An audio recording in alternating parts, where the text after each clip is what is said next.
We should be good. Coming up now. Yep.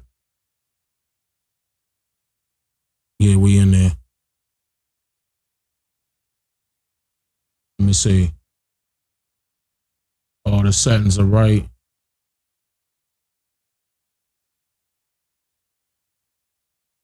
Double check. Yeah, we should be good. Y'all can hear me, right? Y'all can hear me? OCO, free thinkers. OCO, y'all can hear me, right? Hold on. Let me go to the shout out screen real quick, because you know the reason why I put this together so we can, you know, do shout outs and stuff like that. Look like I gotta make that a little smaller. We'll see. I'm gonna have to figure that out right there. Or make it, yeah, oh no, so it is fitting. Okay, cool. Okay. So we in there now. Set it on fire. All right, bet.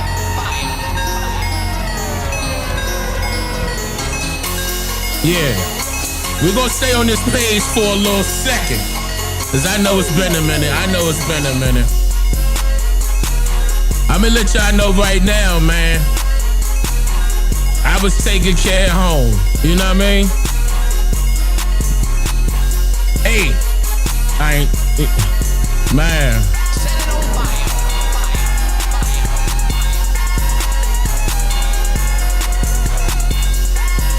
Hope y'all doing well. Hope everybody doing well.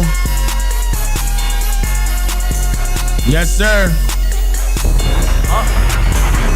We back. We live. This is live, baby. As you can see yourself. Go ahead and shout out your city and state. Hold up. You might as well go ahead and shout it out. Keep spamming emojis and flooding the chat. Turn up. Shout out your city and state in the Keep chat. spamming emojis and flooding the chat. And your tribe. Don't forget to mention your tribe. Spam it up, you know. And then also you can show tribal love. You know, you could do fire emojis. You could do indigenous emojis. Spam it up real quick. You know what I mean? The bow and arrows, the feathers. Turn up. Keep spamming emojis and flooding the chat. This it right here. We gonna warm it up real quick. Y'all know how I like to do it. I'm actually early too. I'm actually early. Fire. Y'all noticed that, right? I'm a little early. Now, push come to shove, we may go earlier than this. You know what I mean? Yeah, so let's get it. Greenville, South Carolina in the building. Atlanta, Georgia in the building. Duval is in the building. What's going on, y'all? All right. Boston in the building. Chi-Town in the building. Look. Yeah, y'all can throw it up. You will not get penalized for doing this at all. I encourage the shout outs. It's okay with spamming and everything in there. What up, New Jersey? Spring Hill, Tennessee, what's good? What up, Duval? South Carolina in the building. Cleveland in the building. Louisville, Kentucky in the building. Jacktown, Mississippi in the building. Culpeper, VA in the building. What up, VA? What up, Las Vegas? Little Rock, Arkansas in the building. What up? Augusta, Georgia, Columbia, South Carolina. Florida in the building. Detroit, Michigan in the building. New York in the building. I see you. Georgia in here heavy. I see you, Georgia. H-Town. What up, Houston? Connecticut in the building. Virginia Beach in the building. What up? Orange, Texas in the building. I see you. I like that too. Silver Spring, Maryland in the building. That's Mo County. What up? Lancaster, PA. Man, hey, I'm not trying to be funny. I see Nigeria in the building. Now, when y'all throwing y'all flags up, y'all gotta tell me who y'all, you know, some of them flags I don't know. I see Jamaica, though. I see Nigeria though. Some of them other flags I ain't recognize. Y'all gotta tell me who that is. Baton Rouge, Louisiana in the building.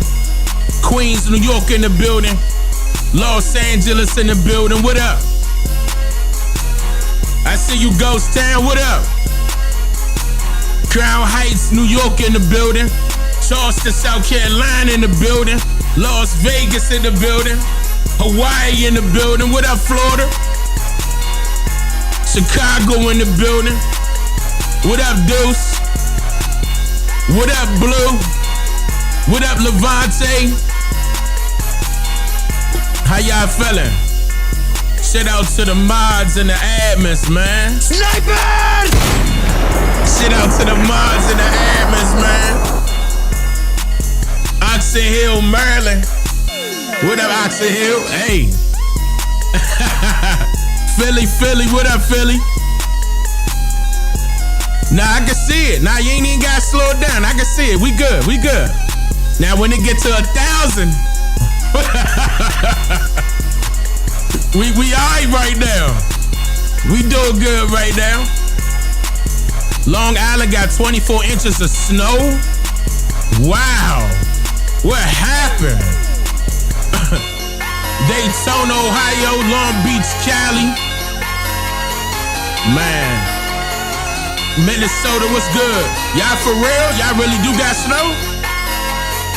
Hold up, stop. Oh no, we still in February.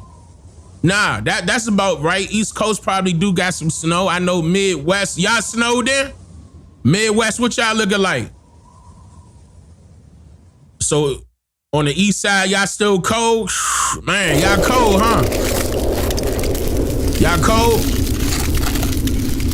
Man, Jersey snowed there? It's snowing in Philly right now? Oh man, East Coast. Y'all got one more, y'all got a few more weeks. It's snowing right now in the Midwest. See, that's about right for the Midwest. It's snowing in VA, 46 inches in Michigan. Man, y'all about to get 12 inches in Philly? Man, y'all cold, ain't y'all? I'ma warm y'all up tonight. Phoenix, don't tell them the degrees in Phoenix. Relax.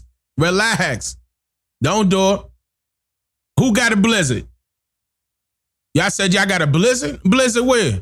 It's snowing in Bowie. Shout out to Bowie, Maryland. I know y'all pissed off, but the good thing about that, at least y'all ain't up in the mountains and them folks can't get to them roads and start throwing that snow down and clearing them roads out. Like, at least they be taking care of y'all to make sure. It's a blizzard in Kentucky. Oh, in Connecticut. Boston, but starting at 12. Oh, y'all got a blizzard in Boston. Wow. A blizzard. So what y'all expecting? Y'all expecting like what? How many feet?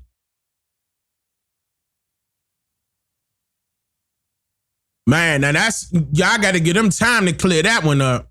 Everybody else should be good though. As far as the roads are concerned, I hope y'all, stocked up. Got some canned goods or whatever you need. Hopefully you got 2 freezers, and you deep freeze some meats or whatever y'all gonna do. Hopefully you got a backup generator handy.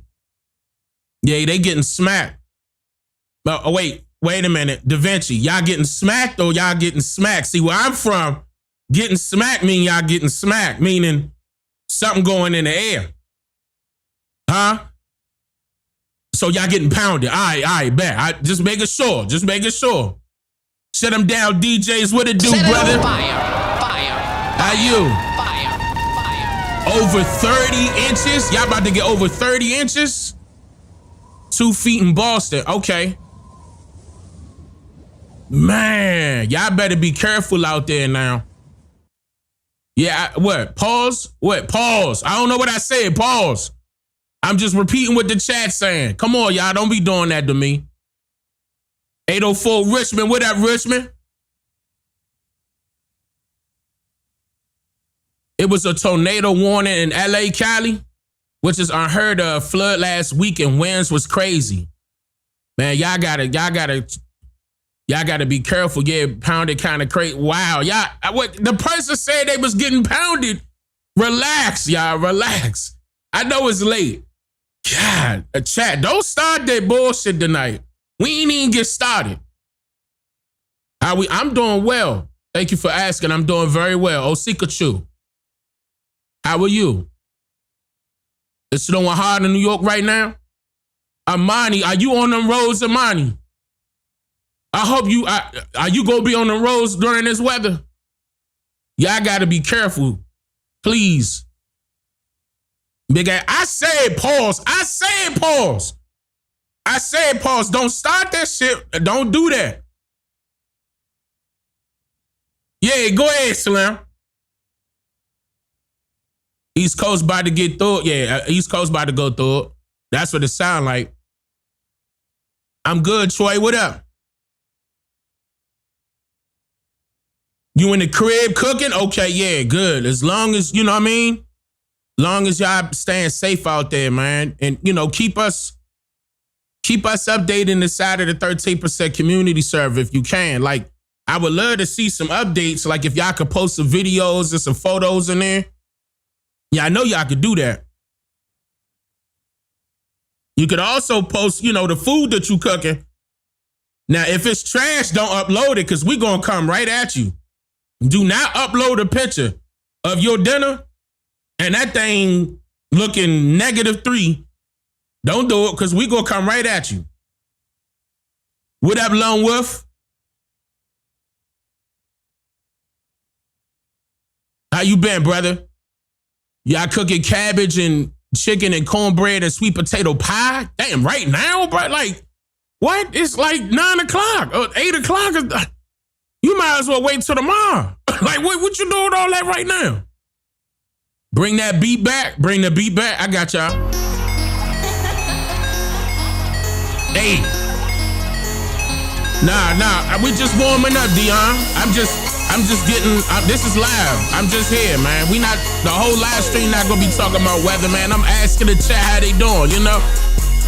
Checking up on everybody, making sure everybody good. You know what I mean? Yeah, the beat go. The beat ain't playing with it. You know what I'm saying? You got some speakers in the trunk, you know. Huh? Snowing at 757, what up, VA? Memphis in the building. Yeah, we about to get started, so we good now. Y'all good? They about to shut down the cities. Man, I hope y'all be alright though, man, for real. Osio, my deuce, Osio, how you? Been a member for 35 months in a row. I appreciate that.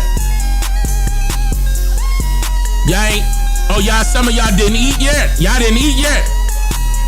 Hey, we should make this whole live stream about food to make sure y'all eat them. JBL headphones, yeah, JBL good company. Yeah, they been cranking for a little minute. Mess around, I gotta take pictures of the speakers in my trunk. I forgot the companies. There's so many of them now. That B has the double dragon NES vibe to it. Nah, no samples. At least not in this one. Yeah. Now the beat go. Don't make me start freestyling. Look, I ain't gonna do it. Shout out to J Young for the gifted. Alright, come on. Let's get to it, y'all. Let's get to it. You was subbed on a different channel for a while, but got a beef with Dane, huh? Saying my ancestors, Nat Turner wasn't real? Nah, Nat Turner wasn't real. You gonna have your beef with me forever then. I've been debunked that. That was a long time ago. Alright. You might as well extend that beef. Go ahead and get a plate. It's either that or go back on my channel or watch the videos. I already put the evidence out there. I wasn't just running my mouth. Anytime I'm debunking something, guaranteed I already put the proof up. Guaranteed. anytime, like for example, not to bring this up, I'm gonna just briefly touch on this. Anytime somebody say that they debunk me with something, check what they debunked me with. If it was just them running their mouth, they didn't debunk me. They got to put up records just as well as I did. Hands down. Who is that with the 50? Wait a minute, a whole rack of new members came through. Somebody hit me with the 50. Shut up down DJs with the 50 gifted. With the 50 gifted. He cooking. He cooking. I appreciate that came through and dropped a nuke. Yeah, man. Oh, let me bring the chat in this. Hold on, chat gonna load up. Shut them down, DJs. Once again, I appreciate you, brother. Always showing love.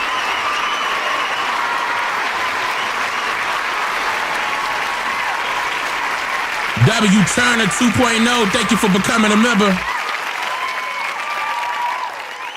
Yeah, hey man, hey, big W's, the Shut 'em Down DJs in the chat. If y'all don't mind, do me a favor and show some love to the brothers, man. They, I'm sure it's one brother that's handling that channel, but it sounds like it's a whole group of them. They doing their thing. Shout out to MIA, yo. Shout out to the Miami. Shout out to the Miami hustlers out there. What you, Dade County? That's Dade County, ain't it? I ain't gonna forget. Oh, y'all got the book? The book is awesome. Hey, I appreciate that. Matter of fact, I'm glad you brought that up, and because y'all still, I believe, I can't remember what day I put that book out. It was February something. Man, but do you know that thing's still #1? Hasn't it been like 2 weeks? Y'all still made that thing #1. It's still #1. I ain't even get a chance to post it on my Instagram. I got some behind the scenes stuff happening and happen. I'm gonna tell y'all, but not today. Not today. I'm gonna tell y'all though some stuff that took place. But yeah, man, like y'all went off right there, bro. Y'all didn't jump that thing to #1. And it's hitting and holding on top of that. Now, they did sell out. I gotta admit, they did get sold out for a little second, but they fixed it. They immediately fixed it. So y'all should be good with the but like purchasing it. Like still, this is the book. Just in case, and I did get a chance to see, like I did get a chance to read the DMs a little bit. And a lot of people were stating that they purchased it and they posted the pitch up in there. I'm going to go check that. I'm definitely going to be reposting that. Like, especially if y'all took a picture with the book in your hand or like you somewhere, you know what I mean? And you got the book with you. I'm going to definitely use those pictures for sure. You know, just make sure you looking good. You know what I'm saying? Men, women, it don't matter. Just make sure you looking good because I'm going to utilize it. I'm going to post it on, basically the social medias, let them know what's going on. Because technically, to me, this is my #1 book. Hands down. This is really my #1 book.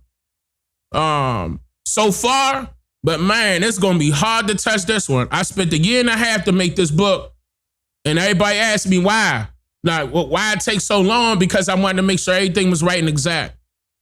I did exactly what I was supposed to do on here. So you could protect yourself.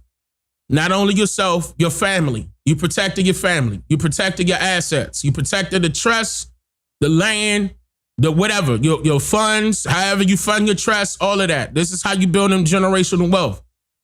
This is how you can, gain control and have power, family power. This is legit. If I could do it, you could do it. This is a master class inside of a book. Now, I was going to make this a class. I changed my mind. And I said, hey, let me make this a book. Now, that's a full-fledged book. This ain't no 100 pages. This ain't no 200 pages. The book is about 400 pages. But hear me out. I made sure that it's not overwhelming. I'm talking to you in my documentary style tone. Nice, comic, cool, and collected. And I also make sure you don't get lost. Like, you don't have to go outside of the book to go get other resources. Everything that you need is inside of this book. Everything that you need to do is inside of this book. I even give you scenarios Like if you run into trouble with some family members, et cetera, I ain't gonna knock no people's family members, but I'm just saying, I give you what to do inside of there. Okay, I also explain, legal definitions that you might have missed. And, I also encourage you to get this done. I understand that the book look good. Don't let it sit on a shelf. You need to get involved with it right now. It is life-changing. In fact, I am going to show you something tonight as to the reason why this is so important. Before I do that, I'm going to play one video before that. And then we're going to get into a couple other videos really quick. I promise we are going to be getting on the topic of discussion tonight, dealing with Trump and what he done did.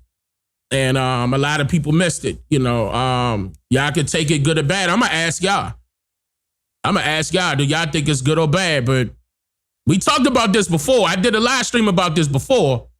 But now, the wheels are moving. And it's time to talk about it. So before we do that, the first thing I want to talk about is this particular video here. Hold on, let me take this down real quick. Hold up. I want to show y'all this video first.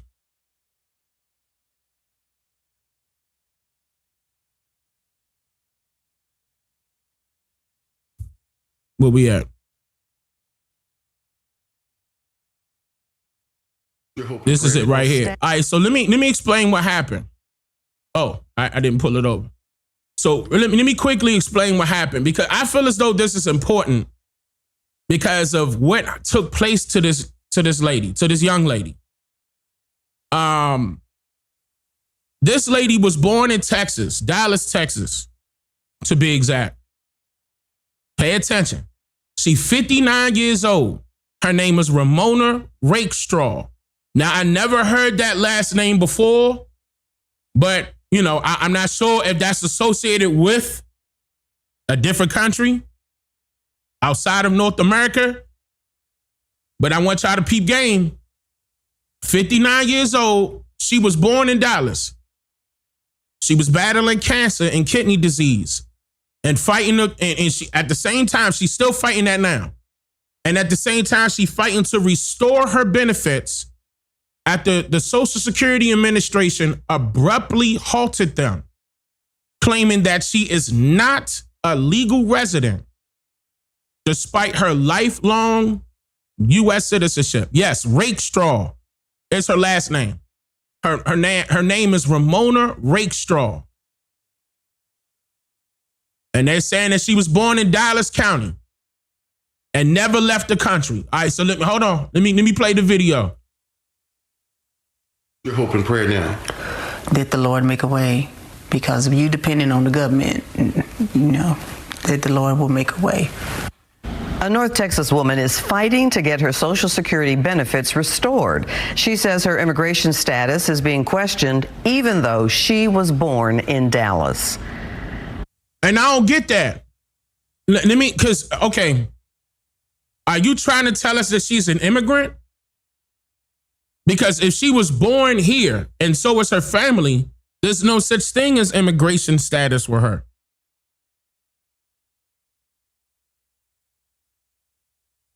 You see what I'm getting at? I don't believe her parents are from here. Because they would not be talking about her immigration status if her parents were born here. Okay, I want y'all to peep game with this is brand spanking new. This is yesterday. Brand spanking new. And the reason why I'm bringing this up is because don't be surprised. What you saw what Trump was doing with the citizenship part. I'm going to get into that a little bit deeper at another time. But I just want you to see the effects of what's going on. So that was Social Security pulling her benefits, questioning her citizenship status. All right, here we go. Good evening. I'm Clarice Tinsley. Ramona Rakestraw received Social Security supplemental income because of medical disabilities, but that income has stopped around questions of her legal status. She says she has never been out of Dallas County in her life. Fox 4 Sean Rabb in the newsroom with Ramona Rakestraw's story. Sean. And quite a story indeed, but you know what? She may not be the only one. Ramona Rakestraw, due to severe illness, has been on Medicare Part B and received SSI payments for years. Now, both were stopped for a while last year. Her insurance, Medicare Part B, restored. Her benefits income, not. The government says she's not lawfully present in the U.S. Well, how do you feel about that? I am shocked. Kidney disease took Ramona Rakestraw to dialysis at age 28, then a transplant. 30 years later, Whoa. back on dialysis and a cancer diagnosis in 24. Huh? Did he just say 28 years old? Wait, whoa. Draw to dialysis at age 28. Then, Ooh, 28? I never heard that before.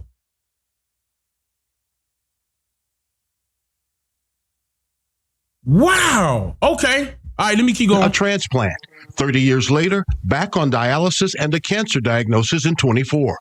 All that time, she's received SSI, supplemental security income from Social Security. Shocked when it stopped last October. And so when you called them, they told you what? They told me my immigrant status was being questioned. All right, now she said her immigrant status was being questioned. There's no way that they're going to say immigrant status without her being an immigrant. That's very important. Now, they said her benefits was paused back in October 2025. Keep in mind, this is brand new, y'all. This just came out yesterday. And I wanted to bring this out. I wanted to start this stream off with this because y'all see what's going on. I see chat. Y'all see what's going on. And so I said, I'm not an immigrant. But there are circumstances that can trigger flags about citizenship status. So I ask. Have you ever lived out of the country? No. Have you been out of the country for 30 days or longer? No. I went further. Have you been out of Dallas County? No. Ever in life? Never. Rakestraw says she took her ID and her birth certificate, born in Parkland Hospital, 1966, to her Social Security office. Stop. She was born in 1966. She got a birth certificate. Do y'all now hold on, y'all, and be honest. Be honest. Do y'all's birth certificate look like this?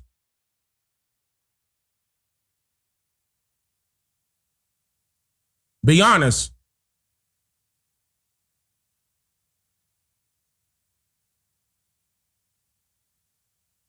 No, she's not 28 right now. She was first put on dialysis at 28. So y'all's birth certificate do not look like this. Okay. Hold on. No. Right, yeah, she about 57, something like that. Okay. Now, and I want y'all to be honest. I'm not playing, chat. Be honest. Have you ever went back and recently received or put in a request to receive your birth certificate recently? I'm asking these questions for a reason.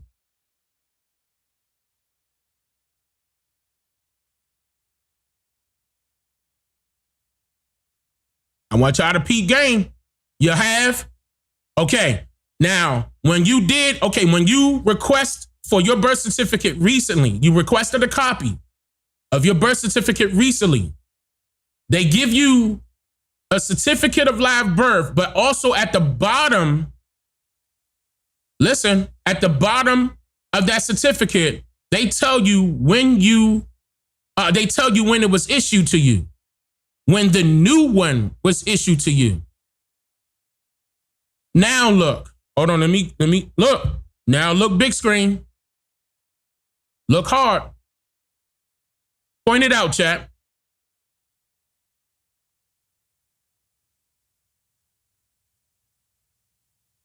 Look at when it was issued. Last year, August 26, 2025.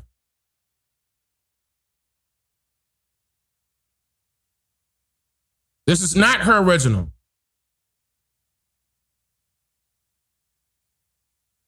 This is not her original birth certificate.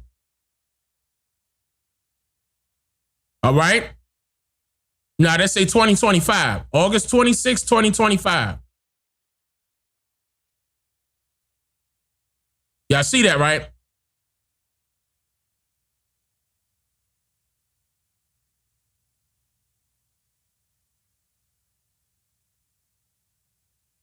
What's missing?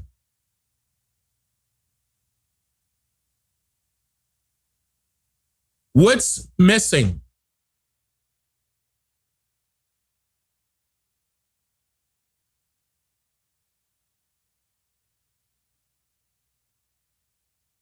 Updated version. Okay, there's a long and a short form.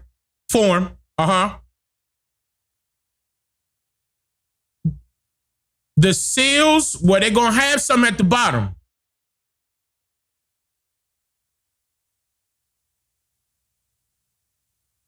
Apparently, some information got redacted. What's missing? Her race. That's right. Her race. Now, her parents' name on there, they redacted it. Her race is missing.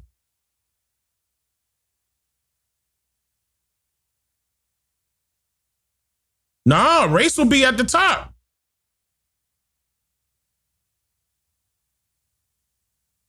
Remember when I told you, when you go back and try to get your birth certificate here recently, unless they are literally copying the original, they're going to give you another one. And race is not going to be on it. She must be a Niji? I'm not sure. I'm going to tell you why. Because she can be. This is another reason why I wanted to play this first. It's a strong possibility that she is. She may not be an immigrant. Peep game. The only way we gonna know that is if we verify her parents. Now, I see that her mother name is Irma.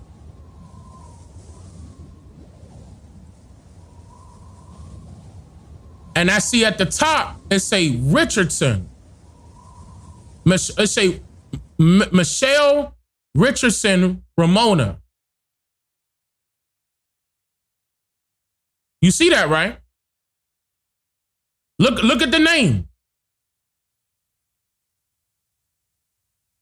Now, her name, according to the report, is Ramona Rakestraw. So that could have been her last name. She could have got married. So her name before that, correction, her last name may have been Richardson. I don't believe she was born Ramona Rakestraw.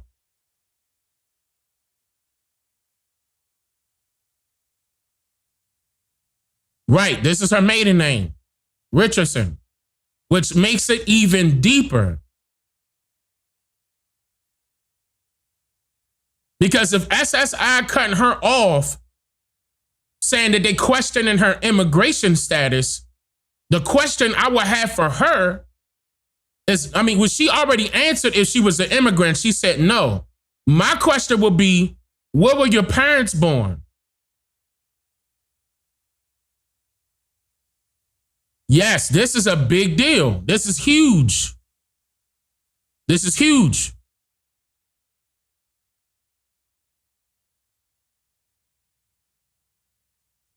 She says she never left the country. She says she never left Dallas County. She's always been in Dallas. She's 59. She's 59 right now. She's 59.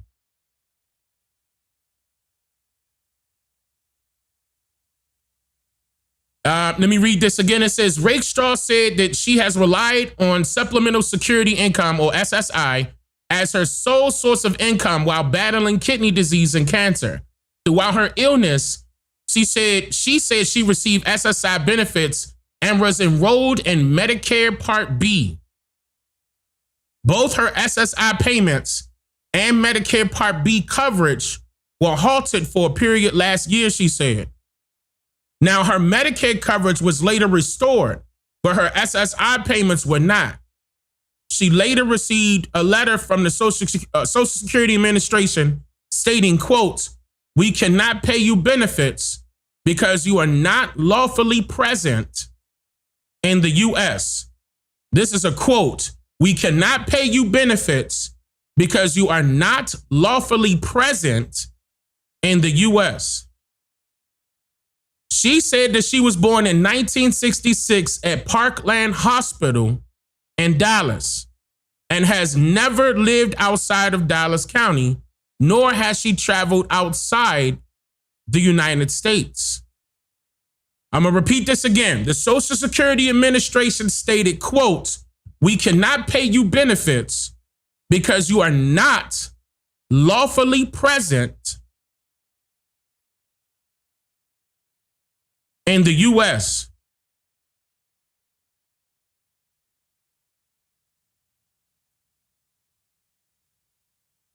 Something not right.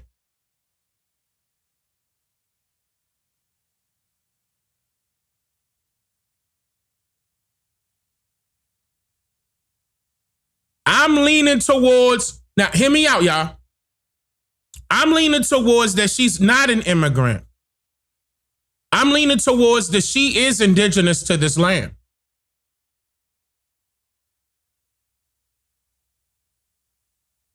With her, okay, y'all see right here, with her last name being Richardson, her maiden name being Richardson. Yeah, that's indigenous to this land.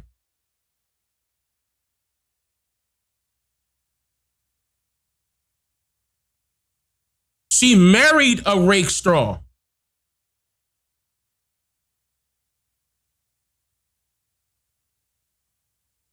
And keep in mind, we know that that could possibly be an indigenous name as well, because they usually are titles. Remember my segment on last names? Rake straw. So he was out there raking the straw. That was his title.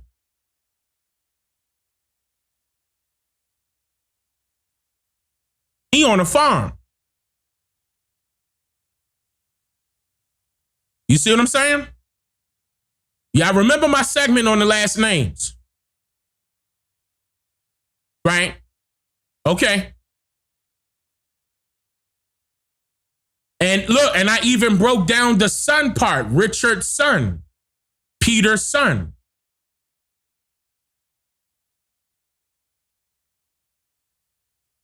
Someone stole her identity? Interesting. Yes, when I was referring to the surnames, yes. You seen another rake straw in Detroit?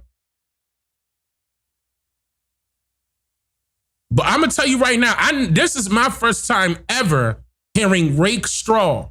But notice I did not say that she ain't from this territory. Once I saw this birth certificate and I saw her maiden name is Richardson, I said, okay, something up.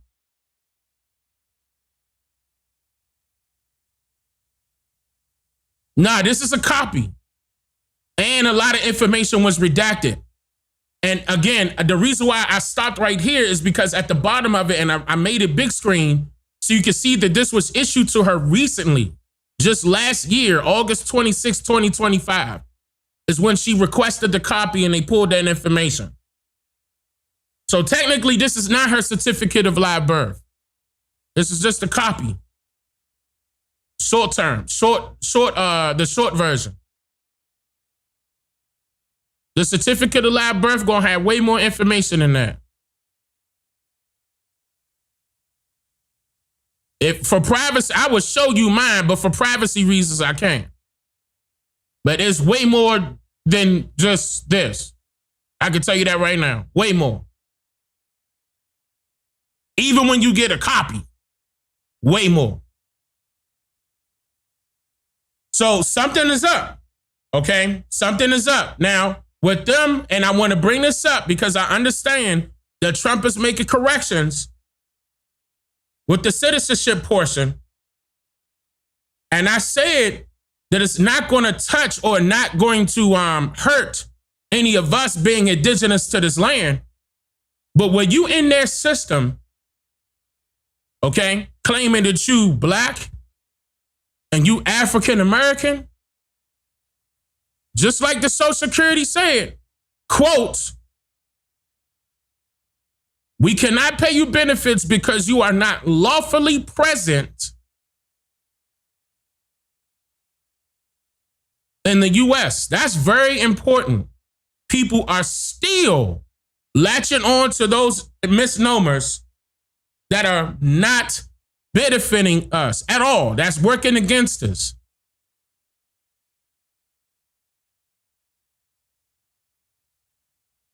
And the bad thing about it is that she ain't gonna be able to, with this copy not showing her race at all, that's a problem. How is she going, unless she does genealogy on her family,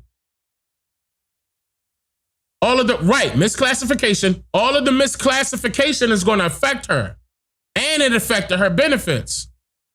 The government is looking at her as an undocumented immigrant. You're not present. Remember when I said when you're referring to yourself as black, you're dead in law? You're not, they can't see you. Quote, we cannot pay you benefits because you are not lawfully present in the U.S. That's why I'm bringing that up to you guys. This is extremely important. You have to get rid of those misnomers. You have to. So when there's people out there talking about some FBA, these are your enemies. Anybody that is pushing that is your enemy. That person is against who you are. That person is there to distract you from who you really are. There's nothing black about you. Stop latching on to something that they don't recognize in law. You have to stop that. And this is a real life example. Now, when we go back and look at her, hold on. When we look at her, I'm going to be honest. I didn't hear a foreigner tone, and I'm not seeing a foreigner's look. When she talking, she sound like she from the South. I'm going to tell you that right now. So I'm going to start it from the top, but when she talking, because listen to her. She sound like one of our folk. Hope and prayer now. Did the Lord make a way? Because of you depending on the government, you know, on the government, make a way. On the government. Now, and the high cheekbones. Now, don't forget that we share the same facial expressions as those in Central and South America. She's definitely indigenous to the Americas. No, one of them, North, Central, and South. She's definitely indigenous to the Americas. No ifs, ands, or buts about it. Okay? Now, the reason why I can't conclude that she's indigenous to this territory is because I would need to know her parents. Now that I know that her last name, her maiden name was Richardson, I would have to look up Irma Richardson to really verify if she's from here. And I will. I'll follow up with this. I'll follow up. I'll even reach out to her. If some of y'all in Dallas that know Miss Rakeshaw or Mrs. Rakeshaw, because I believe that's her, she's married to a Rakeshaw, for sure. If y'all out there in Dallas and y'all know of her, please let me get in contact with her. Please. I got one question, and one question only. Because if she turn around and say that her folks are from here, then we got an even bigger problem. That means we need to get on the ball and let our folks know that they have to stop calling themselves black and stop referring to yourself by misnomers and stop referring to yourself by abbreviations. You have to call yourself for who you are. I told y'all she Jamaican. We don't know that for sure. We don't, but again, she married the Rakeshaw. Her last name is Richardson. That doesn't mean she's a Jamaican. She could have married a Jamaican man. Peep game. Her last name is Richardson. That ain't got nothing to do with Central and South America. I'm gonna tell you that right now. Richardson is from here. Straight up. No, rake straw. I said rake straw. Rake straw. And I said that's a title. That person was out there raking the straws.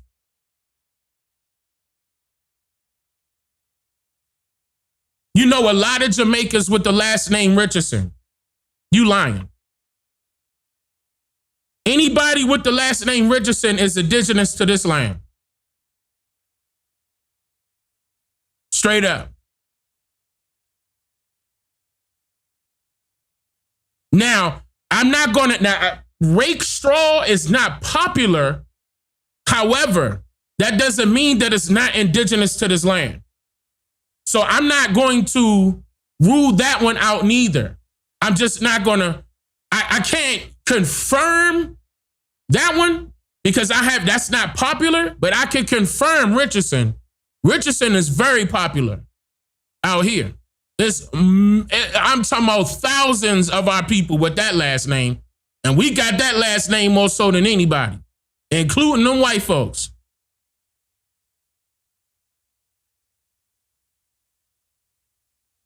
Okay? Now, don't forget, another thing that you got to take into account is that the foreigners that come over here are given first and last names. You guys got to remember that as well. Are given first and last names. Recently, they were given the option to keep their original names. But they're coming over here having a choice. Prior to that, they were given or assigned a first and last name.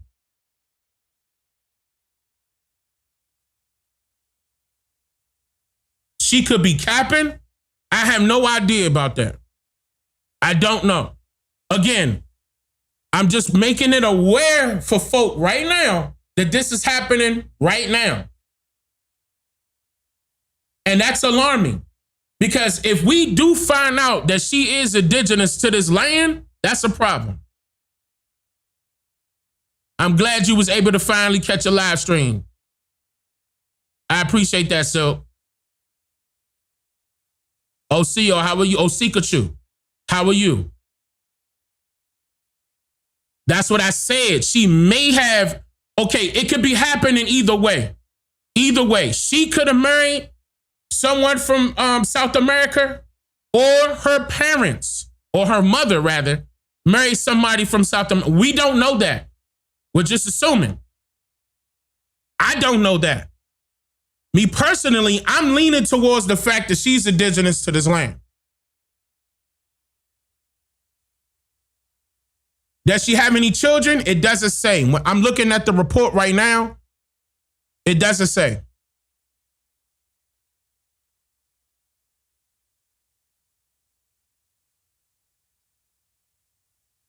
I'm not saying that Richardson cannot be a Jamaican surname. But what I'm saying is that it's not exclusively a Jamaican surname. It's not. It's not. In other words, a lot of Jamaicans are utilizing some of the surnames that they got from this territory because they were assigned that last name. They were assigned that surname.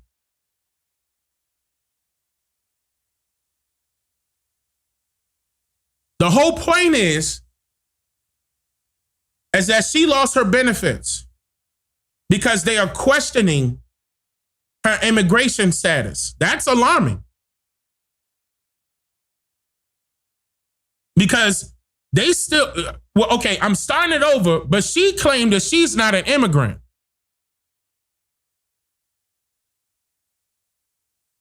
Now, she could do that by saying that she's a Native American because she's born in America.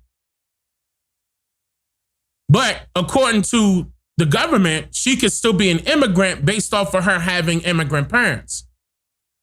Because why would they just randomly say, okay, we're going to shut you off after her receiving SSI for years due to her medical condition? Yes, no, she sounds like she from the South, for sure. I mean, you know, that's how the folk in Texas sound. Texas, to me, don't sound like Midwest. Texas sound like they in the South, in my opinion. Texas don't sound Midwest. They sound South, in my opinion. They sound like they from the South. You could go, I done been to some places in Texas when I had to ask some folk to repeat what they were saying. That's how you know they was country. They some country these folk out here country. I couldn't understand folk. Repeat that one more. Say it again. You say what now? Say it one more time for me. I'm talking about that. You go to a different, listen, I'm talking about different parts of Texas got different accents. Like, don't y'all familiar with Houston, right? It's some places that's next to Houston that don't even sound like Houston. And they are even countryer than Houston. And you got to ask them, hey, repeat that one more time. Yeah, nah, you know what I'm saying? Like, okay, for example, what's my brother's name that passed that they killed? They killed him. Pimp C. Pimp C is from Pimp C is from Fort. What's the name of that place? Texas, help me out. Pimp C he not from Dallas. No. He was from Port Arthur. Port Arthur, Texas. Listen, y'all gotta hear Port Arthur's accent. Port Arthur's accent is, in my opinion, totally different from Houston now. Totally different. They are even countryer. They are country with a K. No cap. If you ever visited Port Arthur, they country. They country. You thought Houston was bad. Houston is just bad, and they just, talking about it's not bad. I can understand Houston. Port Arthur? You got to ask them to repeat that. Hold on. Because, and then when they talk fast, make it even worse. I can't say it one more time. But no, Texas is the South. I don't care what nobody say. Texas is the South. But yeah, no, and she sound like she from, listen, when you listen to her, she sound like she from the South. But keep in mind, they said she was born in the 60s. So she was born in that era where it was blackety black. Okay? And she may have misrepresented herself somewhere. And since Trump made some changes to not Social Security, to the citizenship, she took a hit. But he also stated, this reporter also stated that she's not the only one. All right, so let me start. No, that the Lord will make a way. A North Texas woman is fighting to get her Social Security benefits restored. She says her immigration status is being questioned even though she was born in Dallas. Good evening, I'm Clarice Tinsley. Ramona Rakestraw received Social Security supplemental income because of medical disabilities, but that income has stopped around questions of her legal status. She says she has never been out of Dallas County in her life. Fox 4 Sean Rabb in the newsroom with Ramona Rakestraw's story. Sean. And quite a story indeed, but you know what? She may not be the only one. She may not be the only one. Very important. Ramona Rakestraw, due to severe illness, has been on Medicare Part B and received SSI payments for years. Now, both were stopped for a while last year. Her insurance, Medicare Part B, restored. Her benefits income, not. The government says she's not lawfully present in the U.S. So how do you feel about that? The government said that she's not lawfully present in the U.S. Y'all thought I was playing. Now, he just said, now I'm quoting it from the report right in front of me, and this is from the Social Security Administration. That's the letter that she received. We can quote, "We cannot pay you benefits because you are not lawfully present in the U.S." And she never been outside of this country and never been outside of Dallas County. Never been outside of Dallas, y'all. This is critical. So how do you feel about that? I am shocked. Kidney disease took Ramona Rakestraw to dialysis at age 28, then a transplant. 30 years later, back on dialysis and a cancer diagnosis in 24. All that time, she's received SSI, Supplemental Security Income from Social Security. Shocked when it stopped last October. And so when you called them, they told she you not what? gonna be able to listen. You right, she should get a lawyer, but she not gonna be able to afford one. She on SSI. Hold on, let me switch screens. She on SSI. She not gonna be able to afford no attorney. You know what I mean? They told me my immigrant status was being questioned. And so I said, well, I'm not an immigrant. But there are circumstances that So can... she admitted that she's not an immigrant. Some of them will do pro bono, but they may give her a hard time. They may. But she could try. She better get a public defender? Nah, I don't trust that. I don't trust public defenders. Bigger flags about citizenship status. So I ask. Have you ever lived out of the country? No, Have you been out of the country for 30 days or longer? no, I went further. Have you been out of Dallas County? no. I ain't gonna lie. Ladies, y'all gotta bring them glasses back. The glasses from the 70s, these glasses fire, bro. I don't care what nobody say. I know I'm changing the topic, but them glasses are, hey, I'm just saying, ladies, bring that back, bro. Bring them glasses back with the little shape like that. Please bring them glasses back. Never. Rakestraw says she took her ID and her birth certificate, born in Parkland Hospital, 1966, to her Social Security office. Then receiving this letter from the Social Security Administration. Wait, hold. Go back. Let me see. Hold on. Let me zoom in for y'all. Writing you about your Social Security benefits. Okay, hold on. Wait a minute. Let me read this a little bit. Based on your information we have, we cannot pay benefits beginning February 2026. So wait a minute. But they say okay, so they restart. Wait, that's conflicting. They said, okay, when her benefits paused in October due to questions about her immigration status. Hold on, they not.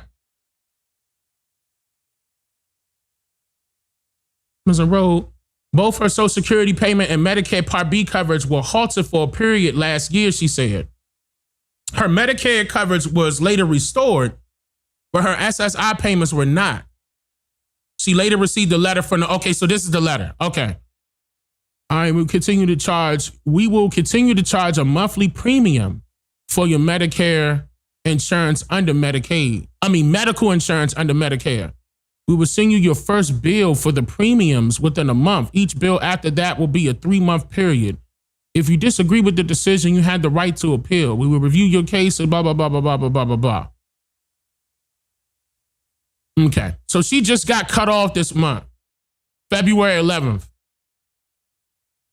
Saying we cannot give you your benefits. We cannot pay you benefits because you are not lawfully present in the U.S. That's my income, my whole income. Now, you do have the right that's to her appeal. whole income. Yes. And I have written out the forms and everything, and I am appealing. If you receive notice of benefit denial or suspension, you have 60 days to request an appeal. You must have an in-person meeting and update your status to prove citizenship. Your case will be reviewed by a different person than the one who made the denial decision. Update status, prove citizenship. I got to look into this. I'm going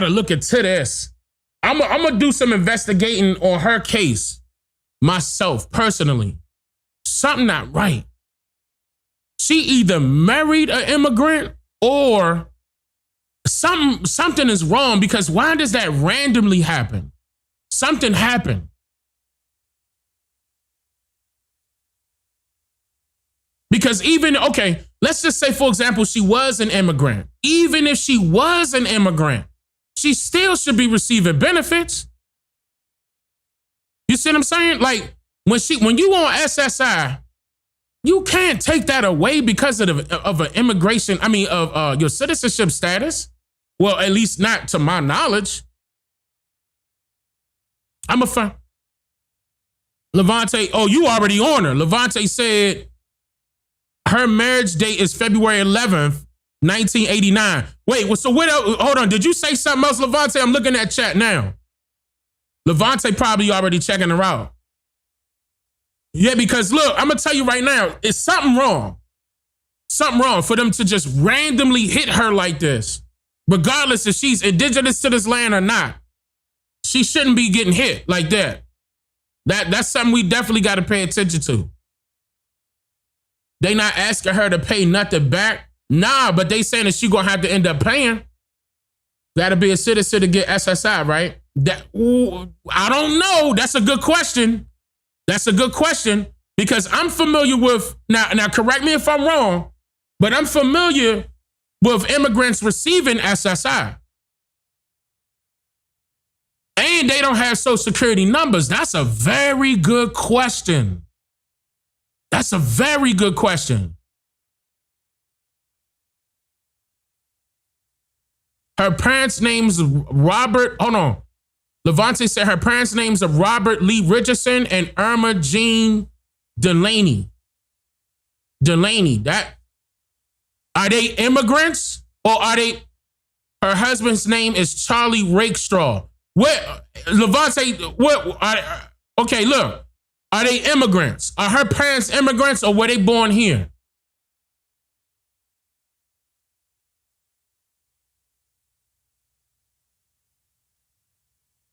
Yeah, nah, my admins don't play. My admins and my moderators do not play. Yeah, if y'all just noticing that, not lawfully here, you cannot, not if you are not lawfully here, you will not be covered. You know, I worked in Medicaid. Yeah. Okay, so, wait, give me a second. Okay, Levante. Yeah, because I need to know. And damn, I should have asked him before he left if Charlie was from here or not. Did she marry an immigrant? Someone else is using her social security number? Well, I mean, look, now she done got us involved now. I mean, you know, we about to find something out. If she proves that she is lawfully here, they will have to back pay her. Okay. That's good. So anything that she missed all the way back to October, she will get back. Okay, first deleting us out of the systems. Yeah, Nova, that's what I'm gonna look into, Nova Kiki. I'm gonna look into that. She needs proof for the corporation still has jurisdiction over her not being in the federal social contract. We're going to have to look into that. Someone messed up somewhere. Yeah, somebody made a mistake or something changed. Yeah, it was fraud somewhere, Deuce Dizzle. I agree. It was fraud somewhere. She is drawn from her husband's social security and he is a foreigner back in his country. Or I don't know. Wait a minute. Faith is all we need. I'm not sure. Wait a minute. We got to verify that. The mom might be illegal and gave birth to her here. Only ones, yeah, because I did see Trump crack down on that. But let me see. You think it's a fraudulent act going on? Okay, wait a minute. Before I move forward, let me give Levante a second because I don't want to press play and then pause again because I really want to know if her folks. No, she's still married. Because she still has her husband's last name. Keep in mind, her maiden name is Richardson. That was on the birth certificate. Her maiden name was Richardson. So Ramona Richardson that's her maiden name, but she married the Rakestraw. and Levante came in and said, his name is Charlie Rakestraw. But he about to find out where they were located. Trump is doing away with that anchor baby stuff. Yes. And that's another thing. I just want to make sure that our folk ain't getting hit. Okay? Because she took a big hit. And she needed that citizenship. I mean, those benefits. So this is something, and this is the reason why I was playing this first before I go any further. Because I feel as though this is extremely important. Because our elders getting up there. You know what I mean? And what's up with Delaney? That's her last name. That's her mother's last name. Now, apparently her mother married the Richardson. So that's some more digging we're going to have to do, which is not going to be an issue. We're going to be able to grab all that. We'll be able to grab her stuff to find out for sure. Maybe Richardson is her stepdad's last name. Mom got married when she came here. We're going to know for sure. We're going to know for sure. When we jump on and we on it, we're going to find out. We're going to know for sure. And again, I would love, yeah, that's her mother's surname. That's correct. And I would love to still speak with her. So if anybody up in Dallas, Texas, see, Dallas, Texas so goddamn big. But, I mean, she could be on social media or something. I'll find out. We're going to find out. Because I would love to have just a talk with her. Just a talk. And now if she disagree with the live streaming or being on camera with me, then I'll record the conversation. You know, if that's okay with her. But, yeah, you indigenous with a Spanish from Texas, being Mexico. Wait, huh? You are indigenous with Spanish from Texas being Mexico. Ain't nothing wrong with that. You in Dallas right now visiting? Yeah, Dallas is beautiful. Did she have a social security number because she is not lawfully? See, that's another thing. She was born in 1966. She's going to know if she an immigrant or not right there. If she got a social security number. Did you hear about Mexico, Dane? Yes, I'm about to play that right after this. Yes. I was giving Levante a little bit of time. I think he probably still in research mode. Let me keep going. Yes. What happens if not? I don't know. Let's just take it a day at a time. So what? Well, we really don't know yet because Social Security tells me due to privacy concerns, they cannot respond to my inquiry. It could be a procedural error, a mismatch of data. The Institute for Responsive Government says it could also be incomplete or outdated citizenship data in Social Security records. Social Security did indicate Wait. Hold on. Say that one more time, brother. Data in Social Security data. The Institute for Responsive Government says it could also be incomplete or outdated citizenship data in Social Security records. Incomplete citizenship data? Incomplete citizenship data. I don't get that. I mean, how can... So that sound like clerical error. That doesn't sound like there was an issue on her side. Outdated? Something's wrong. I'm really gonna have to look into this. Somebody didn't finish her paperwork? Incomplete and outdated. Yeah, that's kind of something ain't right. And then don't forget that she got her birth certificate. Okay, when we go back, something was happening last year. Because she, where that thing at? No, hold on. Let me pull that up. Where is it at? Right here. She got her birth certificate reissued to her last year in August. And October is when they cut it off. She grabbed this for a reason. She knew something was up.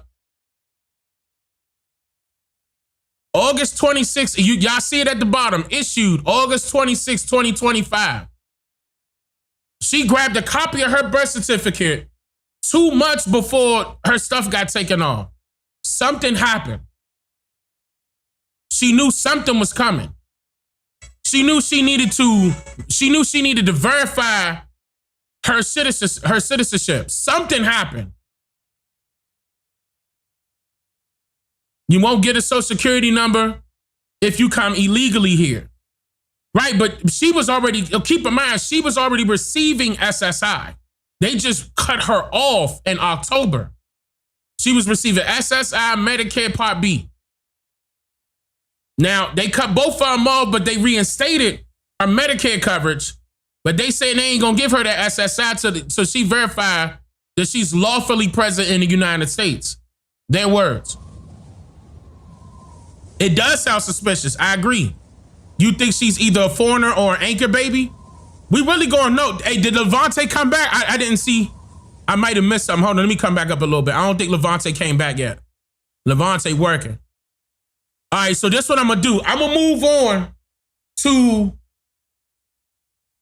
do she got siblings? That's a good question. Keep in mind, y'all, I don't have none of her information in front of me. All I have is the report and this video.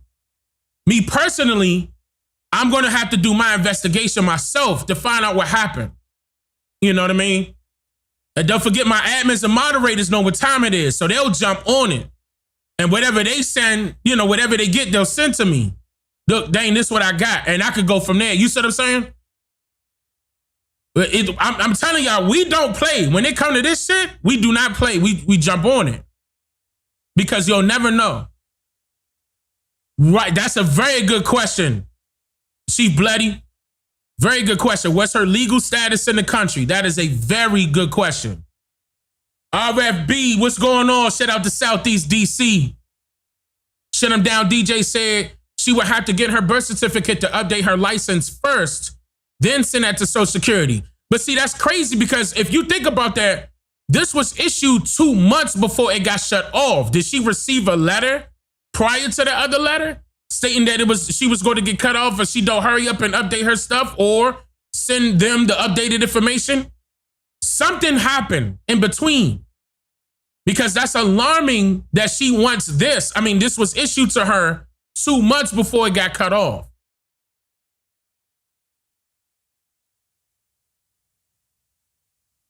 And that, yes, they do send notifications. Okay.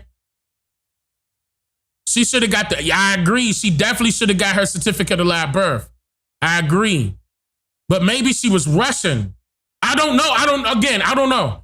I don't know. But we're going to have to find out, because that's major. Because whatever she did, I got to make sure I'm telling everybody whatever she did, don't do. And I need to find out what she did, because I need my people not to do that. Whatever she did. She waited to the last minute. I mean, okay, first of all, it take if she requested her certificate, a copy of her birth certificate, it take 2 to 3 weeks, maybe even a month for that to get to her house. So she knew, she knew before then. Something was wrong. She knew before then. She probably knew in July or June. And then she, like you said, probably waited to the last minute. It's, oh, wait a minute. I got another letter. Let me hurry up. And that could be. She could have been procrastinating. Yep. That could be a part. And then again, she going, keep in mind, I'm not trying to be funny here, because she going through health problems at the same time. So maybe she wasn't procrastinating. Maybe she really couldn't get to it because of her health condition.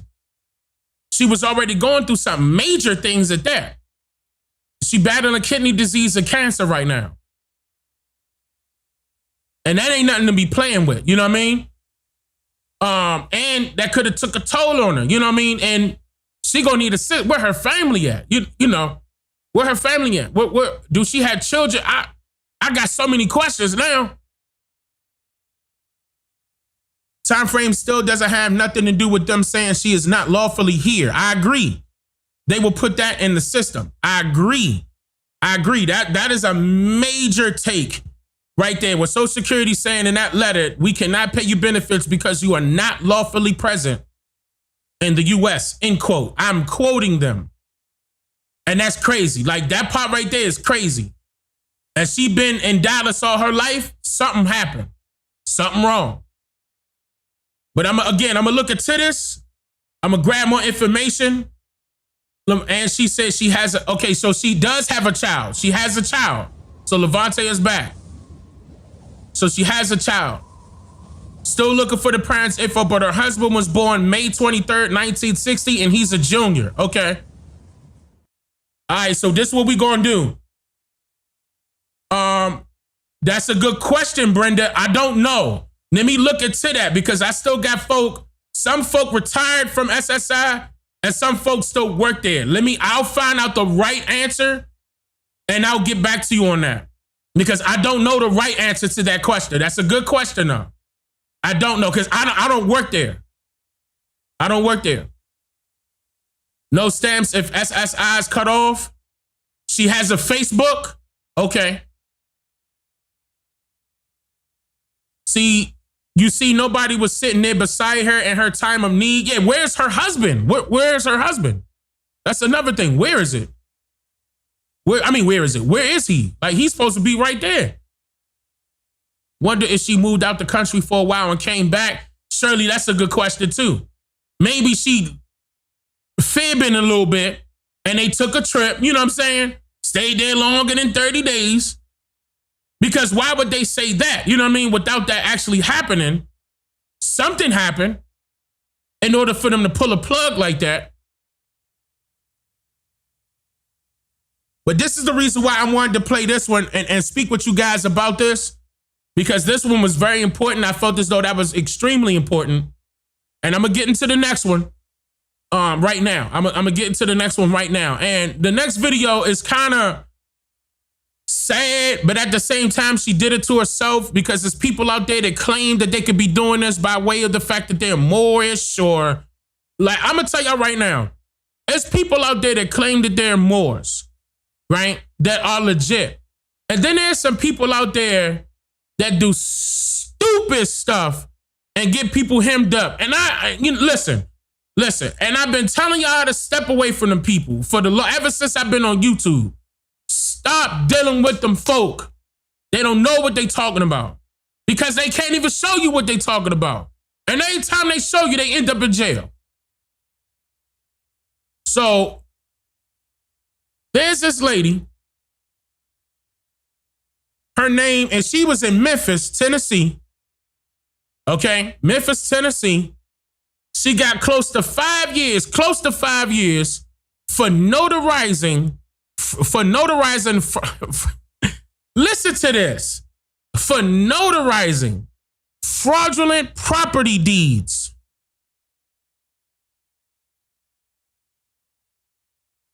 Her name is Shanika Seymour. Or Seymour. Shanika Seymour. She 41. Now she doing federal prison time because she was involved in real estate fraud. Now, what's crazy? Hold on, let me play that video first. A Memphis woman will spend nearly 5 years in prison now for trying to sell homes she did not own. Shanika Seymour was charged back in 2022 for notarizing several fake deeds and filing them. She pleaded guilty last April to mail fraud, bank fraud, and making a false statement. Tuesday, she was sentenced to 57 months in prison and more than $280,000 in restitution.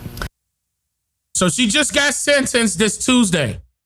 She did this crap on April. No, she pleaded guilty in 2025, but she was also hit with these charges in 2022. Now, according to when she was first arrested, December 19, 2022. Hold on, let me grab that. I'm gonna show y'all. And this is the crap I'm talking about. This is the stuff that I'm trying to fight against from happening. Like, y'all gotta stop this.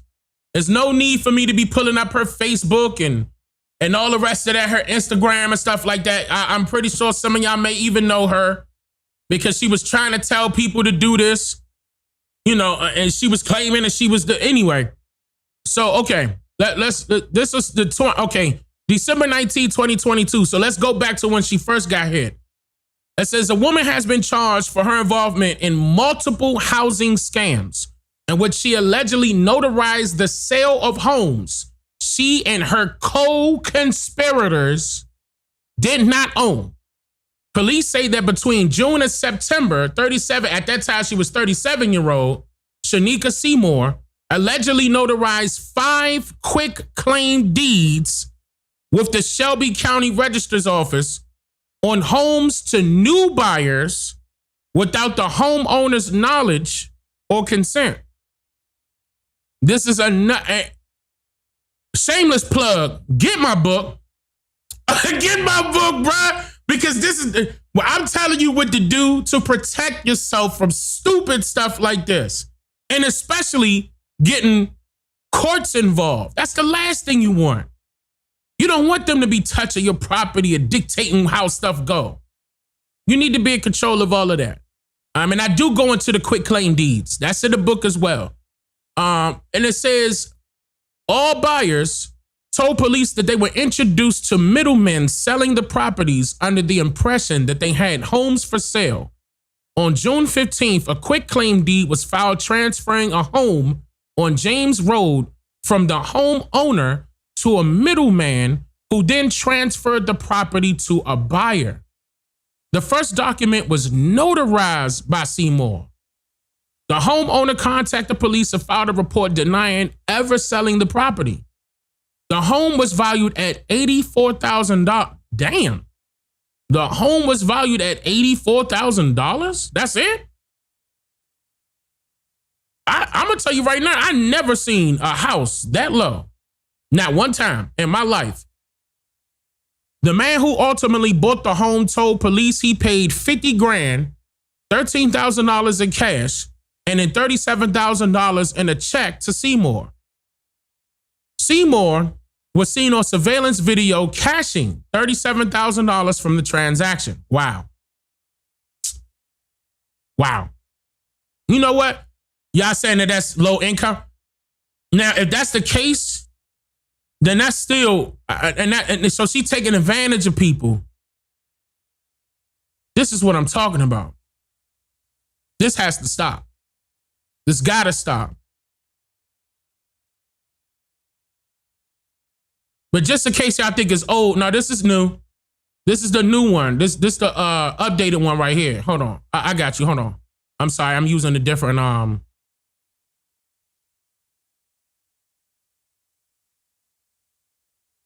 using a different browser. This is the new one. See, February 20th right here, 2026. This is the reason why I'm reporting that, because she was finally given the 57 months in prison for this. And this is stupid.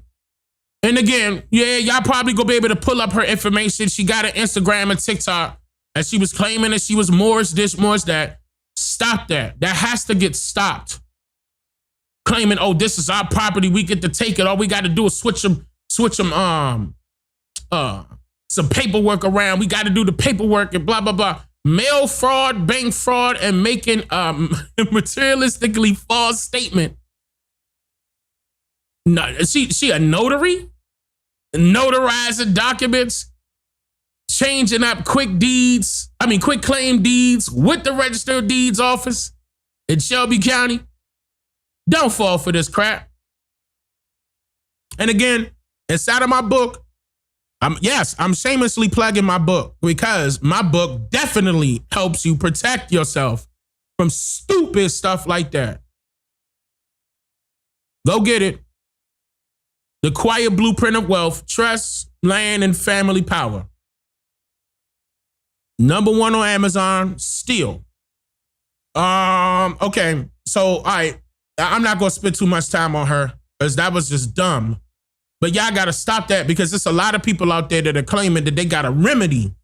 All you gotta do, Dane, is fill out this paperwork, and you gonna change your status, Dane. You gonna change your status to what? What are you changing your status to? Nobody, and them stupid fools never come out and show you what they done did. And as soon as they do, they get arrested. Immediately. You doing something against the law.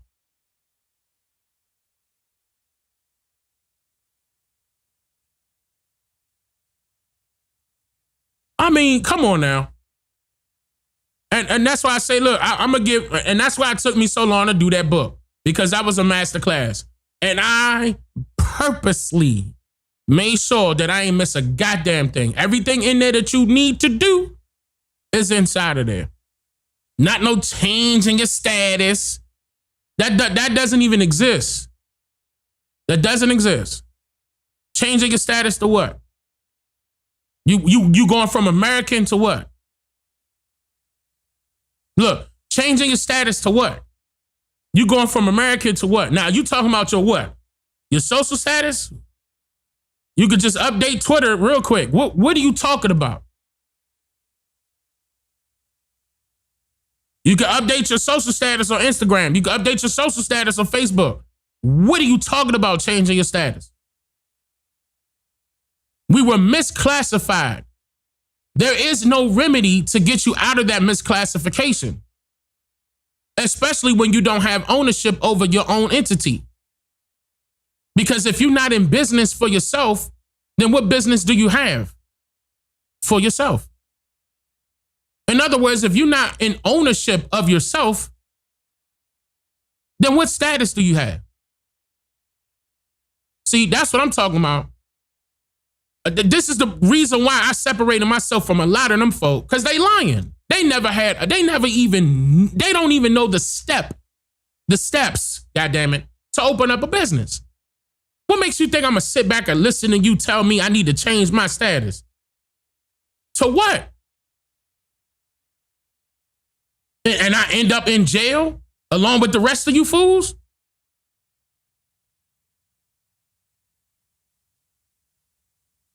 A fake quit claim deed. But see, again, inside of my book, I show you how to protect your assets and fund your trust. Now, people charge thousands of dollars for that. People do. I seen it. And should I charge thousands of dollars for that? Yes. Yes, because that is time consuming. But I'm not.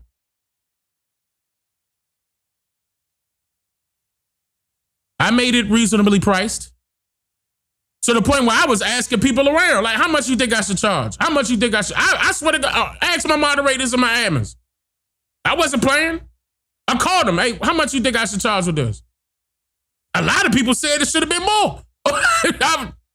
Nah. I made it reasonable. You can afford it.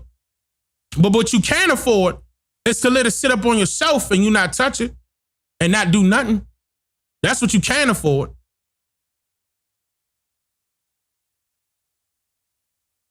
Change the status to be a U.S. citizen to an American citizen? Nah, the problem is citizenship. If you've been on my channel ever since its inception, I showed you the problem with citizenship. It was always citizenship. A citizen is a person, or a citizen is a resident in transient status, meaning that you're there temporarily. You're not there permanently. The problem is being a citizen. That's the problem.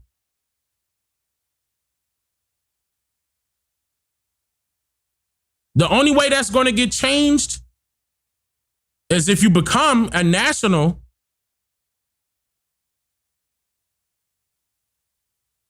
Nationalize yourself, or we spark up our own government and we create our own citizenship status. If they could do it, we could do it. That's impossible, Dane. That's not. But you turn your nose up because, again, if these foreigners could do it, so could you. So where do you think they got it from?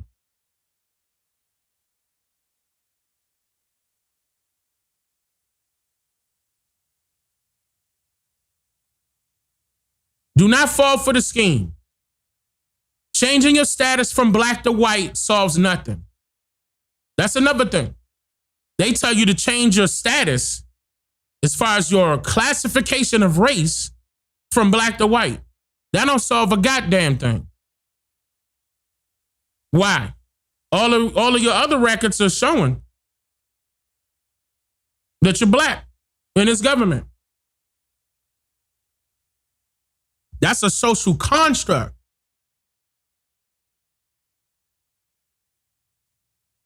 First class, second class, third class.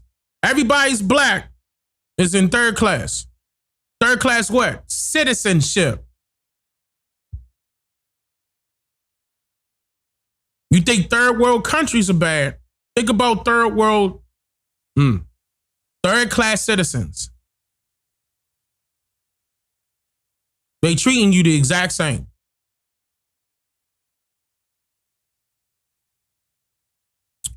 Me personally, I would want you to do your own research. Don't believe me. Don't believe nobody online. You take your lazy ass and start doing your own research. Stop asking Google and Chat GPT. These are algorithms. They're there to grab information that's online and give it to you with a biasness. It doesn't matter if you reprogram it or not. It's still going to have a biasness. They're legally obligated to give you a biasness. Don't forget that the government owns Google. They contracted with them. Same thing with Chat GPT. They contracted with them. You know, OpenAI. I told you that. I said as soon as they sign that contract with the government, it's over with. So OpenAI is over with. It's done. Gronk, Elon Musk is over with. Done. Contract with the government. All of them got a contract. TikTok, done. Contract with the government. YouTube, done. Contract with the government. As soon as they get involved with the government, it's over with. Remember, the government forced Google and YouTube to change their privacy policy. Remember that? And forced all of us to accept that brand new privacy policy. Told us that, the government got the right to look at all of this.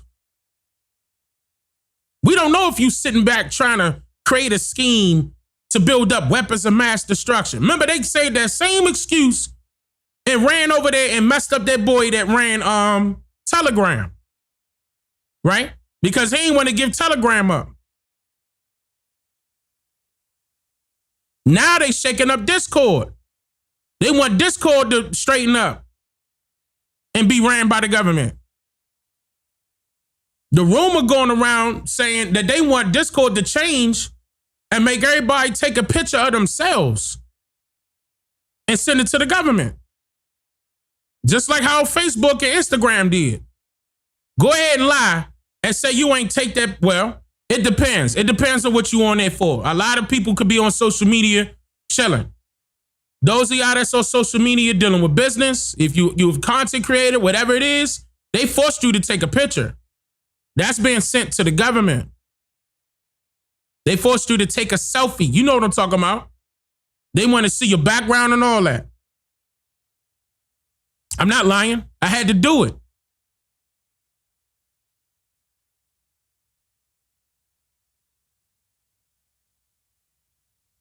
And that's the problem. Your privacy is gone, been gone, and censorship is at play. And you got people like this girl here, Shanika, telling you, selling you a house that she don't own, but she claiming that land based off of us being indigenous to this land. That's the only part that's right. But she gonna turn around and say, now we need to take it by way of falsifying paperwork. And she thinks that was her right because she a Moor. No, that's not how it's done. Now, if we gonna kick some people off this land, it shouldn't be by way of paperwork. Nigga, we need to kick the people off the land. Like, straight up. Literally take your shoe, put your shoe so far up that tail that they can feel it in their chest and tell them bye. Have a good day. Not by using fraudulent paperwork. That's a big no-no. Now you're serving almost 5 years in jail. Looking silly. Don't do this. And they saying you 41. I don't know if you got children, but now you missing 5 years out of their life. For no reason. And hopefully, they get all the rest of your co-conspirators. I wish all of y'all get locked up.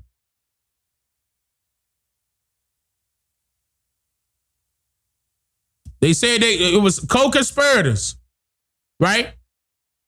Seller Holmes, she and her co-conspirators did not own. I hope they get all of them. Block them all up. I'm sick of that. Y'all need to go. Lying. Stop telling my people lies. You can tell the truth. See, that's what I'm saying. You don't gotta lie in order to tell the truth. You don't have to lie. The truth ain't got nothing to do with lying. People may not like it, but so what? That don't mean you gotta make up a lie in order to validate the truth. It don't work like that.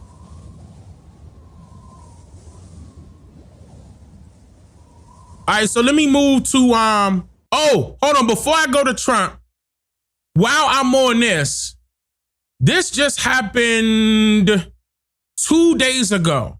Now, I'm going to bring this up briefly because I didn't get a chance to see this and people sent this to me. So I got 1, 2, 3.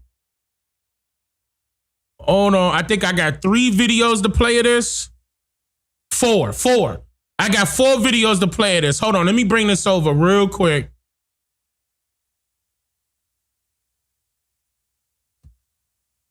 Hold on, because I got to play them in a... I got to play them in an order. Hold on 1 second.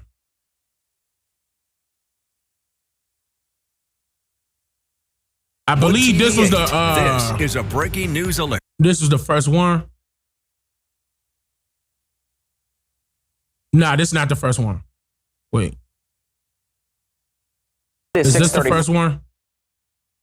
Yeah, this is the first one. Okay. So a guy, and hold on, y'all, before y'all hold, well, y'all gonna say y'all opinions anyway. There was a brother in Grand Rapids, Michigan that was shot and killed by the police officers out there. Now, they saying that he was innocent.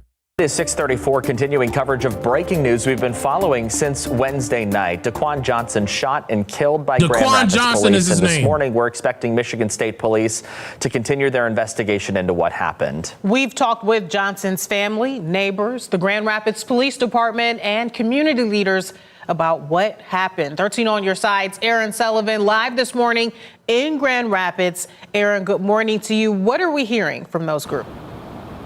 Emily, Tanner, well, a question from the community this morning is, why did Daquan Johnson have to die? We know that Johnson was riding a bike Tuesday evening after officers stopped him. While attempting to stop him, they said he wasn't complying. Now, Grand Rapids police did share this body camera video saying Johnson ran, so they used a police dog to attempt to stop him. That's when they say Johnson pulled out a gun and an officer shot him. But Johnson's family is sharing a different video this morning, saying he was on his stomach when he was killed. Well, my son, nowhere in that video was he resisting. I saw somebody laying on their stomach with a dog on their back and 2 police officers behind them. And then I watched them shoot my son 4 times. He wasn't just my nephew, but he was a son. He was a dad. He was a brother. He was a cousin. He was surrounded by people that loved him and that supported him. Johnson's family, as well as community members and leaders, marched in Grand Rapids calling for justice in Johnson's death. And Johnson's mother, Angelica, says she's still not been allowed to see his body. She's hoping later today she can say her final goodbyes. Whoa! Huh? Let me make sure I heard that correctly. She can say her final goodbyes in Johnson's death. And Johnson's mother, Angelica, says she's still not been allowed to see his body. What? His mother saying that she's still not able to see his body? Hold on. That smell like foul play. That smell like foul play. Hold on, I got more to play. Hold up. I got more to play. Hold up.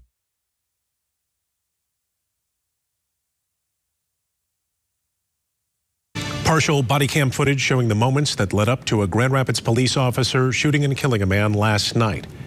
We want to get back out to News 8's Nicole Tam, who has been following the story all afternoon. Nicole, Partial what body are we cam? learning from the body camera footage?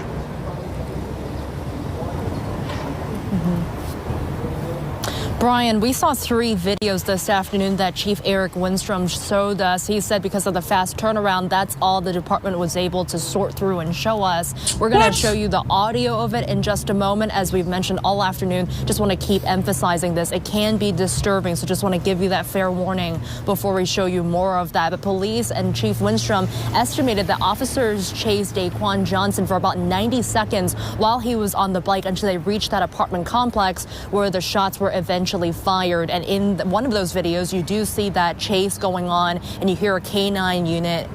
That's where the officer was, and a dog barking as they approached that scene. And then another shot Man, that he you had saw his was from gun that out same before canine the dog officer's got body to him. camera, and that's what we're about to show you. Radar. Stop reaching, man. You're gonna get shot. Oh, he's got a gun in his hand. Let it go. Let it go. Drop the gun. Drop the gun. He's on the ground.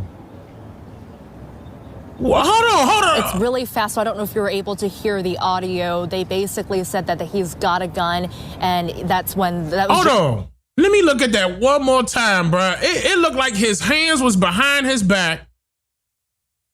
Let me look at that one more time. Was and a dog barking as they approached that. The dog got him. And then another. He didn't turn. Another shot that we saw was from that. His hand is behind. Yeah, both of them. Look, his hand. Look at his arm. His arms are behind his back. Canine officer's body camera. I don't know about that. Camera. I don't know about that. And that's what we're about to show you. Radar. Stop reaching, man. You're gonna get shot. Oh, how is he reaching? His arm is behind his back. Even when he said that right there, you could tell that his arm. Look at his arm. Look. Behind his back.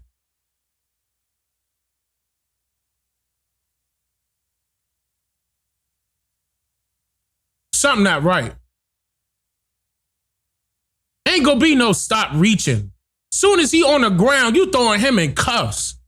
You ain't about to give him an opportunity to reach for nothing. Radar. Stop reaching, man. You're gonna get shot. Oh, he's got a gun in his hand. Let it go. Let it go. Drop the gun. Drop the gun. He got a gun in his hand. Oh, man. It's really fast, so I don't know if you were able to hear the audio. Hold on, I got another video. Hold on, I got another video. That's when that was just. I didn't want to show. Okay, hold on. Let me. Estimate that 3 shots. All right, here you go. Here go. TV8. This is a breaking news alert. I will get justice. Who gonna walk and support They this killed lady? my son. It's the last black child that died unjustly. The mother of a man shot and killed by Grand Rapids police last night, leading a march to call for justice. She was super loud. You know she was mad. News 8's Adriana Doria is at that vigil right now. We'll get to her in a moment. But we want to begin with News 8's Nicole Tam, who's breaking down partial body camera footage released today Where's by the police. full body camera? Nicole, what does the video show? Brian, Chief Eric Winstrom from Grand Rapids Police Department told us at the start of the press briefing this afternoon that they decided to do this because there's been a lot of inconsistencies, as he said, online, so they wanted to share their perspective, and that's what we got this afternoon through 3 videos. 2 of them came from one officer, that's the canine officer. So in the first video, you do see from his body camera of him driving in the cruiser, and then as they approach the scene at that apartment where those shots were eventually fired. The second video is from the car's perspective, dash cam of that, and you see a wide shot of the interaction of the officers, but you can't see clearly whether or not Daquan Johnson actually pulled out a gun, although you can hear officers say that he has a gun. moments before those shots were fired. Sorry, I don't know if you missed that because of that motorcycle that just came by, but as I was saying, you don't know exactly whether those shots were actually, or whether the man actually had a gun in the video itself, but you hear officers saying that. We also asked Chief Windstrom why they were pursuing him in the first place, because they estimate that chase where Johnson was on a bike happened for about 90 seconds before they stopped at that apartment complex. He did share with us that he was on parole. There's certainly other legal reasons to stop that individual, but the radio traffic that we're familiar with said that he was suspected of having a gun. Obviously, you're on parole for a gun. You're not legally allowed to carry a gun, so that could have been part of it. That doesn't, I mean, okay. So let's just say that he had a gun, right? He running because he got a gun and he know he's not supposed to have it. That don't mean you kill him. Guarantee he ain't pull that gun out. I ain't no way, because I don't see where he was able to pull the gun out in the video. But I agree. They still shouldn't have murdered him. There's no way. He on the ground. First of all, he tried to, we just saw that. He tried to get back up. And when he tried to get back up, that's when the dog came through. They approached the scene so at he that got up, probably got shot at because he fell. Soon as he fell, he got startled, tried to get back up and run. The second video is from the and then the dog came through. He ain't got no gun in his. Nah, he ain't got no gun right there. He bracing himself. Wow, he got hit. Boom, fell on his stomach. A wide shot of the interaction. And then, hold on. And then he immediately putting his arm behind his back. That's his arm behind his back. Officer.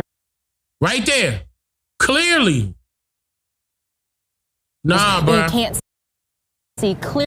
And that dog still ripping him. Whether or not Daquan he probably trying to tell you to get that dog Johnson off of him. Actually pulled out a gun, although you can hear officers say that he has a gun. I don't know about that gun bullshit, though. Fired. Sorry, and even, look, I'm going to tell you right now, even if he did have his gun, let's just say that he did. He didn't draw it. He didn't draw it like he was about to shoot at them. Because if he drew this weapon, they wouldn't have been that close to him. That's number one. The police officers would have took a step back to get away from the bullets that could be fired at them. You see what I'm saying? There's no way that they're going to still be up close and personal when a weapon is drawn. Somebody's getting hit. He's not about to draw the weapon and not fire. He's going to draw the weapon. If he going to go out like that, he going to draw the weapon and fire. If he wanted to go out like that. So they lying, in my opinion. They making this up. Motorcycle that just came by, but as I was saying, you don't know exactly whether those shots were actually, or whether the man actually had a gun in the video itself, but you hear officers saying that. We also asked Chief Windstrom why they were pursuing him in the first place, because they don't even matter why you pursuing him. Where Johnson was on a bike happened for about 90 seconds before they stopped at that apartment complex. You was trying to harass him. He did share with us that he was just so happened to be like, shit. All right, let me get up out of here. I got a gun on me knowing I ain't supposed to have a gun on me. He got up out of there on a bike. He tried to get up out of there on foot. You shot at the ground to scare him. He got startled. That's when you had the K9 on him. The K9 on him. He got his hands behind his back. There's certainly other legal reasons to stop that individual, but you murdered him. The radio traffic that we're familiar with said that he was suspected of having a gun. Obviously, you're on parole for a gun. You're not legally. If he was suspected to have a gun, having a gun, you would have been talking about where's the gun? Where's the gun? Y'all would have been trying to find that gun. All of a sudden, he got a gun. That doesn't mean you got to shoot. He didn't have that gun in his hand. And if he did, he would have shot first. He would have shot first. That boy was in pain from that dog. So that could have been he trying to get that dog up off of him. But I'm not aware that he had a warrant. Windstrom says those officers also had tasers but did not deploy them because the K9 was the less lethal option. And he explained in another clip that we showed you earlier this afternoon that the guns were the option that they chose because the less lethal option of the K9 wasn't viable enough to stop Wait Johnson. a minute. What you mean less lethal? The K9 was ripping him. I'd much rather get tased than get hit by a K9. What are you talking about? And they didn't tell the canine to heal. The canine was still ripping him. The canine was, he had his hands behind his back. The canine was either on his shoulder, his arm, or his neck, based off of what I saw. Hold on. That's some bullshit. They lying. When the canine hit him, the canine was on him for too long. Where those shots were you supposed to say heal and bring that canine back. He on the ground. Boom, canine on him. That and you see. Boom, drain him down. He grabbing his arm. He on his arm. Interaction of the officers. Still on his arm. He's still on his arm. Man, he biting down. You supposed to call him off right here. Clear. He's still on him. He's still on him. That's some bullshit. Nah, that's too long. Whether or not Daquan Johnson still on him. He ripping at him. Look at him. Hear officers say that. No. And that's probably why they ain't trying to show the whole footage, because you kept that canine on him too long. And he explained in another clip that we showed you earlier this afternoon that the guns were the option that they chose because the less lethal option, the canine, wasn't viable enough to stop Johnson. That's their perspective. We're going to try and break down all of what was said from police along with those 3 videos for you throughout the night here on News 8. Live in Grand Rapids, Nicole Tam, News 8. All right, Nicole, thank you. We want to give you a look at where this all played out. Police initiated a stop outside of Miss Tracy's liquor store along MLK Jr. Street. The shooting happened a short distance away Jr. near Logan and How come Eastern in Avenue. every ghetto, we always got an MLK Street? Every ghetto. I grew up right up the street from MLK Avenue in D.C. Every goddamn, and I'm saying ghetto because you know how they got us, they put us in the ghetto. It never fails. We always got an MLK Street. It never fails. The gunfire taking place outside of the apartment units there. It's also the location where community members are ending a march through the streets of Grand Rapids. News 8's Adriana Doria is live there now with more. Adriana. Brian, you heard just a little bit ago how high emotions and tensions were. Man, they killed this boy. Dozens of people, family members and friends of Daquan Johnson, taking over the street. They started at Miss Tracy's. They were chanting "No justice, no peace," really just demanding justice for Daquan. They then made their way about a mile to the apartment complex where this all unfolded. Take a look at this video. You can see just how large of a crowd this was. Now, we heard from the mom who was leading the charge. She was saying, you know, this is her son. This is her firstborn. She was he's not a dad. playing. He's a son. He's a cousin. He's a friend to so many. Yeah, they definitely and just should how sue. many people came out shows how important he was to this community. They say that they have footage from this apartment complex here, security video that is not being shown by police, that they are going to be showing later at 6:30 at a press conference. They say that shows a complete. Because still to this very day, now this was it's been 3 days now since this happened based off of what I received. And they still didn't give a reason why they were chasing him. And that's why I say at this point, it don't matter. I'm going to tell you why. Because we already know it was racial profiling. That's number one.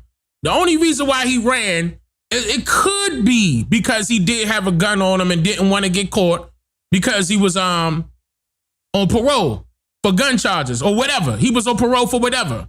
He running because of that, right? I mean, that's a simple, all right, tase, bring him down, lock him up, throw him in. You got to do the rest of your stuff. Killing him?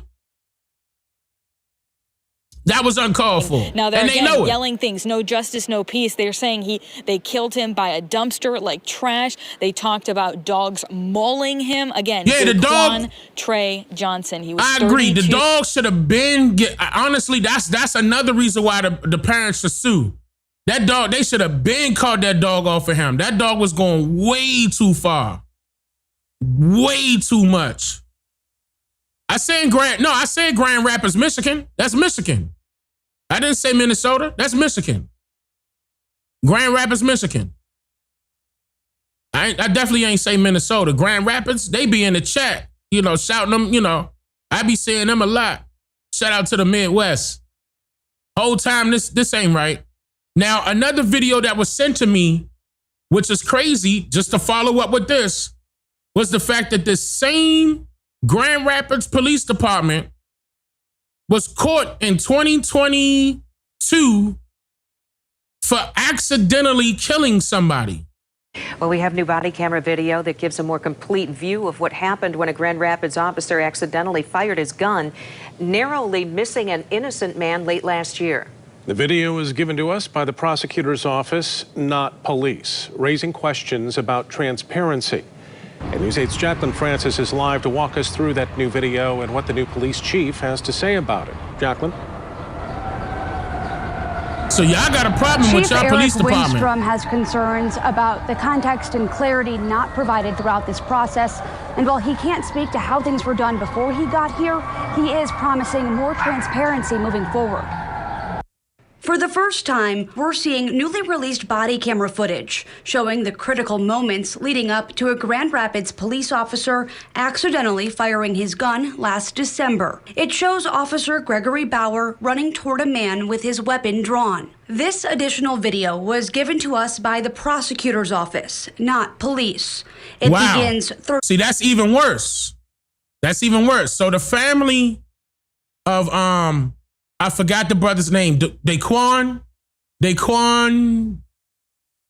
Johnson. I forgot the brother's name. Keep in mind, they gotta come after them. Their police department is corrupt. And apparently, yeah, this was done in 2022. That was sent to me. This accidental shooting, but the other one just happened 3 days ago. Johnson, right? Okay. Johnson. Yes, Miss Johnson need to come after them. And it was the prosecutors that got this body cam footage released. So they doing a half-assed job already, giving the same news station partial bits of that body cam footage. Something ain't right with that. I would sue that department and I would sue their insurance company for everything they got. 30 seconds before the shot is fired. 30 seconds that were not included in the footage given to us by Grand Rapids Police in February. That video started here after the shot. Okay, so they omitting at that time. See, this is my first time seeing this. So they redacted footage that will get them in trouble. That's all I need to see. I'm gonna stop right there. I'm gonna keep it pushing. That's all I need to see right there. Grand Rapids Police Department need to go down. Y'all got a brand new chief in 2022. Their whole department is corrupt. They may have some good people in there, but their whole department is corrupt as far as I'm concerned. Y'all need to take it to them. And it's probably the whole department. It's probably your attorney general. Yeah. Hey, look, let's go back. Look at Michigan. Does Flint have clean water? 2026, tell me, does Flint have clean water? Oh, man.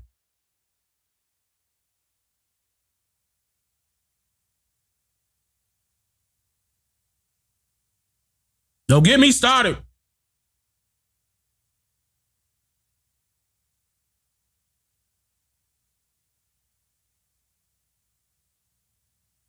Clarissa won't help.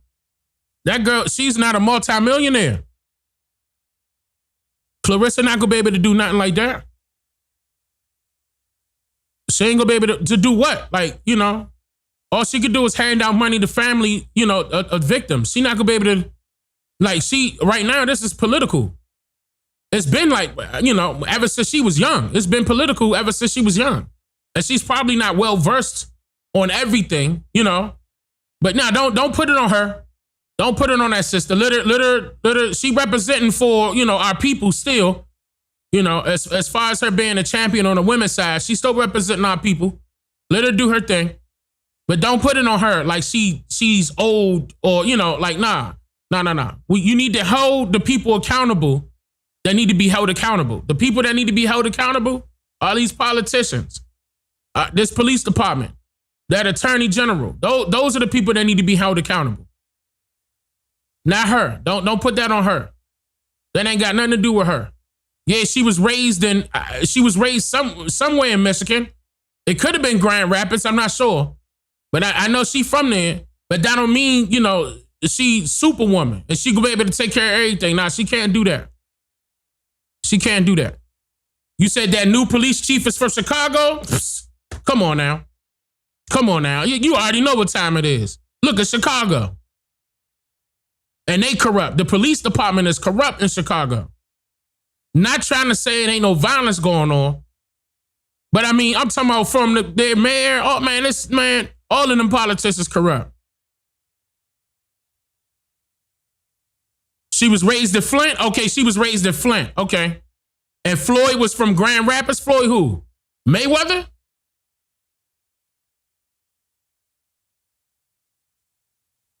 Floyd who?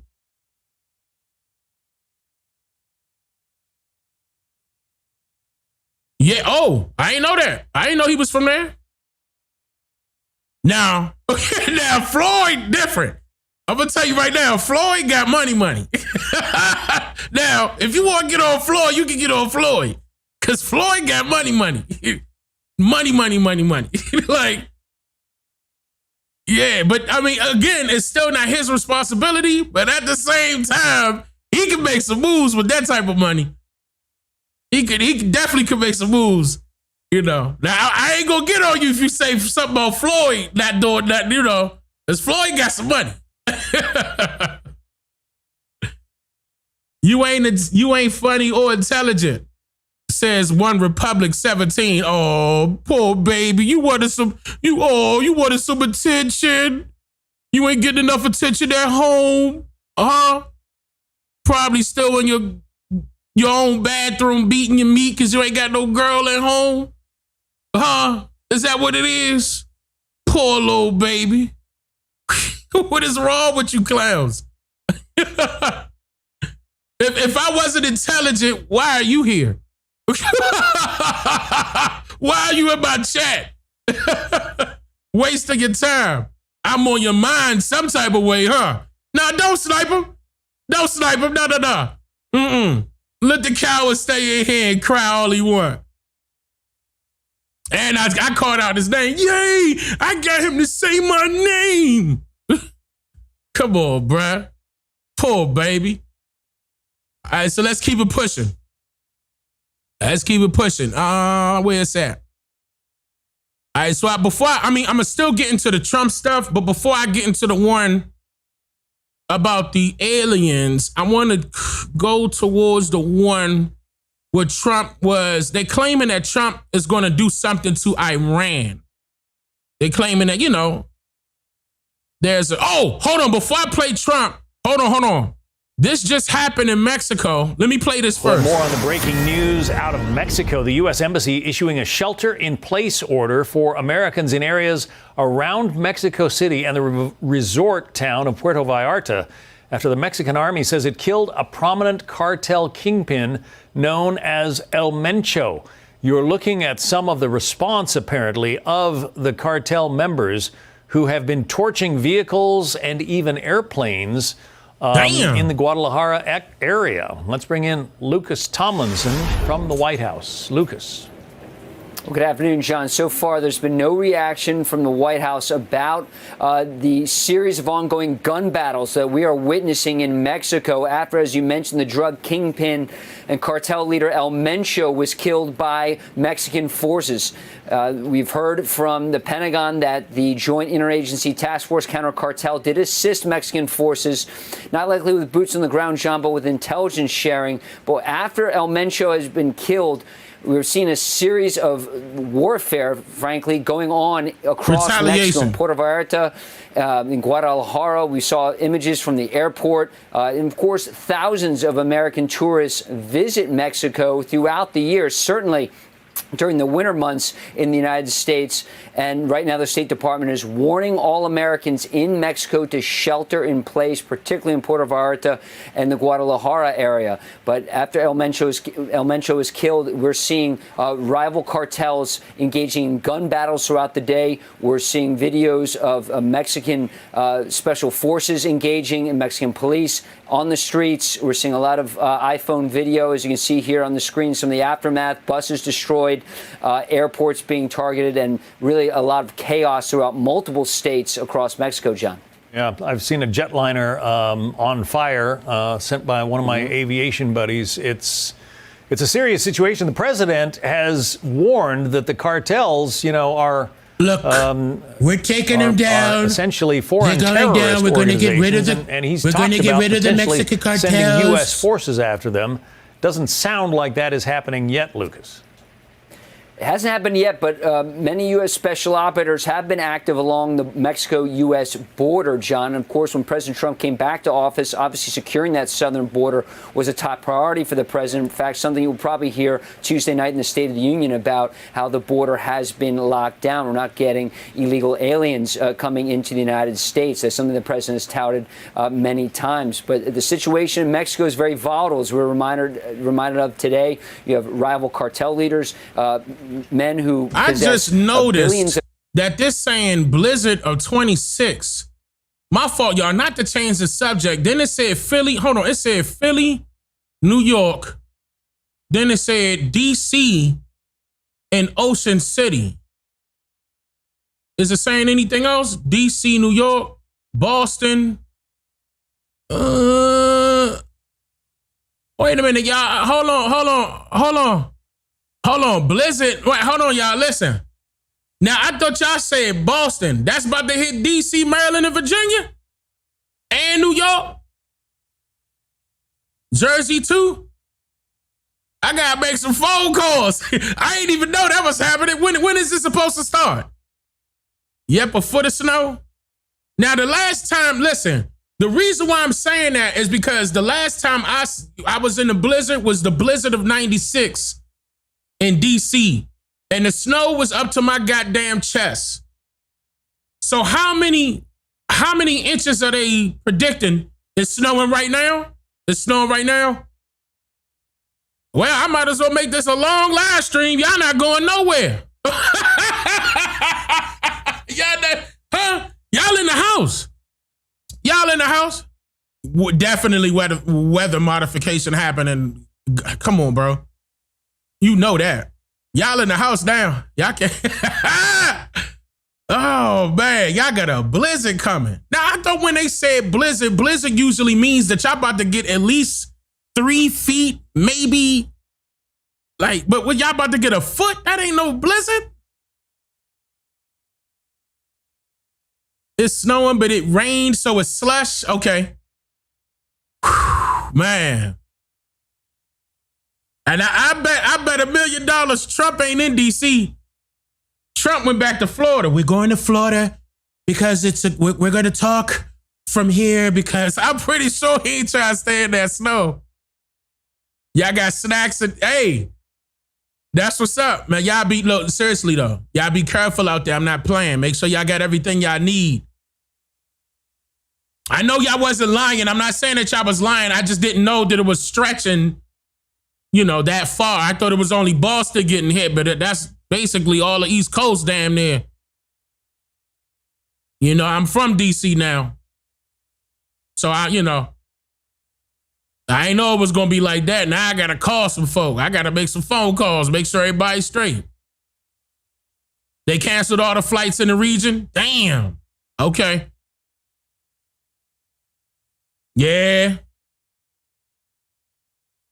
Y'all not sure how many inches, but it's a lot there in New Jersey. Okay, so y'all got some already. Third one in 1 month? They messing with it. All right, so let me keep it pushing. Yeah, HARP sold their technology to the government.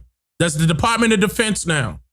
If you go back on my channel at least about maybe 3 or 4 years ago, I did a full-fledged documentary on that. HARP sold that technology to the Department of Defense. So HARP is no longer in control of manipulating the weather. They was at one point. That's the government that's doing that now. And there's a lot more people involved than just the government, by the way. The local governments are in play. Yeah, Department of War. The Trump president. All right. Yeah, y'all better not be eating that damn snow. This ain't the 90s and the 80s. Y'all better not be. Y'all some grown people in here. Who eating snow? If I find y'all eating snow right now, you better not touch that snow. You pick up that snow and hit a lighter and that snow ain't melting. Listen, you better not be putting that in your mouth. Okay. So I might as well go ahead and play this part right here. They were saying Trump was about to do something on the East Coast. Hold on, let me see. I met with Governor Abbott today, and you had a couple of requests, unfortunately. He always says very expensive. You know, it's Texas. And he did tell me I got the greatest vote in the history of Texas by far. That's an honor.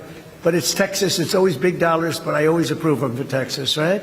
So we've taken Texas care is of big, business. Trump. I hope You got to everyone understand. Here tonight will be back in Washington this summer as we celebrate the glory of the unique heritage of your individual states with a Great American State Fair. And you know all about it. Our National Mall is going to be transformed into something that's actually unbelievable. But Wait a first minute. we have to clean up. If I was the president, I wouldn't want nobody behind me taking pictures. She got 1, 2, 3 cameras. Girl, get your ass in the front. Why do people need pictures of my ass? What the hell is this? Some mess that Maryland and Virginia left us. We're going to be cleaning it up. It's unbelievable what they can do with incompetence. Together, we're going to make our 250th year the greatest in the history of our country. And we have a couple of other events coming up also very shortly thereafter. We have the World Cup and we have the Summer Olympics, and the World Cup has gone out with their tickets and more than double. They sold more than double what they've ever sold before, way early. And it's unbelievable. The numbers they've done, Susie, are unbelievable. They just came back, and it's really, really special. It's going to be something that I think that there will be nothing like this period of time. You know, when the election was rigged and I missed my normal second term, I said, this is terrible. But I was the one that got the Olympics, and I was the one that got the World Cup. The problem was I was going to be president for another 4 years, and this was going to take place. Mr. Governor, doing a good job in Louisiana. We did a good job in that very special city of yours, too, with crime, didn't we? Huh? He said you cleaned it out. New Orleans, we cleaned it out. You never had, and your Mardi Gras was a big success, right? But we have so many different things that we can be so proud of, and what's going to happen and what has happened when this horrible event took place with the election, 2020. And I said, this is terrible. Man, they got white candles and everything. I said, you know what, I got to do it again because we did so well in that second election. I said, I got to do it again. And I did it again, and then all of a sudden they're saying, sir, the Olympics are coming up. Sir, the World Cup's coming up. Sir, 250 years is coming up. Now, I took credit for the Olympics. I took credit for the World Cup. And I'm trying to take credit for the 250 years, but I'm not getting away with it. I'm getting hammered. I tried to take credit for 3, but I'll take credit for 2 of the 3. But we're going to have an incredible few years. I mean, we're going to have something special. Wait, what?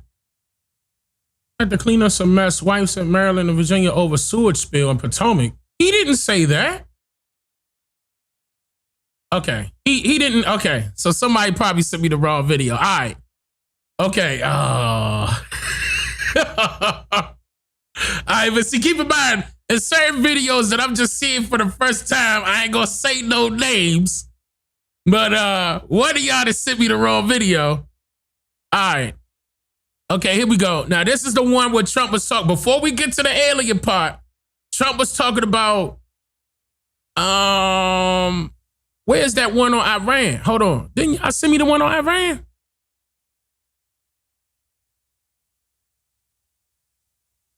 Here you go. This here. Russia attacked Ukraine overnight with dozens of drone strikes and ballistic missiles focused on Ukraine's energy infrastructure in and around Kyiv and the Black Sea port of Odessa. Fox News senior foreign affairs correspondent Greg Palcott joins us from Kyiv. Hello, Greg. Hello, Shannon. That's right. Just days before the 4th anniversary of the war between Ukraine and Russia, Moscow is showing no mercy. We were awakened at 4 in the morning by blasts of ballistic and cruise missiles plus drones targeting energy infrastructure in this frigid winter.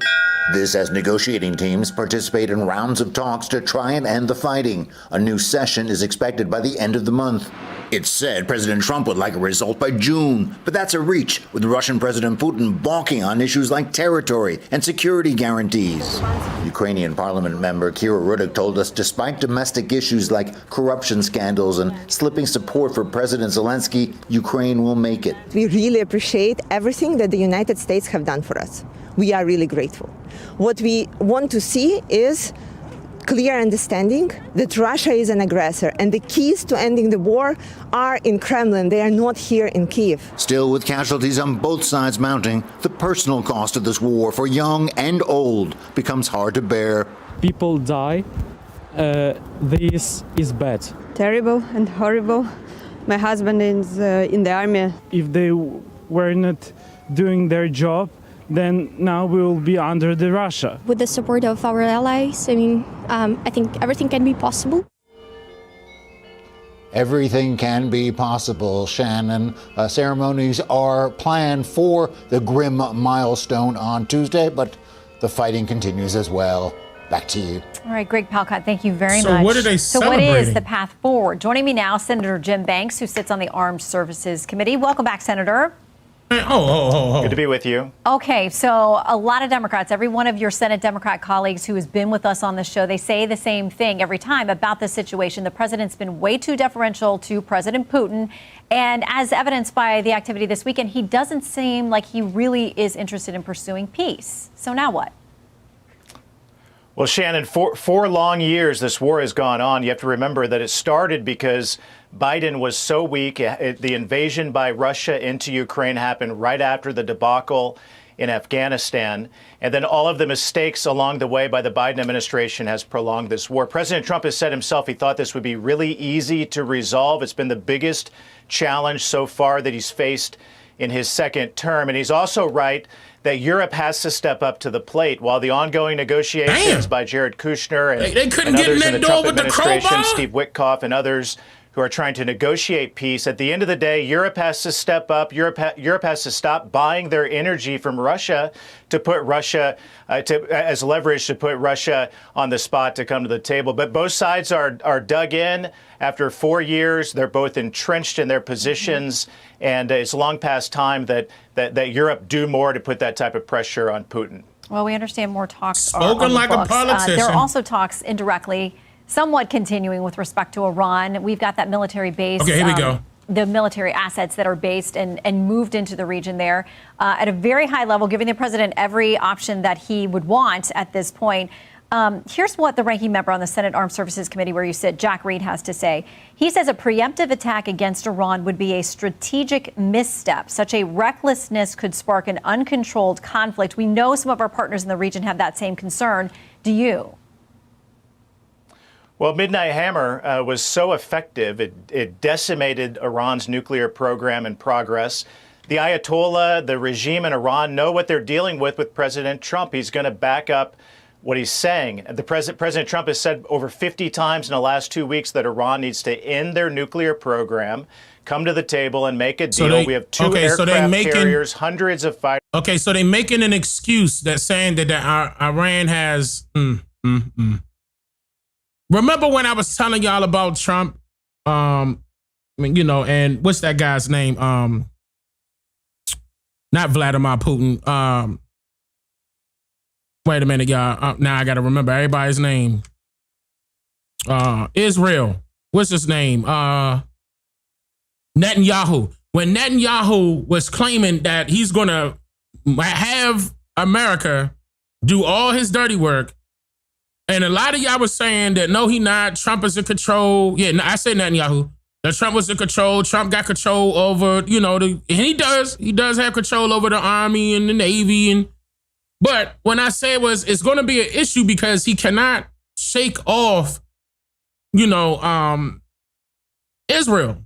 He can't shake them off. And I'm like, it's too much involved and too much at stake. And if he doesn't help them, they would get rid of him. Okay, now here they go.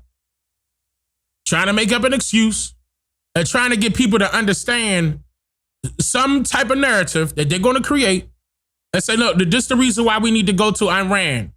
Blah, blah, blah, blah, blah, blah, blah, blah, blah, which is a lie. We already know this is a lie. And Trump ain't going, look, he ain't got no choice, y'all. He really don't. He about to back him. He's about to back him. So regardless if y'all gonna be fans of that or not, I'm gonna tell you right now, that just goes to show you whose side he on. That's a big indicator to let you know whose side he on. Jets.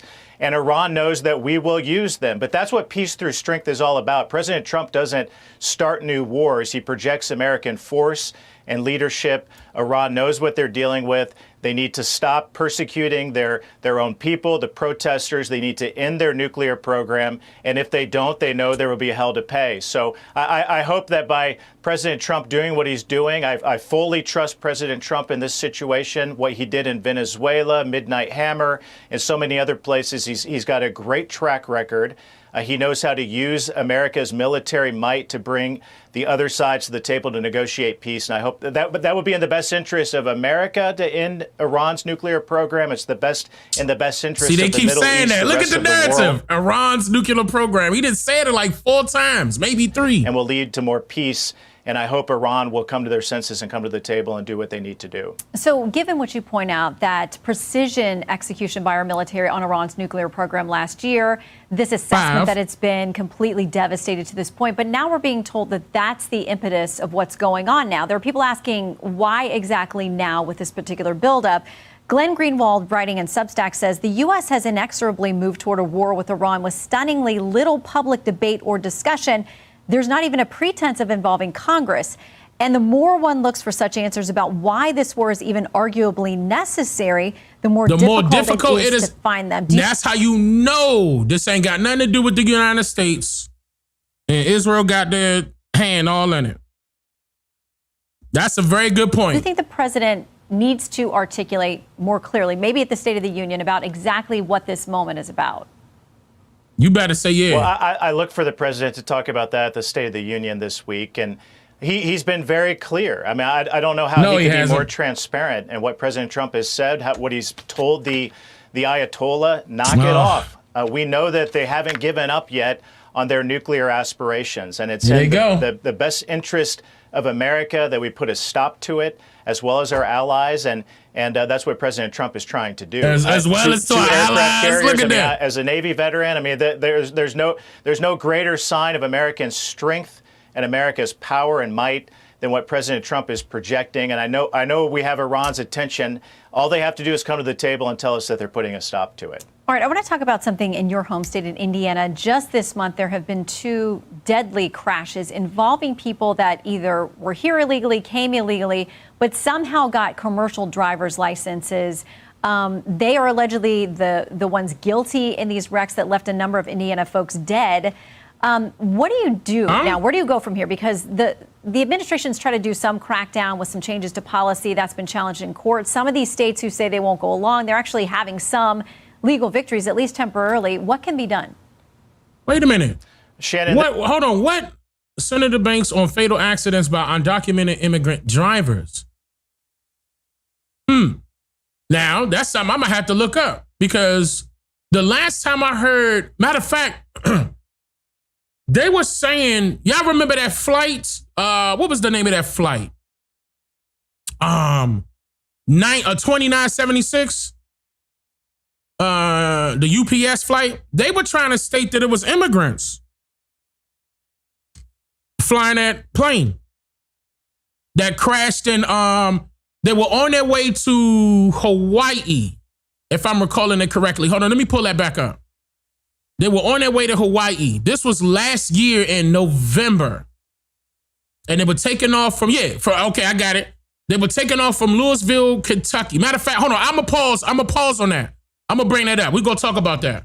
Let me keep going. We're going to talk about that, though. Crisis. I mean, it seems like every week now we have another death in Indiana due to an illegal behind the wheel of a semi-truck. And the more that we dig into it and learn There's so much more that we have to do to stop it from happening again. I mean, just 2 weeks ago, we had 4 Amish men killed by a Kyrgyzstani illegal in the part of the state that I live. Last week, this week, a 64-year-old man killed by an illegal from India. Back in November, we had a National Guard soldier killed in a Humvee accident on an Indiana highway by an illegal from the country of Georgia. I think I can count over 8 Hoosiers who have been killed in the last few months, and a lot of others who have been injured. On Friday, the Secretary of Transportation, Sean Duffy, announced that the CDL, the truck driving license test, must be conducted in English. That will go a long way because we have states like California that conduct that test in 20 different languages. He also shut down hundreds of fake truck driving schools and then shady truck driving companies.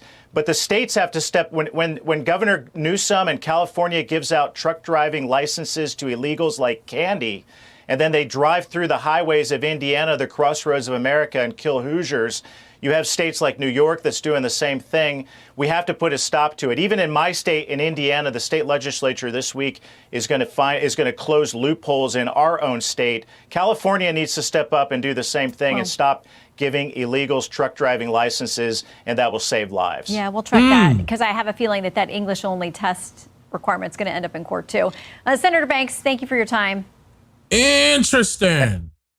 Because, okay, again, so he named about 8 or 9 different instances. And also that was the rumor. I didn't look into this, but that was the rumor going around stating that the UPS airplane flight 2976 went down because now they were trying to state that it was an illegal immigrant. And I'm going to bring that up. But before I do that, I think that should be like on the back end. Let me get into this Trump stuff with let me explain. Now, I'm not trying to say that he's doing this, but they're trying to accuse Trump of bringing this stuff up again about UFOs and, UAPs and stuff like that, and letting those files go because he doesn't want to. That's what they're accusing. They're saying that because he doesn't want to talk about him being inside of the Epstein files. Okay? Now, we cannot deny that he's not in them Epstein files.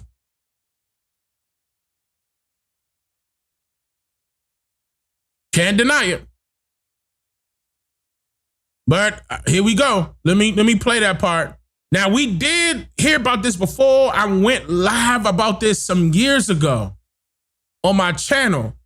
And they were saying that the Pentagon indicated that they were in talks with aliens and UFOs are real, et cetera, et cetera, et cetera. I went live about that. Then here we go with Trump. I'm not sure if this is a distraction, but y'all tell me. Now, I mean, I would say it is, to be honest with you. I would say it is, but let me hear y'all's opinion about it. Here we go.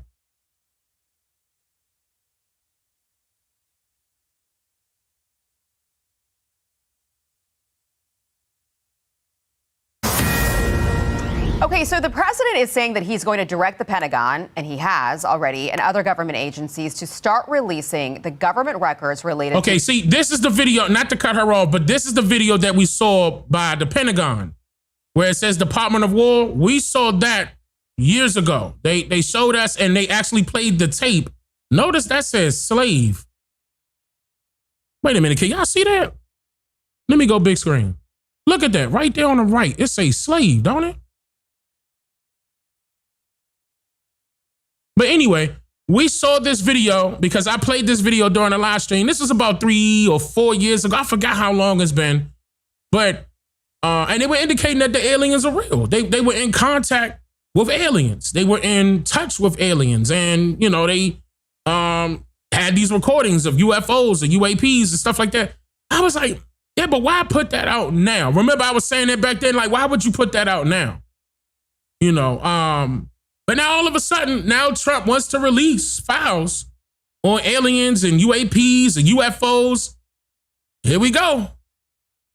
Alien life and UAPs. And it comes after former President Obama's comments about aliens sparked worldwide interest. Government transparency on UFOs has been growing in recent years, and lawmakers are pushing for increased reporting requirements. For more, let's bring in House Intelligence Committee member, Texas Congressman Dan Crenshaw. Congressman, great to have you. Before I get into the files that the president wants to release, I want to play the soundbite just for our audience about what Barack Obama said and what sort of like started this firestorm. Let's listen here. Sure. Are aliens real? They're real, but I haven't seen them, and they're not being kept in. You one of them. Area 51. Area 51. There's no underground facility. Hold on. That's cap. Now that's cap. I remember that year where they did a full-fledged. What they called it? It was a campaign, but they called it a. I'm trying to get the name of it so y'all can look this up. It was called damn it. Not a march. What the hell did they call this? It was a movement exposing Area 51. People went there. People recorded it. People recorded underground facilities. This is all real. And they were fighting so hard to get this off of the internet. Now, I kept a lot of the stuff that I was able to grab. And I'm talking about video. Oh my God. They were fighting so hard. And I believe it was during Obama's, wait a minute, am I recalling it right? It seemed like it was happening when Obama was president. Damn, I forgot what time that was. Hold on, no. Was it with Trump? Hold on, y'all. Was it Trump's first term? Or was it Obama's last year? It was something like that. Either way, they went down there and put everything on blast to the point where they showed that it was an Area 52. And I was like, what? What is this? So anyway, we know that Obama's lying. Unless there's this enormous conspiracy and they hid it from the President of the United States. Yeah, okay. So the president says he really revealed classified information. What part of that do you think is classified? Is it the part that he's talking about Area 51? You'd have to ask the White House on that one. I don't think that there. I mean, I can say I've visited Area 51 as well. You know, and I don't want to disappoint anybody, but I have the same answer. Again, if they're hiding something there, they're doing it really, really well. Stop, bro. You know that's why you smiling, because if you visited, you know they got underground facilities. Stop the cap, Crenshaw. That's just not what the area is used for. Yeah. Well, what do you think is going to come out of these files? So he's releasing. With him being a younger guy, and when somebody laughing, you know they lying. Like, you know they lying. Like, come on, bro. Like, yeah, you lying. So you been down there. All of these files, and my first question was, okay, but like, isn't all the juice in the classified stuff? The classified files is what we really want to see. Well, and that's probably what he's talking about, is probably declassifying. Look, there's an unclassified version that everybody has seen, and it's somewhat disappointing. Look, I'm on the Intelligence Committee, so I do have access to the classified version. I will say it's more detailed, but it's equally disappointing in this. What makes it classified is likely the communication, the methods by which we have collected some of this evidence. And look, there's plenty of evidence of this anomalous behavior that we cannot explain. I mean, we just can't explain it. We've all seen the videos. We've seen the Tic Tac video. This is all recorded on a number of sensors that are highly verified. It doesn't mean we know what it is, and I think that's what it's disappointing to everybody, right? It's disappointing to me. I want to know. You do know, and because the attributes of some of these, whatever it's these crafts. I mean, they defy the laws of physics, and so that's where you get into the sci-fi theories about gravity manipulation, the ability of some kind of engine that can manipulate gravity. And accelerate it at speeds. Hold on, wait a minute. Somebody normal. Wait a minute. We ain't say all that now. Are you leaking something low key? Wait a minute. We ain't say that. Hold on now, Chris Shaw. Hold on. Oh, what's his name? Hold on. Go back a little bit. ahead. It's disappointing to everybody, right? It's disappointing to me. I want to know. And because the attributes of some of these, whatever it's these crafts, I mean, they defy the laws of physics. And so that's where you get into the sci-fi theories about, gravity manipulation, the ability of some kind of engine that can manipulate gravity. An engine that can manipulate gravity. And accelerate it at speeds that would kill somebody normally, but sound like a jetpack because it cloaks itself in some sort of it cloaks gravitational itself bubble that it actually doesn't kill the. Okay, so there's a shield to protect you. You know what? I believe he's telling the truth, but trying to not make it obvious because he a politician. So he throwing people a bone. The way his demeanor is, he throwing people. I'm just saying. I'm just going off of his body language. I don't got any evidence to prove what I'm talking about here, but that the body language, it's like and the way he's talking, the way he formulating certain words and putting it together and trying to create a picture. Because we ain't talk about none of that.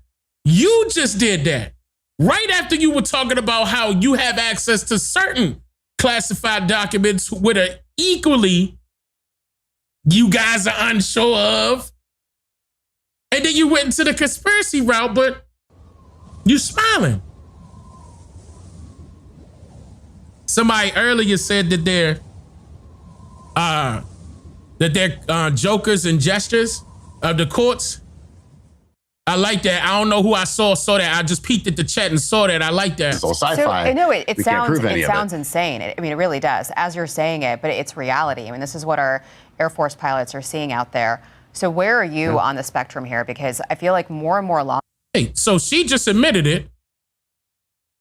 This is what they're seeing out there. lawmakers are starting to, go from, well, this might be technology we have that the government's hiding, another government has, to now, this is technology that is non-human.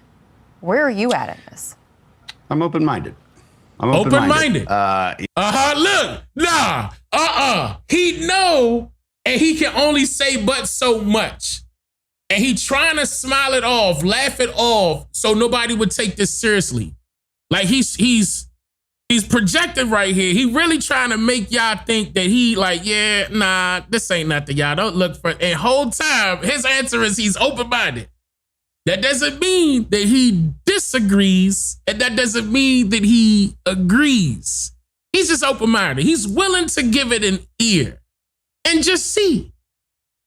Okay? Because he knows. Because look, I still have to see some hard evidence. You said that you have access to the classified documents. What more hard evidence do you need to see? And one of the things that I think the public should know is, look, we've seen. Oh, so now you're going to give the suggestion. Folks, The Age of Disclosure is a really big documentary right now on Netflix. I was on it. I was surprised I was even on it. I don't remember even doing that interview. I didn't know who I was. I just do so many interviews, and I'm on this this documentary, which I thought was really funny.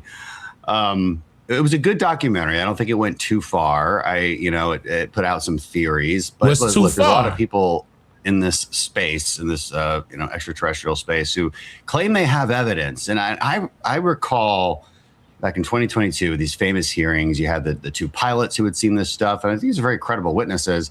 And you had another guy who said he had worked on the program and had classified material that he was going to give to the Inspector General. I thought I remember him saying he was giving it to the Intelligence Committee, on which I say, and I remember thinking to myself, you've never given us anything. Huh. Because why would he give it to the intelligence agency? He needs to give it to somebody that doesn't work for the same company that is doing the wrong thing, or or purposely not communicating this to the public, which is still technically the wrong thing. But if you have these advanced technologies by way of some other alien being, meaning that they're not from this particular territory, you guys have communication with them, and you're able to translate a different form of technology that advances the technology that we have here today, why isn't that public information? Why would you want to hold or withhold that from the public? Not allowing people to get involved to possibly further that technology in the direction or in the form of knowledge. Like, I mean, or theories. You can come up with something and say, let's just test the horizon by let's manipulate it to go this route or that route. Oh, wait a minute, because it can be manipulated to be utilized against the public, right? This is the reason why you're keeping it so quiet. You will want them to work on your side so that way you can still have control over the people. Because if the people get access to that type of information or technology, they will be able to easily have control over you. Is that what this is all about?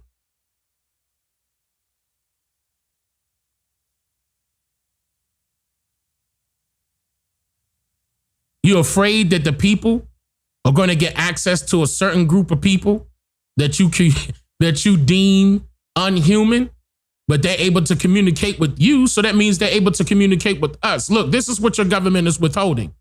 They're trying to stop our access to you guys because this is what you have inside of your body right now. This is the reason why they continuously put stuff in your water. This is the reason why they put stuff in your food. This is the reason why the reason why is because they're trying to purposely deactivate something that can be activated that's within your body. That could turn you into, I'm just saying, something that they write comic books about. Something that they make millions to billions of dollars off of movies that they talk about. This type of stuff right here. It goes back to the comic books and the books that we read. What if that is possible? What if this so-called superpower is possible? Because don't you call a certain computers supercomputers when they have more knowledge than others?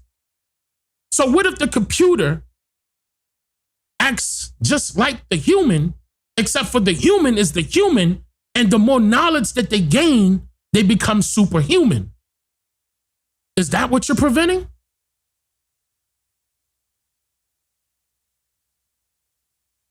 You know, I like when I talk like that because I know the ancestors are working with me, and I'm not going to know what I said until after this live stream ends.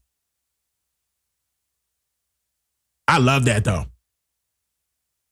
That's how I know it's the truth. When I don't even know what I'm saying until I leave off of this live stream and watch it back and be like, wow, and surprise myself. And I'm just saying it's so simple for people to catch it. Then the people run with it. They do whatever they want with that knowledge. That's what this is about. So why would you want to withhold more knowledge from the people? We shouldn't have to pay to receive better knowledge. Colleges, universities. They're saying that this is the best. You should be college educated. So why isn't it free? Wouldn't you want your people to be more intelligent? That's what makes this whole thing, as far as aliens are concerned, spooky. It's not because of what they look like in the picture that they tried to describe to us in films. It's about what knowledge they possess that we could possibly gain from, because apparently that's what you guys are hiding. It's obvious.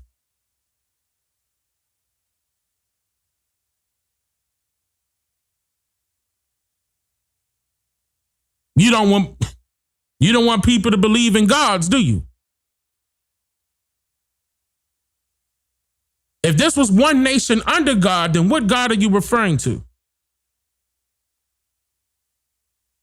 Well, where's the Where is classified it? documents? You said, yeah, you've never given us anything. So, you know, people should know that. I think some of these folks are just not telling the truth. And if there's so many, then why can't we have one piece of evidence besides, you know, some of the you know, again, we have evidence of anomalous behavior. Does it mean extraterrestrial?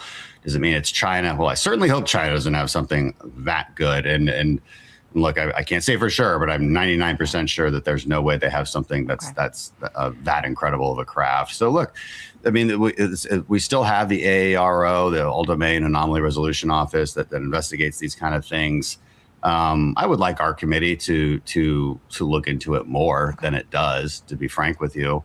But you know, as President Obama said, it would have to be quite the conspiracy. And right, and you didn't see anything in Area 51. There were no little green men. You're confirming I for us. definitely we're didn't beyond see that. that. Very hard turn. We're beyond the little green men. We're beyond that. When they showed us aliens, they weren't even green in the fumes. Some of them look just like us. And some of them look like different versions of us.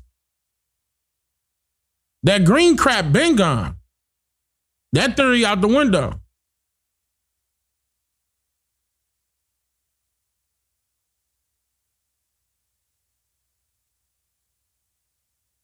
To a completely different topic before I let you go here. I'm running out of time.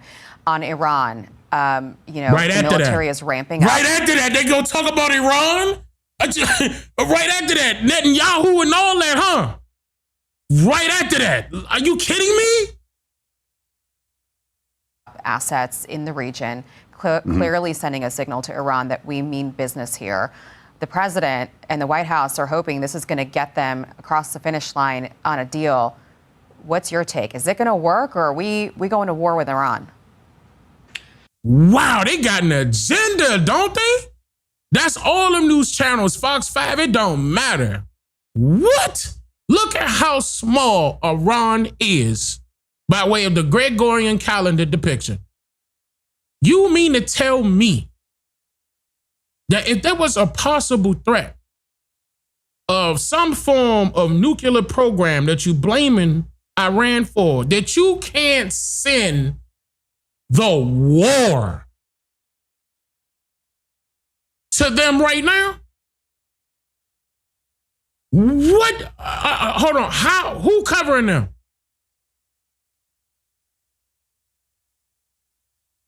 Who? It says right there on this map that you got USS Abraham Lincoln and 4 destroyers in the sea, in the Arabian Sea. And you mean to tell me, man, we played too many video games to know that we can handle this mission if it was a threat. But it's not. They giving Iran an opportunity to join them. We done seen this in movies too. They want you to get down with the bad guys. So it could be up under one umbrella and only one group that's gonna have control over everybody. We done seen this too many times. This the reason why U.S. helping Ukraine right now. They ain't trying to give Russia Ukraine when originally, what was Ukraine? It was always a part of it historically. Now all of a sudden, just because they want to continue their own independence, you gonna help them out by handing them the firepower? So who's to say that you could get Iran, you could get Venezuela, and you want Greenland. You want Greenland too for all of its natural resources. So who are you to stop Russia from getting Ukraine? Uh-oh. And they got 2 more destroyers on the Mediterranean. Come on, bro. You don't think it's an agenda?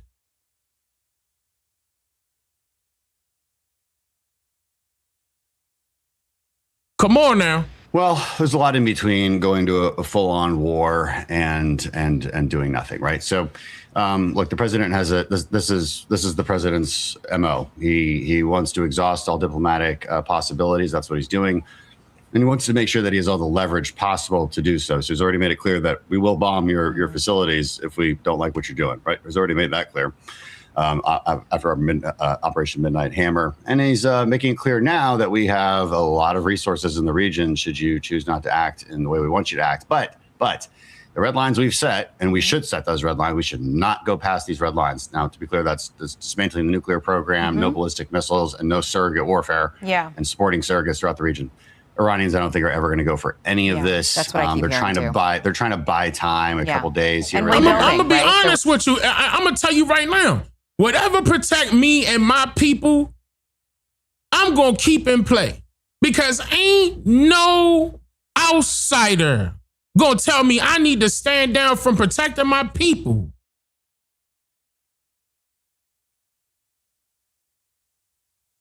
It don't work like that.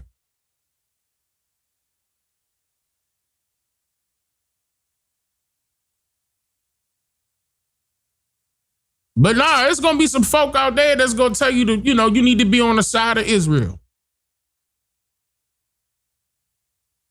And wasn't that shit man-made? Let me stop before they cut this YouTube channel. Rebuilding their ballistic missiles. They're definitely and their rebuilding. nuclear program. The Israelis are very closely looking, so this could Right start after sooner that. than the president even wants it to start. Talk to me right after that. You heard what he said?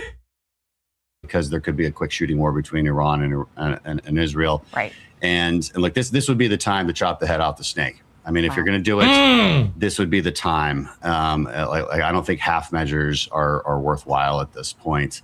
The Iranian people have made it very, very clear back in December that they want a different regime and they're willing to fight for it. They want a different regime. Okay, I lied. I mean, at least he being truthful right here.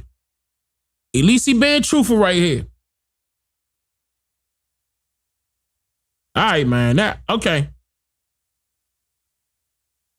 It's that serious though. Like when you think about it, when you really look at it, like not go from a biased perspective, whether if you want to go the political route or not, like whether if you're a Democrat or Republican, put that aside. You talking about innocent people that ain't got nothing to do with us, and you want them to stand down from protecting themselves. That's what you want. You want Greenland to do the same thing. You wanted Venezuela to do the same thing. Oh, and Cuba. In Cuba, they wanted Cuba the same way. But you mad at Russia for doing the same thing.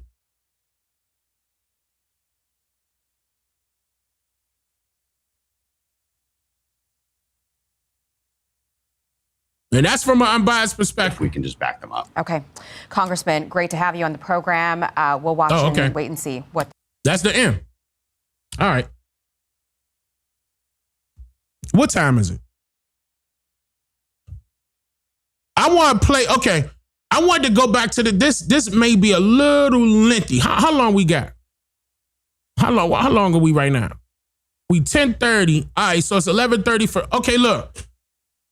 Y'all in the house, East Coast, y'all in the house anyway. Y'all got the blizzard. Y'all, listen. Anyway, so I want to play this video that I was talking about where they were in. Okay, now they didn't say, it was just a rumor. They were indicating that flight 2976, which was a UPS flight, UPS airline. It crashed in November something. It was like early November, 2025 though, by the way. And it was coming from Kentucky. Now, they were on their way to Honolulu. They were on their way to Honolulu. And I believe they tried to say that one of the engines detached or one of the metals got, I forgot what the rumor, like what they were trying to say. I believe the end result, let me pull that up so I won't be guessing. Because I'm getting ready to play that video. Let me pull it up. What are they officially saying? Well, how they, let me put that in quotes. They officially say, okay, that, the left engine detached. The left engine detached. Now, the incident is still up under investigation by the National Transportation Safety Board, which has identified metal fatigue as a contributing factor to the accident. Metal fatigue. So that metal got weak over time? What do you mean by that? The metal was weakened over time? How old was this flight? Airline. How old was this airline? Metal fatigue is what they're calling it? And that's the reason why the left engine detached. I could have sworn that planes go through a full safety inspection before they even get a chance to start up the engine. And not only does the safety inspection have to be conducted by the pilots, the safety inspection has to also be conducted by the port that is leaving from. In other words, it's being checked and cross-referenced, right? You said not lately, Dane? Not lately? But that's what's supposed to happen. So wait, so are you telling me that this was done on purpose? See, that's what I'm saying. The rumors was going around saying that it was foreigners, undocumented immigrants, who were the pilots to this flight. And that was the rumors. That's what I first heard. So I'm getting ready to play it. I'm not saying that that's real. I'm not saying that that's true. Okay? But that's what I heard. So to go back to what this guy was saying earlier, as far as undocumented immigrants causing accidents, that's the reason why I brought this up. And I'll go ahead and play the body cam footage. You know, I should give y'all a warning because I don't know what they're gonna play. You know, I don't know if they chop this up and edit this out for YouTube. I'm just letting it ride. Oh, it's coming from a YouTube channel. Hold on, no. It's coming from a YouTube channel. Hold on, let me pull this up.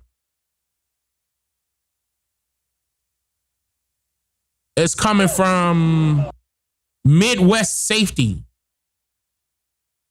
Midwest Safety. All right, here we go. Oh, damn, it went right to it.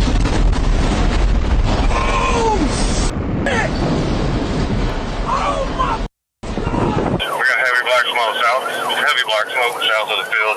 Jesus Christ.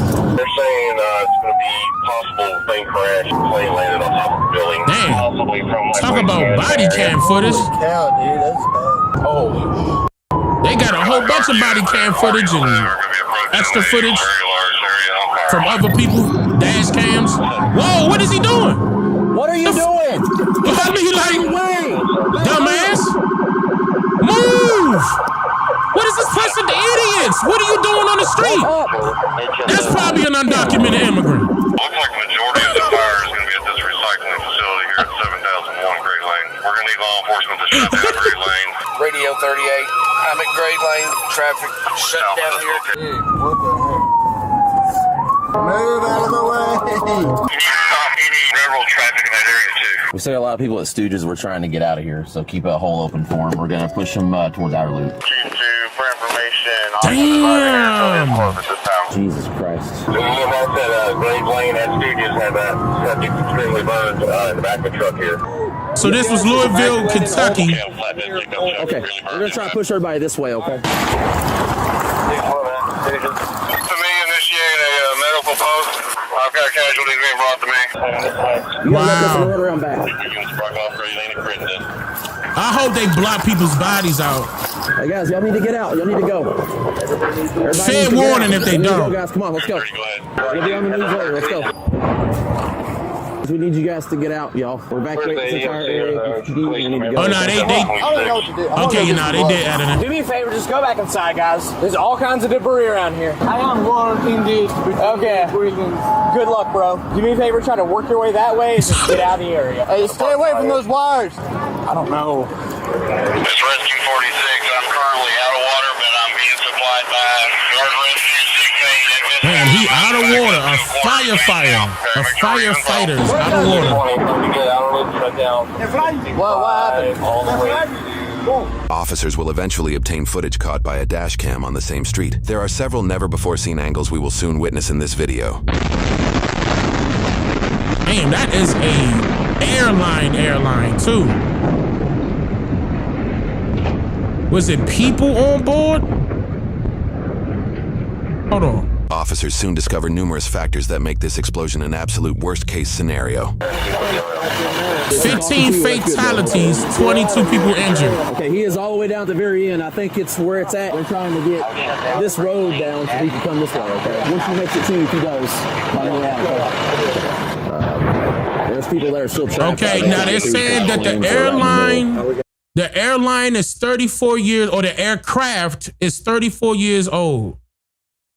They're putting fire out right now. I'm trying to figure out where these cars are coming from because they need to get out. They're probably pushing them out of these businesses the next road over. Fire says somebody in a red hoodie said there's people in that trailer in there that they need to know because they're making it. I can't find it. LMPD Retro State advised they are going to emerge Fire 5 and Event 1 for fire operations.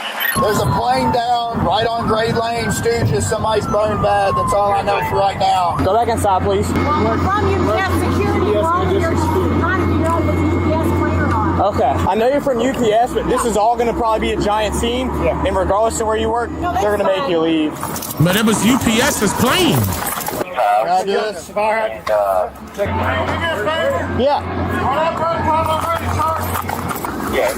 That's why they on the. Wait a minute. I just noticed that. Wait a minute. UPS on the scene quick, ain't they? It was a UPS. Wait a minute. What? Hold on. Oh, wait a minute, y'all. Okay, let's play that one more time. One for fire operations. There's a plane down right on Great Lane, Stooges. Somebody's burned bad. That's all I know for right now. Go back inside, please. We're from UPS Security. With UPS Security, if it's a U.S. plane or not. UPS Security. UPS, what? Okay, I know you're from UPS. Okay, I know you're from UPS, but this is all going to probably be a giant scene. Wait a minute. UPS Security, they trying to figure out if it's their plane or not. Hold on, y'all. Let me think. Let me just process that. To just assume. If I was UPS, would I have security to the point where I need them to go find out if one of my planes went down? If I was UPS, when you should have a tower that's in communication with that plane or aircraft, and if that aircraft just so happened to fall or something happened, you will be notified by something that's going off or went off or something happened inside of the aircraft. Would I send security, or would I be sending paramedics, the fire department, and the local police department, as well as notifying their aircraft? What is security necessary for? I'm just thinking, y'all. Chat. Ain't nothing wrong with critical thinking. They ain't trying to start something. I'm just thinking, goddammit. I'm just thinking. Keep in mind, this is a UPS airline. They saying that this aircraft was N259 UP. It was 34 years old. Its first delivery was done in 1991. And it was converted to a cargo aircraft and delivered to USPS Airlines in 2006. So they had this one since 2006. It had flown 21,000 cycles and for about 92,000, about to hit 93,000 hours. It was equipped with a General Electric CF680 C2DIF turbofan engine. Let me see how old that engine is. 2021. 2021. So this is a new engine. Somebody lying.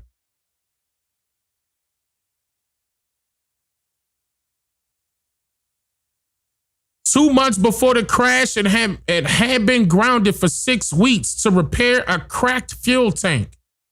And corrosion was later found along 2 structural beams in the fuelages. So, okay, the aircraft re-entered service a few weeks before the crash. There's no way that you put that back up in the air without doing a full invest. All right. That's a lawsuit.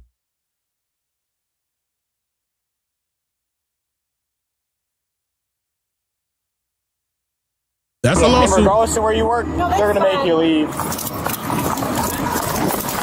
Can I do this? All right.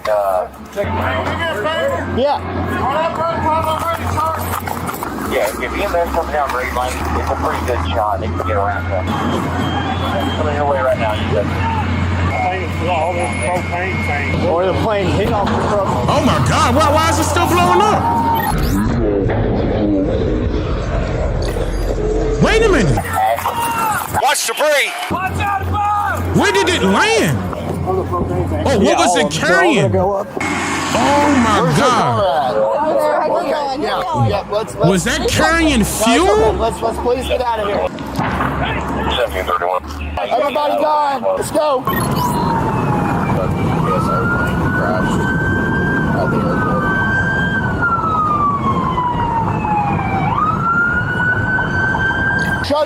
Shut it down and get out. Just go all the way back there. We got this. We can't let you move. We don't want people to start blowing up. I need you. Oh my. Back. Sorry. I'm back in that wreck. Plane crashes can cause large explosions, but the size and duration of this fire is unusual. Officers and firefighters did not yet know the UPS cargo plane was departing for Hawaii, a roughly 4,400-mile, 10-hour flight, meaning the MD-11 was likely carrying nearly a full fuel load of over 330,000 pounds. Is that normal? What? The situation was made worse when the aircraft crashed onto a fuel recycling center, whose owner later told officers what materials were stored on site. 1,000 gallons of number 2 fuel oil. The diesel fuel, the number 2 off-road diesel fuel, I had about 6,000 gallons of it. Roughly around 74,000 gallons of processed number 4 fuel oil, black oil. That's a damn nuke. Basic is all it is. A whole bunch of bad oil, probably 147,000 gallons mixed with water. So that stuff may boil up and burn off as well, but it burns. It burns hot. Oh, it's burning. This event requires as many first responders as possible, causing some to suddenly leave their homes on a day off. Fire trucks and other emergency vehicles will continue to arrive at the scene throughout the following days. I want to be late. I was just told tough. All right, love you. Our kids need to go to the hospital. Who? It was right. They came down. Is anybody in here hurt? She's hurt. She's hurt. I can get EMS over here. We want to get out of here. I understand. I can't see you that way right now. Can I see who's hurting here so I can help? You want to see me? Who's hurt? God. You guys have burns? I threw myself over top of him and got busted in the back of the head with the... I mean, everything's pretty much landed right on top of this car, man. Okay. I seen it coming towards us, and I heard a boom, and then I seen fire shoot out and it went over top of us. They got some burns and stuff. The main thing I want to do is move you guys because there's more things that are going to explode over here. Move that way and we'll help you guys down there. Okay? We got to get off this block. Just go that way as far as you can. Those are like small little scrapes. If we have someone who has serious burns, we'll treat them here. But if they can move, they need to go to the casualty collection. There's a whole lot of dumbasses that think we're just driving down Great Lane just so they can try and get closer to see it. I see something like that, I'm like, I'm going to I'm not going to lie. If it was just scrapes and everything. We're not getting enough on it. Some folk be over exaggerating.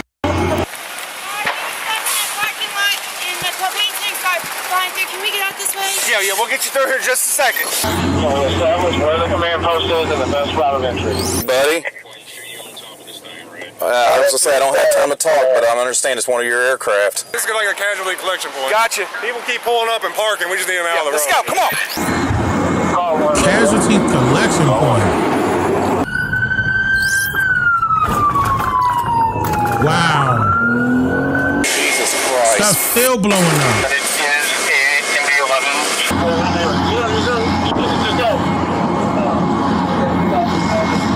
I'll be honest, how many more of those tanks are over there? A lot. I know. I don't like being this close. They're blowing up. I was watching. These flames are unreal. And we're what? Are they familiar with where they're located? That's a fuel facility? Yeah, that's what I call it. A fuel recycling facility? The guy in this truck right here saying his son works on the other side of the fire. There are a bunch of guys off stuck down there and they can't get out. Grade A Recycling said the plane pretty much almost landed on top of the building. Wow. Damn, bro. I mean, because I would say that's too much of a coincidence. Made me get out of my truck. That's his truck. I made him get out. Do me a favor, go around the corner there in case stuff keeps blowing up. Stop videoing and go, bro. I'm on the phone. Well, go. Yeah, stuff is still. I say walk. It's a serious incident, bro. Walk.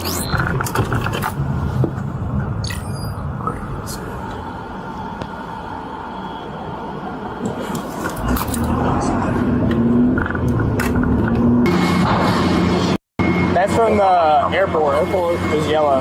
No, the yellow's airport. That's Air Force. Are you all right? Yeah. Okay. Man, they got down there fast. Well, there's stuff going up in the air. Grab my truck right there. There's just stuff going up in the air, and I just don't want. And that still doesn't explain why UPS ain't with them. The UPS security's supposed to be with the airport.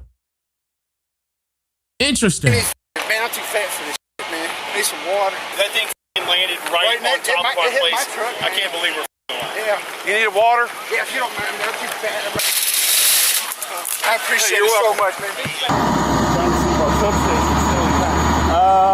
I would say no. Did we confirm that the lines are dead? There's no confirmation yet. Command post is down here? Yes. Okay. He was taken off, so he's fully loaded with fuel. Yeah, and all these are already been Oh, man. Can we get a monitor in there and start cooling these tanks? Well, they've been flowing, but I think we're pulling too much water off of everything. Okay, so water pressure is the issue? Were you in the building? Yes, sir. Wow. What's that noise? You turn around, there was And they out of sparks water. hit the wire, and the next thing on fire. It was on fire as it was coming down. Oh, you don't say.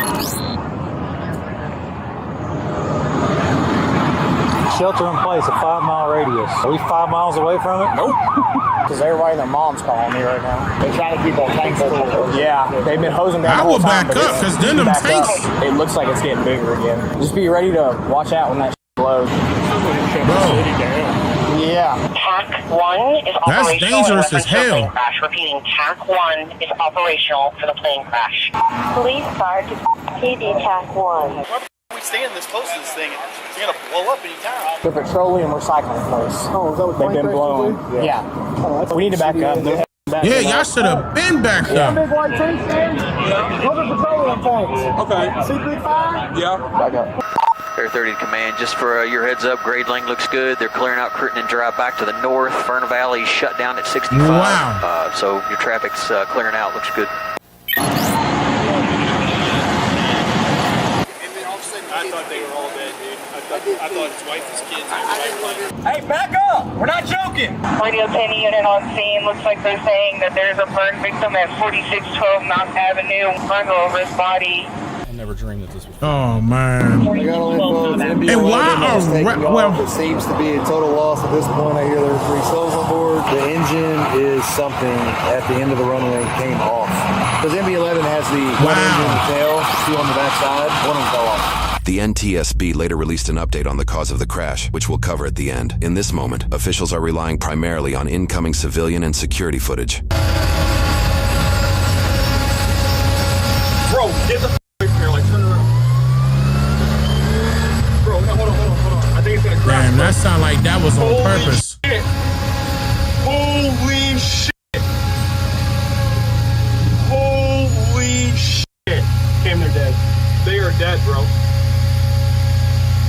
Multiple airport security cameras captured the crash and the immediate emergency response as a charred engine laid along the runway. Although the MD-11 is designed to continue flying after losing an engine, later investigations and the yet-to-be-seen shocking footage of the crash explains why this aircraft likely could not keep altitude. It'll probably shut down for weeks, if not months. Hey, man, let's go. Let's wrap it up and go, please. We want to move back even further to outer loop, just in case some of this petroleum stuff goes further. It's exposed. They're having water problems. Okay, let's go back and find us a parking lot towards outer loop. No, the only big one's right there. There's a small building one right here. I know they're having a hard time getting some people on the east side of this fire. If they can get on waste management property, we could probably guide them around this boundary road, and there may be access to the east side of this fire if they're trying to get to it. That thing is spreading. Yeah, anybody. What do you need? A load of water, I mean.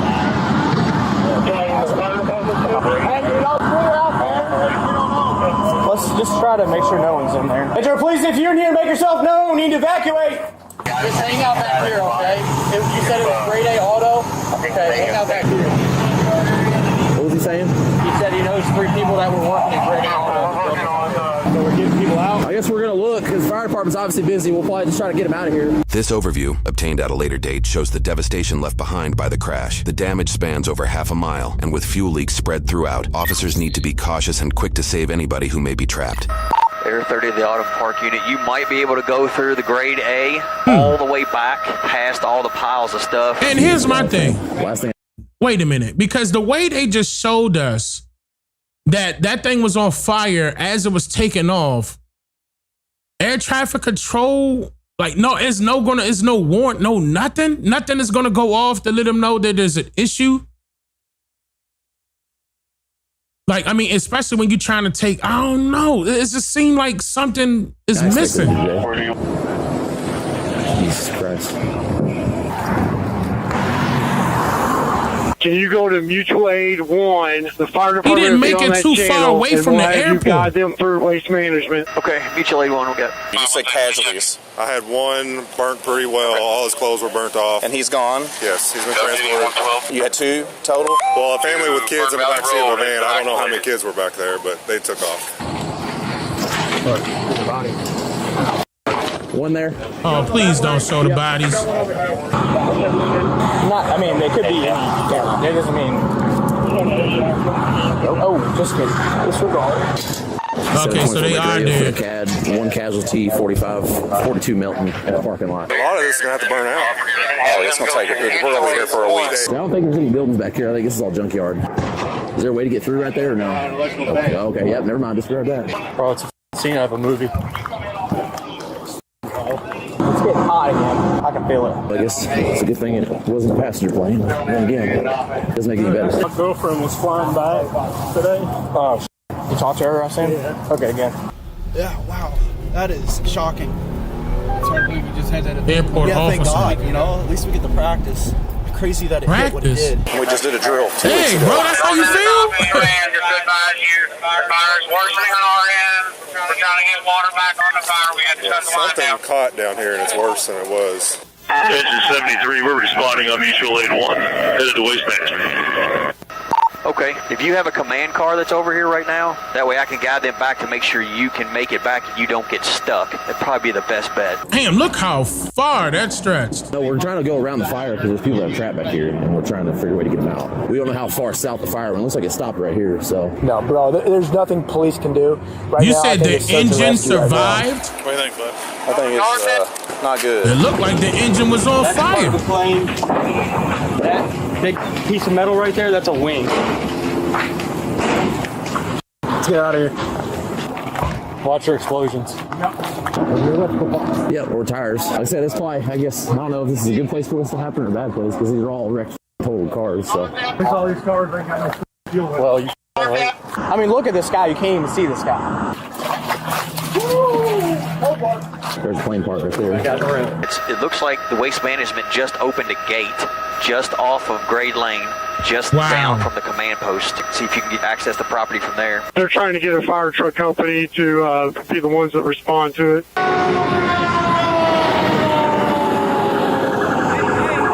Ooh, that's warm. Oh, yeah. Radio 724 Baker. EMS is asking if you can stay with that victim on Milton. Jeez. It's still blowing up. Power lines. Like this body over here?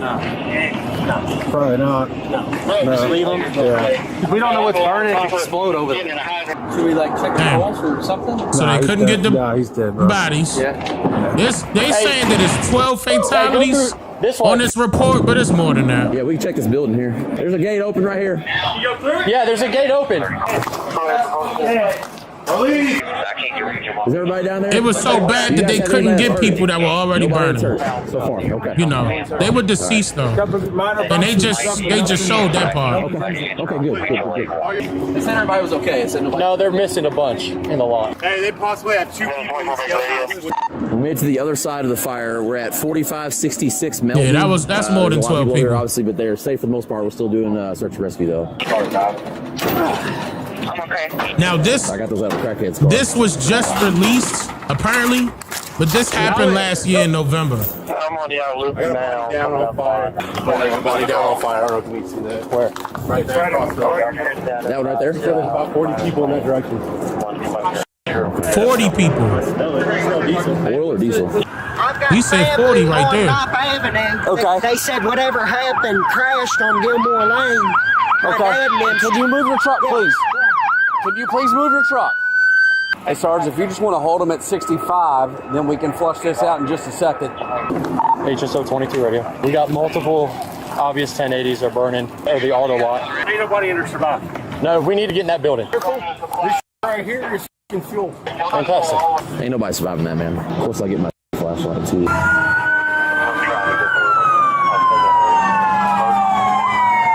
The unit was in multiple casualties. Can you advise a number? Dude, we counted 2 to 3 so far. Sir, yes. The guy that I told you, Nayla, we got a hold of. You got a hold of him? There's only 3 people that we're missing. Is Trina, Megan, and John Locke. I don't see anybody back here. No, but we need to get in here. We're going to go ahead. We need irons. We need irons. Let's get away from the fire for a second. I'm looking for. Everybody in the city's on this road right now. If we give this one more flush, we'll be able to get it. But we need some of these fire I'm trucks. still looking for the name of Metro Police! the pilot. Metro Police, call out, call out. For Great Lane Command Post. This thing goes. I just don't want nobody hiding in here. That's good. Yeah. They did say they got everybody out here. The guy out here said they're only missing 3 people that they work here. They don't know how many customers there were. Hey, y'all need to go.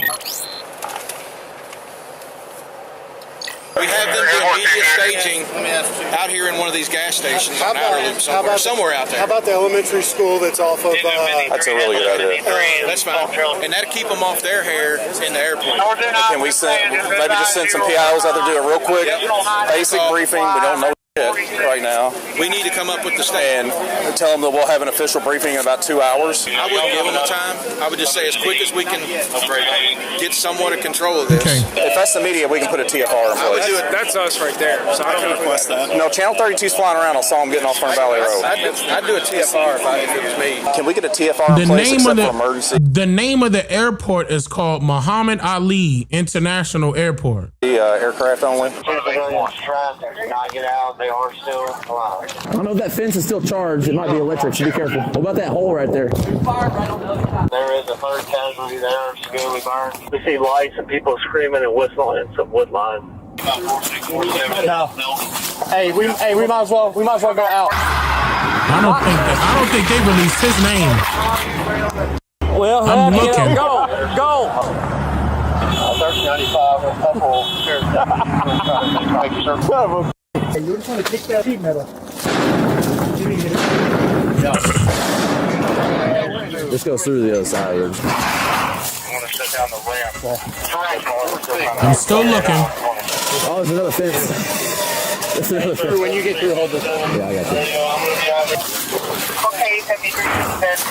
you. Are you hurt? No. Did you see it? Okay. I have a gentleman that just came out of Waste Management, severely burned. If you could send us a wagon, that'd be great. I got a steel blanket.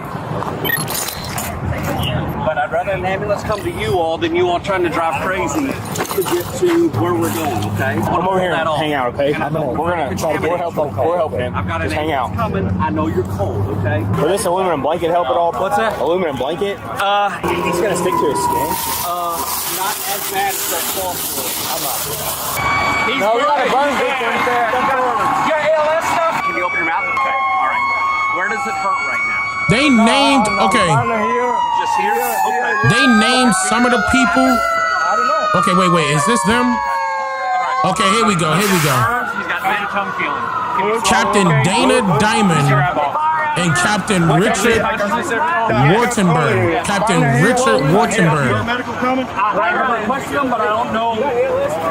No, I'm asking if y'all can let them know that what he said they're coming out. Let me see who was flying. Yeah. No one else has flagged us down, and we've been out here. And FO, I don't know what FO stands for, but his name is Lee. He's burned in the back seat. Turrets. I've only seen that guy, but they said people were coming out of the trees like being with burns. So I don't know. We might have more. Did you hear them say they weren't making any headway? Yeah, I heard That's that. not good. And the jet fuel burns hot, bro. Yep. And the water does not put that As day turned to night, the smoke persisted. Several people were still reported missing, and traffic filled with civilians heading to the airport to pick up loved ones had to be diverted. The amount of work that needs to be done is far from over. Rescue crews must continue to urgently search for the dozens still missing. I got the 3 names. The people, they were saying that 3 people were on board. So they're offering you money, Dane? Who offering me money? Who you talking about? Yet the pilot survived? Hold on, where y'all see that at? That's not what I'm reading. Hold on, let me double check that. Pilots on board. Okay, no. It was Captain Richard Wartenberg, first officer, lead turret, and international relief officer, Captain Dana Diamond.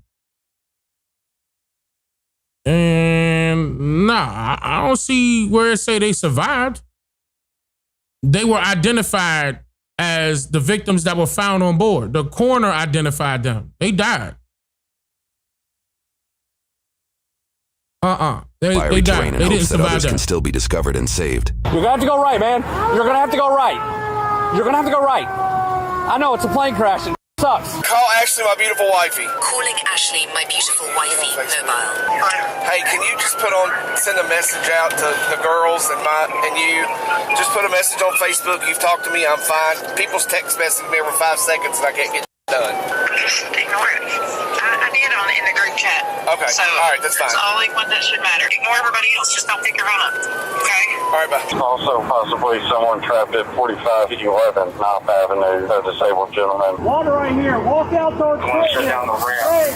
Because cars are still trying to get through here and they won't want to. Damn, this is horrible. Stuck in a gate. You know if anyone's back there? Have you seen anybody? He lives back though. I told him don't go back. We were running that way. And he said he want to hit his ambulance. I couldn't stop him though. I told him to move back. I don't know where he is. There we go. Yeah. So one more? One more, but he's all the way down there. Wow. There's people stopping on the off-ramp from 65 south outer loop. They're getting out of their cars and watching everything, so they're taking the back and stuff up. Somebody got hit by a car. It went all the way into the evening hours. It's still on fire. You know, this was a break all the way down, but that's, yeah, there ain't no what. Myself and 2 arson investigators. Fire too. Somebody's in there. Here, give me the light, please. I'll go down the middle. No, there ain't anybody alive. Wind's picking up, so I We ain't gonna breathe through that crap. Get out of here. Hey, put the phone down and get the hell out! Now! Hey, we gotta get this house. It's starting to blow, but we gotta get in there. Police! Police! Police! Nobody's out back. Can we get in there? How can people live right here? Fuel, bro. You ready to fill out that exposure form, Marcus? For what? For chemicals and stuff. Oh, yeah. You know, so much stuff's in the air right now. Yeah. I don't know if you felt it or not. When I was getting out of my car, there's a light layer of soot on my car getting out. It was like we're in the apocalypse right now, man. I'm supposed to get on a plane next month. So I'm like, I feel like there's been like, I don't know. The reason why I'm saying that is because the area doesn't look residential at all. He's just tired. Okay. She burned? Yeah. Okay. Your brother? What's your brother's name? Carlos. Okay, Carlos was just here earlier, and he's on his way to the hospital. Yes. Repeating where your aspirators with C-burn filters. We can't radio. If you have a C-burn filter, put it on. We're in the fallout. Yeah, mine's at my desk. Oh, okay. He's right here. He's in there. They did give him an aluminum blanket. While this woman appears fortunate enough to find her loved ones, a somber reality will strike the hearts of many. Move up to the next intersection. They're all going out down there. Jesus Christ, they're idiots. Do you have a C-burn filter? Yeah. Throw it on. Here? Yes.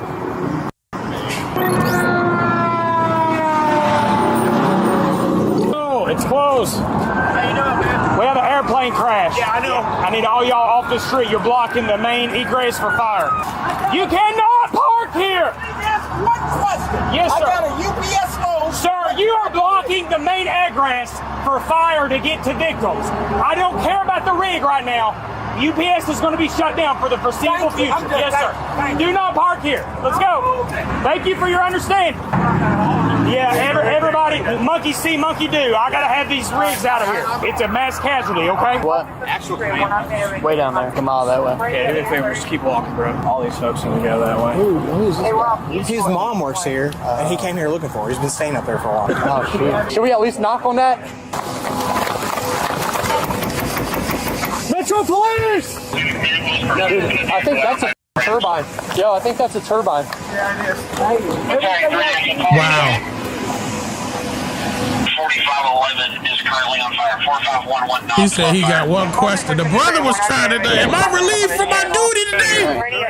Okay, that's all I need to know. Negative. They're not gonna be able to get out of here. We cut a hole in the fence. So we've checked there. We haven't checked into that. That's not there. It's gone. Yeah. The only one we haven't checked is that building, that corner building. That I knocked on it, but I mean, do we have anything to force it? I said we get out of here. Yeah. What a show. I mean, but this is not. You can never put that. Even if we could have transit the exact same scenario, it'd be a Oh yeah. Ma'am, there's been a plane crash. You gotta go straight. It's okay. Like not Melton Industrial or Airport officer. It's in an industrial. It's in an industrial area, but off airport. Yeah. Okay. So it is an industrial area? Damn. Media come out to the airport because they don't want to go to the airport. That didn't look residential at all to me. Which would be a logistically nightmare for us. That's how I was like, how are people living there? Say because we are the biggest player in all this, and LMPD can just suck it up. Gotta go, ma'am. Okay. Let me see if he can escort you. 1 second. This is the mayor's press secretary. Can you give him an escort? Okay. Ma'am, follow this car. She's going to give you an escort. Pull up a little bit and you can go. Okay. Turn your flashers on for me. It's shut. It's shut down. What do you need?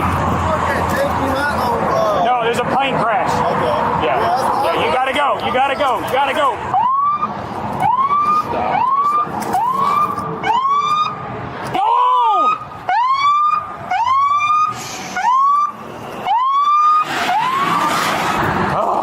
Come on, man. Cannot park there. Cerrado, plane crash. Cerrado. Recto, no derecha. All units, OSHA 9 is advising 50 to 100 yards from the fire. Is a fisher. Is a what? Y'all got somebody over here? Y'all trying to find somebody? There's somebody over here. Are you a PO? Yeah. You ever seen a dead body? Yeah. Okay. All right, y'all ask somebody, are they collecting dead people? Can you let radio know that we're getting reports that there's another possible trapped individual at 4659 Knob? You can't get through on Wow. at all. So if they're down here, they're stuck. They'll think you can make it through, but not you cannot. Well, better get to using your feet, man. There's only one victim down one. Can't park there, sir. I'm sorry. I know. I'm sorry to bother you. Yeah, what you need? I'm the plant manager for the natural gas plant down here. Oh, yeah. Okay. I got to get there. Turn your hazards on. Go around my car. 14 grade. You could check. They said a van was hit in the parking lot. Unknown if it was occupied. We made it all the way to Knob as far as we could. We've kicked in every door we could. Back there, double fenced in, and we broke our bolt cutters. There's still something from fire. We've checked every building. The only building that we couldn't check inside was one you knocked on that was on fire, but that was the only like building 46 that we couldn't get in. Or 4659 Knob. I think it's the most. Yeah, dude, it's way at the end. Well, they said that there's people there. How do we get there then? We're on Knob, we would go back with him and go that way down Knob. So we have to go around the fire and cut in the opposite. Same way we just came in, but instead of going left, we go right. It's at the very end. No, you can't go on the other side. No, we did those. I'm saying we went through a hole in the fence. Do we know anybody that's still alive there that can talk to the guy that's talking to his son? I'm thinking about over. That's right. 1 hour and 35 minutes after the crash. Anybody that was supposed to be in there? In where? In your building. There's a couple Mexicans back there, but they're so my building, and then there's another building attached to it. That's messed up. We're just going to Truck mechanic shop. And then those guys, your building's good. Yeah, my building's good. Yeah, no damage, no nothing. Okay. The address you were talking about. Well, that was racist as hell. What down the? there that you know of by chance about down this road? My street, we put out a guy who was like basically melting. Hold on, bro. That's messed up. He said there's a couple Mexicans down there, but they would. That's messed up. Like you going, they people. Come on, bro. These guys on the flatbed of that truck, wasn't he? We just had a report that somebody was hurt that was down here at the end on the left. Somebody called and said they had a disabled guy that was stuck in the house. Yeah, stuck in the house down here. Can you make contact with the male? He's on the phone with his son. He's trapped somewhere. We can't find him. I can run down there to Outer Loop, Texas Roadhouse and get him. They don't have any power. We got told that there's some people down here that... Just me, man. There was a bunch of guys over here, but man, I got asthma, man. I'm having a hard time breathing. So y'all drove up here? No, we walked. There's about 3 or 4 guys over here. They were trying to drive their trucks out. If you don't mind coming in, because I can't outbreathe. I'm having trouble. Okay. Are we going to be here all night? There's a gentleman here. He says he has severe asthma, doesn't have an inhaler, and he's needing some help. Only way to access us is by walking. If there's anyone on foot, they'll be able to help us out. 623 on the radio. I've made contact with the two missing at the sign. Hey, they are working on closing shop and getting down. Yeah, all power around here should be off by now. Where was that 1080 you were talking about, Bosley? Was it back there? Bosley. We got the 2 down there. Yeah. That was lot G. Right, but I could have sworn we walked out there was another one. Jesus Christ, man. If you're able to walk, we can walk you to the ambulances. They can get you out of here. Anybody? 612, I'm okay? I can walk that far, man. Can I drive my truck? Not all the way out to Gray Lane because it's blocked. But you can drive a good darn freaking half mile. We're gonna catch up with them, but whenever you get done, hop in your truck and just drive as far as you can. Okay. There's someone said they're going to be waiting at the entrance of Lansfield. He has a broken leg. He's a 50-year-old black male wearing a hard hat and a black puffer jacket. He fell. Damn, 2 hours later. And it's still on fire. I know. They're freaking on it. Saw the guy that drove by us on that flatbed. Oh, dude. He was toasted, man. There's that's probably the landing gear impact right there. Took the trees clean with it. Is this knucklehead coming? He understood to drive down here, right? He said he was going to drive. For accountability, all 6 and 7 division units that were searching have exited. We're on Great Lake now. We haven't. 612 radio, myself and 623 Adam. We're still over on Knott Avenue. Sorry, I thought you were driving. I know, I thought it was too, but I said, the reason why I was paying a little bit is just because really the air in my building is worse than it is out here now because all that smoke got trapped in this. Here's the deal, okay? The way that we're going to take you to the medics is heavy in jet fuel, and it's not good to breathe in. So what I need you to do is, can you hold your breath while we get through there, and we'll kind of hightail? Damn. Well, I'm going to walk with you, okay? I get you,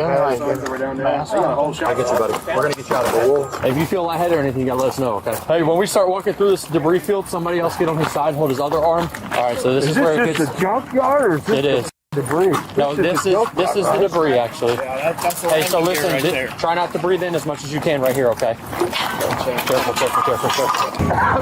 There you go. Just take deep breaths, okay? You're good to breathe right now. We're out of that field. He was in the far yards when it happened, so I don't know how much exposure he has, but he didn't just walk through. I'm sorry. Officers likely pulled back as firefighters continued to battle the flames. However, as official search efforts slowed, family members of the missing kept looking, hoping for answers. Started driving to every hospital after that. They are not helping at all. I sat there for 2 hours.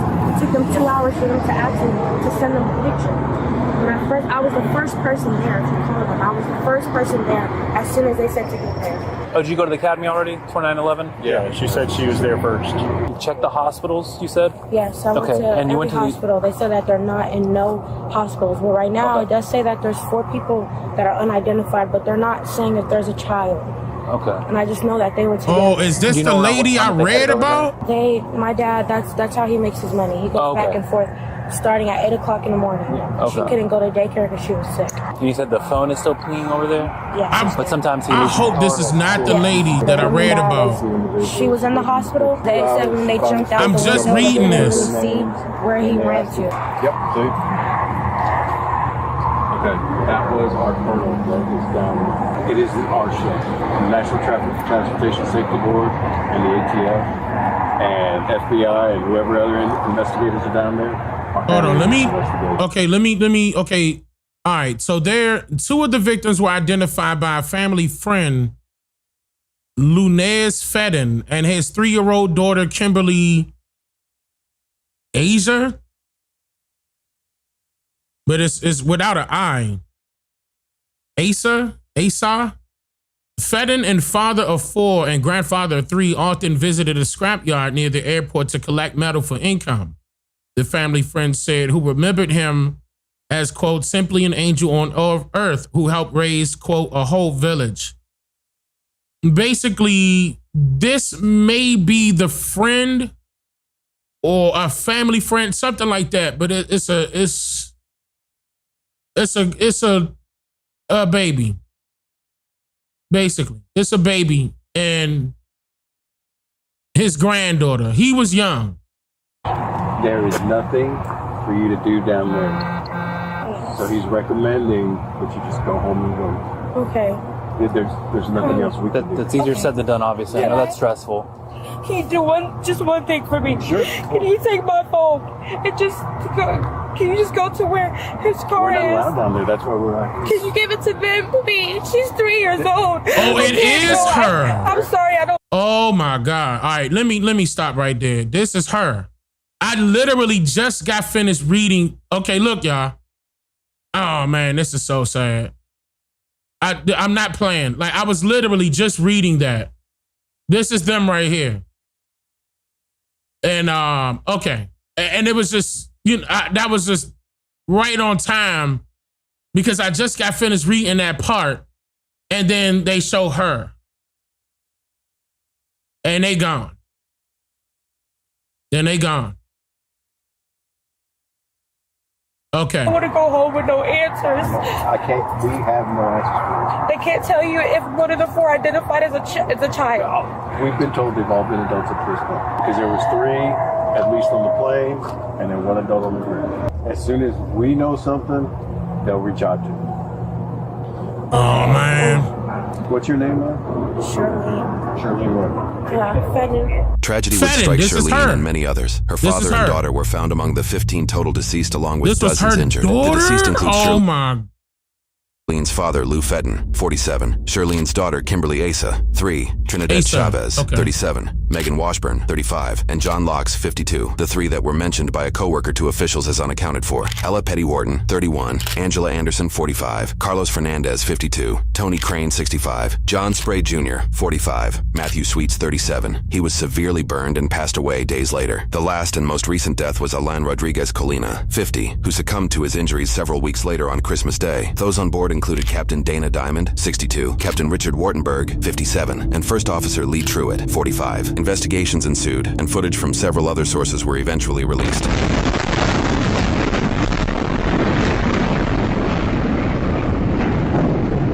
Man, that seemed like that was so preventable.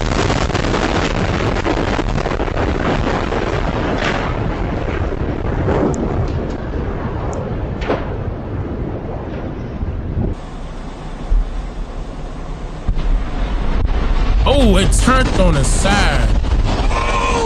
He literally saw it.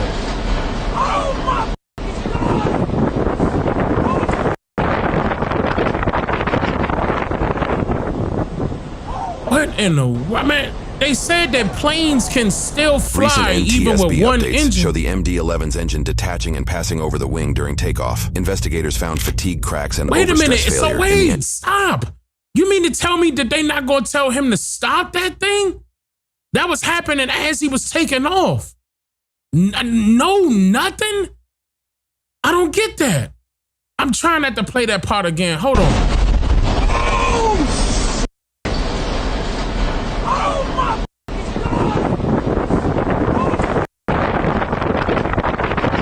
Nobody on the ground at the port? Nobody saw this?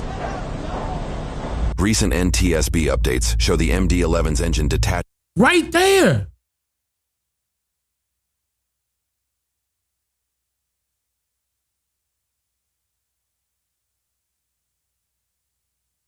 I don't get it.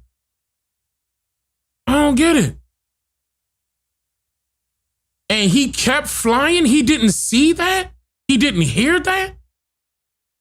He kept flying? He could have easily just dropped back down on the wheels.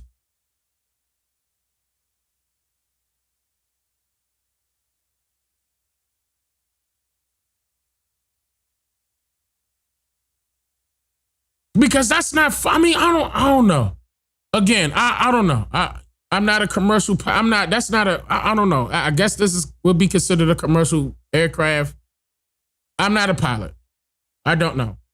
It just seemed like to me he could have, I don't know. It just, I mean, it's unfortunate. That's unfortunate. Dane, look at the satellite view. Man. If you, I believe I saw that. Hold on, let me go back. Because again, I was looking into this as all of that was playing. But I believe I saw the one where they were in talks with the tower, the air tower.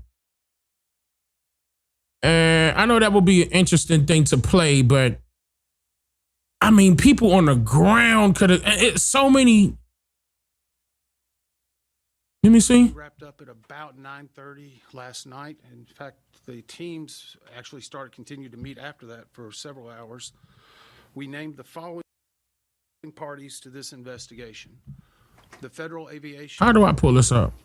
United Parcel Service, the Independent Pilots Association, sometimes referred to as IPA, the Teamsters Union, which represents the mechanics for UPS, Boeing Corporation, which is the now manufacturer of the aircraft after a consolidation with McDonnell Douglas, and GE Aircraft Engines. Now, the NTSB has put together a multidisciplinary team, and I mentioned yesterday the different groups that we put together. And so we have actually brought in additional specialists. Right now, the NTSB team is over 30 individuals. We've brought in additional vehicle performance specialists and a materials engineer. And of course, they are being supported by dozens of individuals in Washington, D.C. and elsewhere in the country. We have no issue bringing any resource that we need to make sure we have the right people in place while we are on the ground here. Now, we have received preliminary flight data information. This would be commonly referred to as ADSB. These data points that were provided by the FAA showed the aircraft for the last reporting time was at 475 feet of altitude, traveling at a speed of 183 knots. This data point was collected at 5:13 and 32 seconds Eastern Standard Time on the night of the accident. This information will be coupled with the flight data recorder information and other information that we receive that will help us prepare a timeline of exactly what occurred and in what progression. And he couldn't just stop right there on the ground, and it is another important part of the information. Yesterday, we also did what was called a FOD walk. This is a foreign object debris. This FOD walk occurred on runways 17 left, or L, and 17 right, or R. During the FOD walk on 17R, we found multiple pieces of engine fan blades, along with the main component of the engine. Right, see, he on the runway. On the left side. Right there. That's what I'm talking about. Like, damn, why is this not at the bottom? Yeah, y'all see what I'm talking about. Of the aircraft. I don't know why that's not at the bottom. We have transferred all of those to a secured location for further examination. Get off. And we'll be using that to further analyze any mechanical aspects.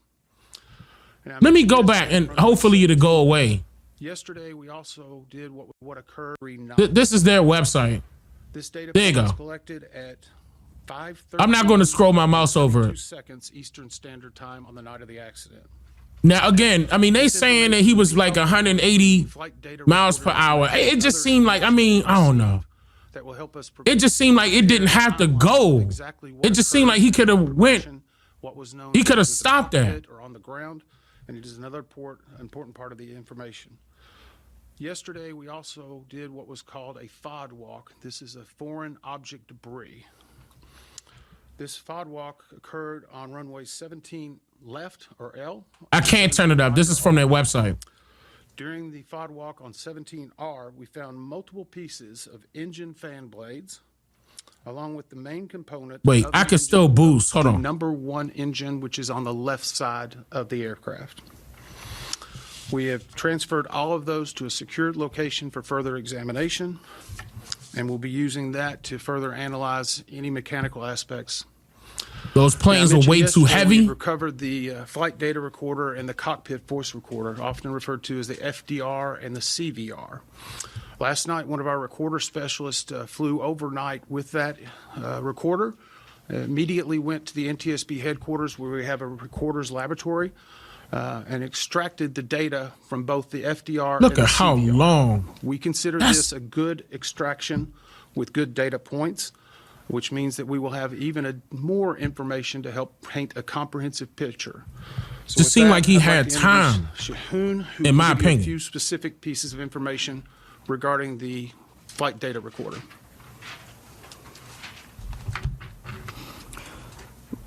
Both recorders were recovered and disassembled at the NTSB Recorders Lab in Washington, D.C. The FDR, or the flight data recorder, download was successful. It had about 63 hours of data. So this is the box that's inside of the plane, flights, which included the accident flight. This FDR recorded about 420 parameters. Those parameters included altitude, airspeed, engine information, as well as system statuses for the onboard systems installed. The NTSB will form an FDR group at Washington, D.C. at our headquarters in the coming day. The CVR, or the cockpit voice recorder, was also successfully downloaded. That contained about 2 hours of audio, which included the accident flight.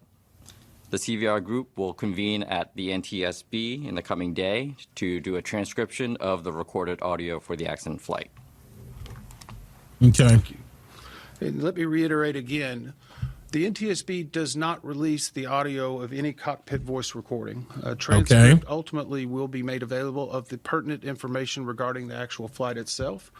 As Shahoon said, this will take a few days to not only get the information, but to make sure it's validated and verified by the experts and the parties. So we will not be having any information on that for at least another day or two. So with that, we'll try to take a few of your questions. Again, I would ask that you raise your hand, tell me your name and the agency you represent. Joe. All right, sir. This plane was on the ground for over a month in San Antonio. And you represent? The Courier. Sir. This plane was on the ground for over a month in San Antonio. Was it there for repairs? You know, major repairs were done. Was a C check or a D check done? And were the engines removed and pylons removed? So the question for those who may be watching is, we understand that the plane was in San Antonio, Texas for approximately 6 weeks, and what type of maintenance or what type of work was done on that. We are aware that this aircraft was there in San Antonio. We have actually started to pull those records down. We have a specific group that has experts in not only maintenance but repair, job cards, and all of the requirements of that. We're currently downloading that information and going back. And they had just did maintenance on it. Process. We will go back even further from that to get additional pertinent details about certain inspections and checks based on the age of the aircraft. And we will move forward and we will look at every piece of maintenance that was done, even from the San Antonio time all the way to the date of the flight. So those are pertinent and important information. We're aware of it, but it's going to be a laborious process to go through everything, especially whenever you're talking about 6 weeks of being there. We're also pulling CCTV information from the field to be able to understand anything that was being done around the aircraft in the days leading up to it. Yes, ma'am. Valerie Chen with WDRB News. There were reports that they were wrong for passing that. Yeah, I agree. As the engine was being worked on, can you confirm that? See, they mentioned that the engine is reports saying the engine was being worked on. Reports regarding delays in regard to the engine before the flight. We've queried, and UPS has told us at this time there were no maintenance work done on the aircraft in question immediately prior to the flight that would delay it in any way, shape, or form.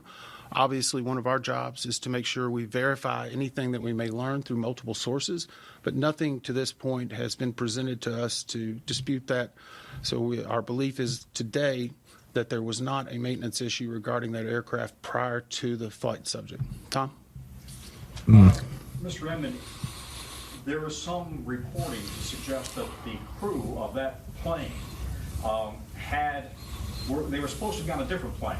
and that plane was swapped out for a maintenance issue. In other words, they were on the second plane to take to Honolulu. The previous plane that they have been assigned to may have been swapped out because of its own maintenance issue. Are you aware of that? Whoa, is that true? Can you speak to if there is a broader concern about the MD-11, what steps will you take to ensure that word is spread out and maybe there's a fleet-wide inspection?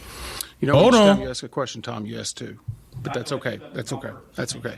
The question was in regard to the incident aircraft, and that there's been some reporting or discussion of whether or not it had been swapped out by that crew to take a different plane to on its Honolulu flight.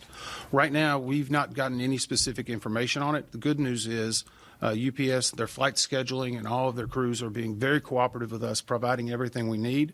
So you don't have to go answer. back and look at that history, because whenever a crew is assigned, obviously sometimes that's a last-minute change. But with cargo operations, it doesn't happen very quickly if you have to move a lot of cargo and other things. So the good news is, again, we've got CCTV footage. We can be able to identify and validate that very quickly, but it is one part of the pre-flight information that will be part of our report. Interesting. The second question was in regard to the MD-11s. And I can say this, you know, every aircraft, based on its age, the number of hours and cycles, has to go through a series of checks that have been tested and verified over many years of this plane flying. We are going back and looking to confirm every one of those checks were conducted and to verify. And sometimes in accidents like this, we may make recommendations for a different check or a different type of work to be done. But the most important thing I can stress to you, we have no problem or concern if we find something that is of life safety or that is urgent, of making an urgent recommendation. To date, we have not found anything that would indicate we need to take that action, but we have no problem making that recommendation immediately when we find information that could help the traveling public and make them safer. Yes, ma'am. All right, we've been following the NTSB presser there regarding the UPS I'm looking cargo at plane crash that killed at least 12 people.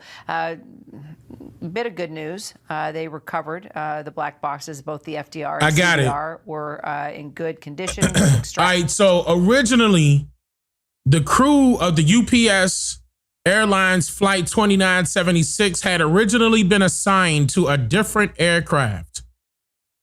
Now, this is coming from the Transportation Safety Board. They confirmed that this was not the...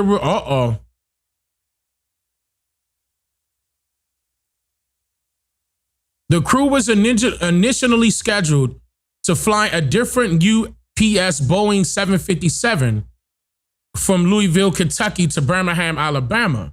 The aircraft developed a maintenance discrepancy prior to departure. Crew was reassigned to another aircraft, N155UP.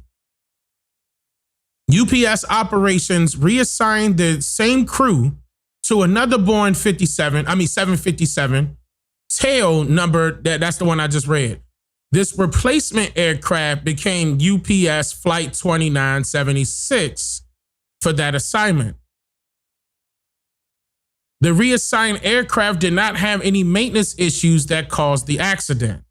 The investigation found no mechanical failure that contributed to the crash.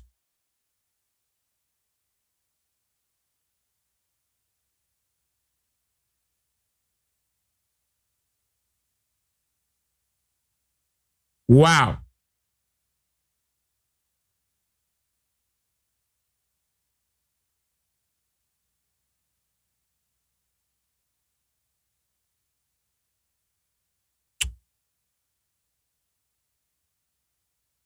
That's a problem.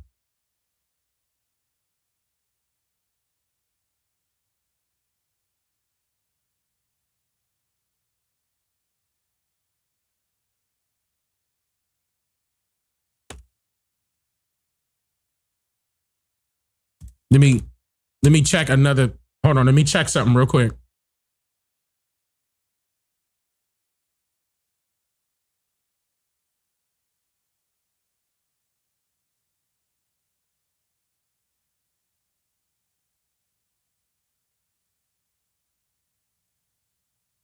I wonder.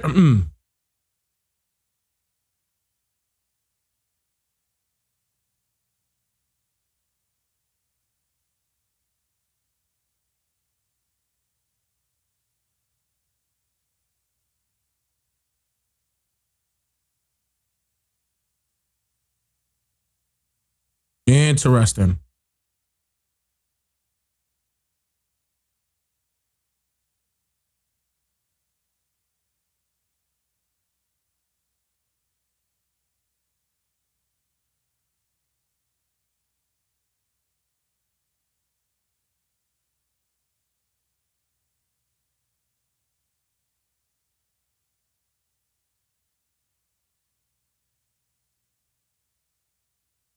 Okay.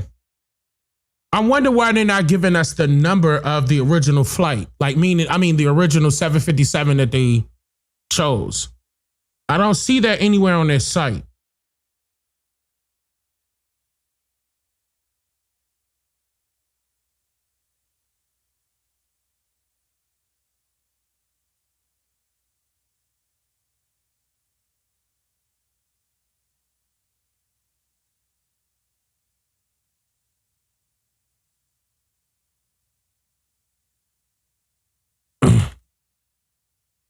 Let me try something else.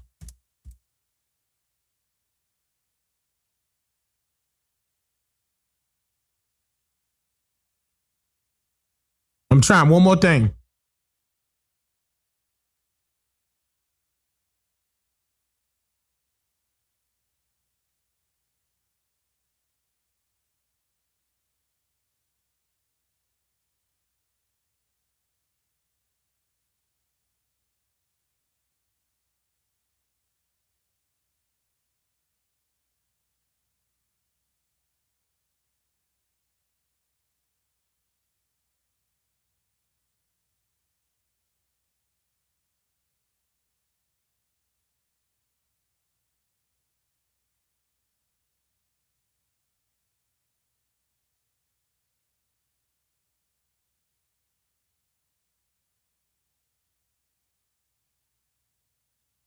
I can't find it. I can't find that. I'm only finding the N155UP.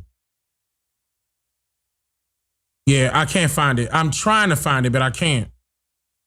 And it could be on their website somewhere, on the NTSB website, and that's going to take time for me to find that.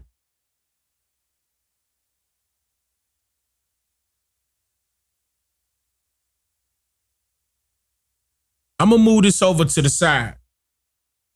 I'm going to move this over to the side because if I find something else, then I'll just put it out there. But, for them to be, in order for that guy to, I wonder what his source was because he got it early that they switched from one flight to another. To get the data they were looking for. Oh, no, they're getting ready to, okay, that's getting ready to go off. Yeah, I'm gonna have to look into that. Because that's not surface level information right now. And that's questionable. Like it's not surface level information knowing or about the fact that they switched flights. It says UPS operators reassigned the same crew to another Boeing 757-200, tail number N155UP. The replacement aircraft became UPS flight 2976 for that segment. Hold on. I wasn't even reading it, y'all. I'm trying to move on to the next joint to make sure that I don't have it now. Because I'm trying to figure out if they had like a number of that particular aircraft that they were reassigned from. And I'm looking at it at the same time, but no, it's not. Apparently, that's not surface level information right now. I will have to dig deep into this. I'm not sure. They could be covering something up, I really wish I would have got on this a while ago, like how I did the Kobe Bryant situation, because with his aircraft, they were covering up so much information. And it was to the point where they deleted the website that actually had the authentic information about that website and all of its history. And like, I really dig deep into that situation. I don't know if you guys recall that, but that was my part 2 to my video about the Kobe Bryant situation, and may he rest well, and his daughter, because I felt as though that was set up.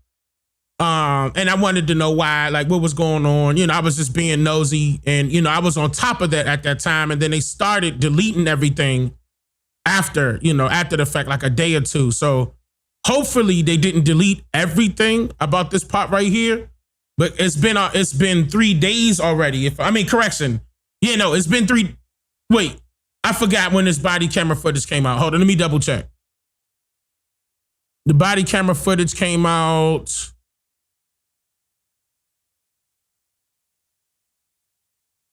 Oh no, it's been more than 3 days. The body camera footage came out on the 18th. Yeah, and see, they had time. This happened back in November. I would try my hardest to see if I could find something, but like if they got something to cover up, it's going to be a lot more difficult to find that, especially now, you know, that I'm behind on that. Like, yeah, they had time to cover things up. But I mean, that's unfortunate. You know, that is unfortunate because, again, I would love to have that so I could grab that information. That's probably why they heightened the number to that aircraft, because you can probably look up its history. They probably wiped that clean. Again, that's why I'm going back to the Kobe Bryant situation, because that's what I was looking for and I was investigating. And I have a video. You got to be a member to see that video because I didn't really want that to be seen by the public. But that was years ago. So if you're a member right now, you guys could go see that right now, what I'm referring to. You actually see me do my research on that aircraft. And then all of a sudden that website and everything started, they started deleting everything because people will be able to be, you know, tracing it back to, okay, let me word it differently. You were able to point fingers at particular people in the pharmaceutical industry. Okay. And then, you know, you could see why people were stating that, yeah, they took him out, you know, they took him out. Yeah, but you have to be a member. So you got to go back on the channel as a member to see that. That's still on the channel. That's still on the channel. But yeah, I have a part 1, which is on the, you know, that's publicly on the channel, but there was a follow-up to that. If you didn't get a chance to see that. And you see me, I'm not playing. You see the website and everything that I'm referring to, that it's gone. It's not there anymore. They took that away the same day. But yeah, again, this is another reason why I would have to, it's crazy, but you could tell when they saying, I'm not, again, you could tell something is wrong. Something is wrong. With them switching planes like that, something is wrong. And I would have to investigate that. Hopefully I find something. And if I find something, I'll update. But if I don't find anything like deep, because I don't know when this was. Actually, when was this video? Because with that reporter stating that, this was November 8th. Yeah, 2025. I'm too late. I'm way too late. November 8th, 2025. Yeah. I'm too late on that. Now, if they want that gone, they're going to swipe that off the internet the best way that they can. I'll try, though. I'll try. Also, look up the services issues with Boeing 757, engine malfunctions, hydraulic failures, and cabin door components irregularly. Irregularly. My God, I'm tearing that word up.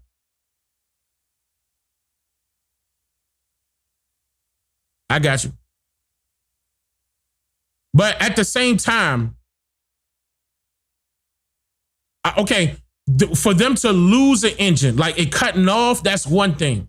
But for the engine to take flight and come off of you saw the plane, it just flew off of the aircraft. Something's wrong with that. Like to me, that sounds purposely done.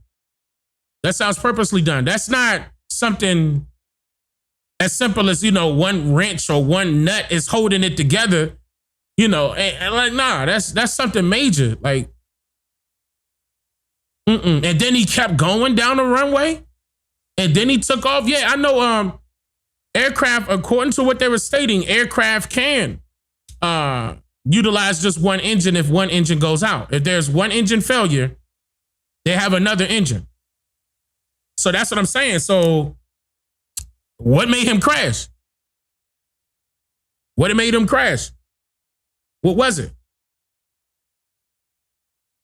I mean, are you going to tell me that the engine hit him to the point where he lost control?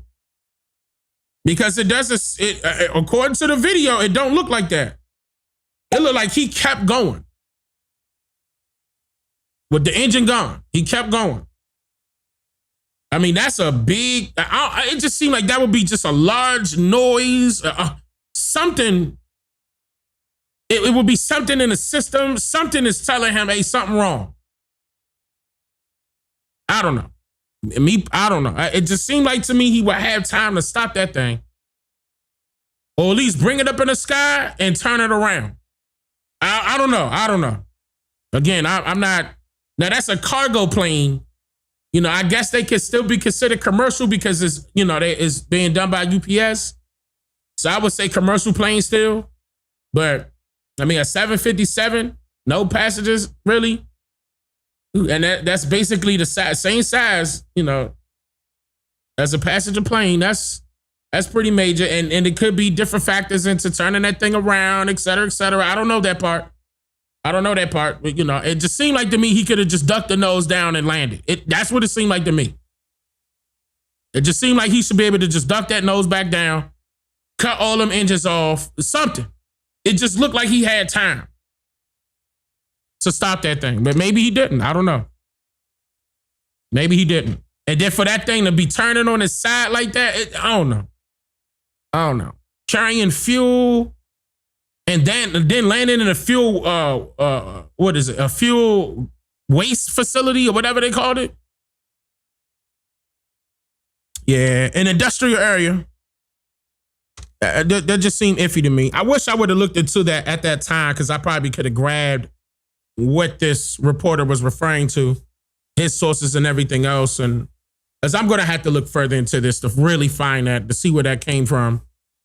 But, and again, they mentioned it on the website as far as the NTSB, but they're not putting up the numbers that you really need. They only giving you, again, surface level information. So it would be nice for him to, you know, but at the same time, he was reporting at November 9th, 8th. Man, that was so long ago. I'm a little upset at myself with that, as I would want to take a look at that. You said for insurance plans? Somebody said earlier it was for insurance purposes. It could have been. You can't use the Wayback Machine. Yeah, you could use the Wayback Machine, but that's for websites and stuff like that. We'll see. I'm going to have to take a look because I have to investigate to see where it was at first. Like, where did he get that from? Where did that reporter see that in order for me to find out? You know, before, because he knew before the NTSB did. Remember, the guy just straight up said that he couldn't confirm that. Apparently, he heard it. He was nodding his head, yes. He heard of that, but he couldn't confirm it. You know, he got all the mics in front of him. He the representative of that. He can't play around with that. He couldn't say yes or no until it was confirmed on his side to say, all right, now you good with saying that. Go ahead and tell him that was a backup. And UPS security was already on the scene immediately after crash. Suspect. I agree with that. That part right there too. Yeah, that was kind of like, why are they not with the airport security? Why are they so far away from them? Why are they going separately? That part right there, I'm like, that was iffy. And telling the police like they somebody. They got to be there. We got to make sure it's not one of our aircraft. You knew it was your aircraft because it just came from the airport. What you talking about? That part right there was iffy, yeah.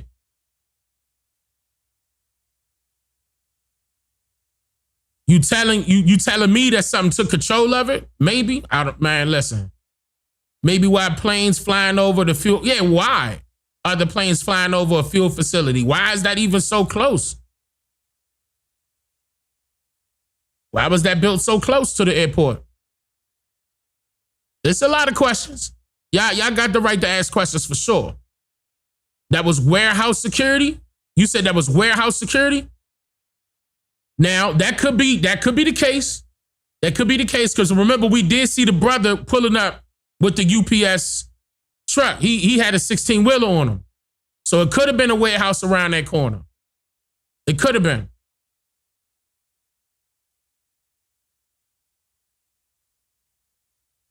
as a former airport security, alerts are always going off. Man, I'm talking about everybody on the ground should have saw that. And it was somebody on the ground that was recording it. And if he had time to pull out his phone and hit record, that was the same amount of time people could have said, hey, man, they could have got in contact with Tower. Tower could have been telling him, hey, land that thing now. You got a problem? Yeah, but he also came out, that guy, that official also came out for NTSB, said he not going to release that audio between, the pilot and the tower. So we're not going to ever hear what happened. That's odd, just in my opinion.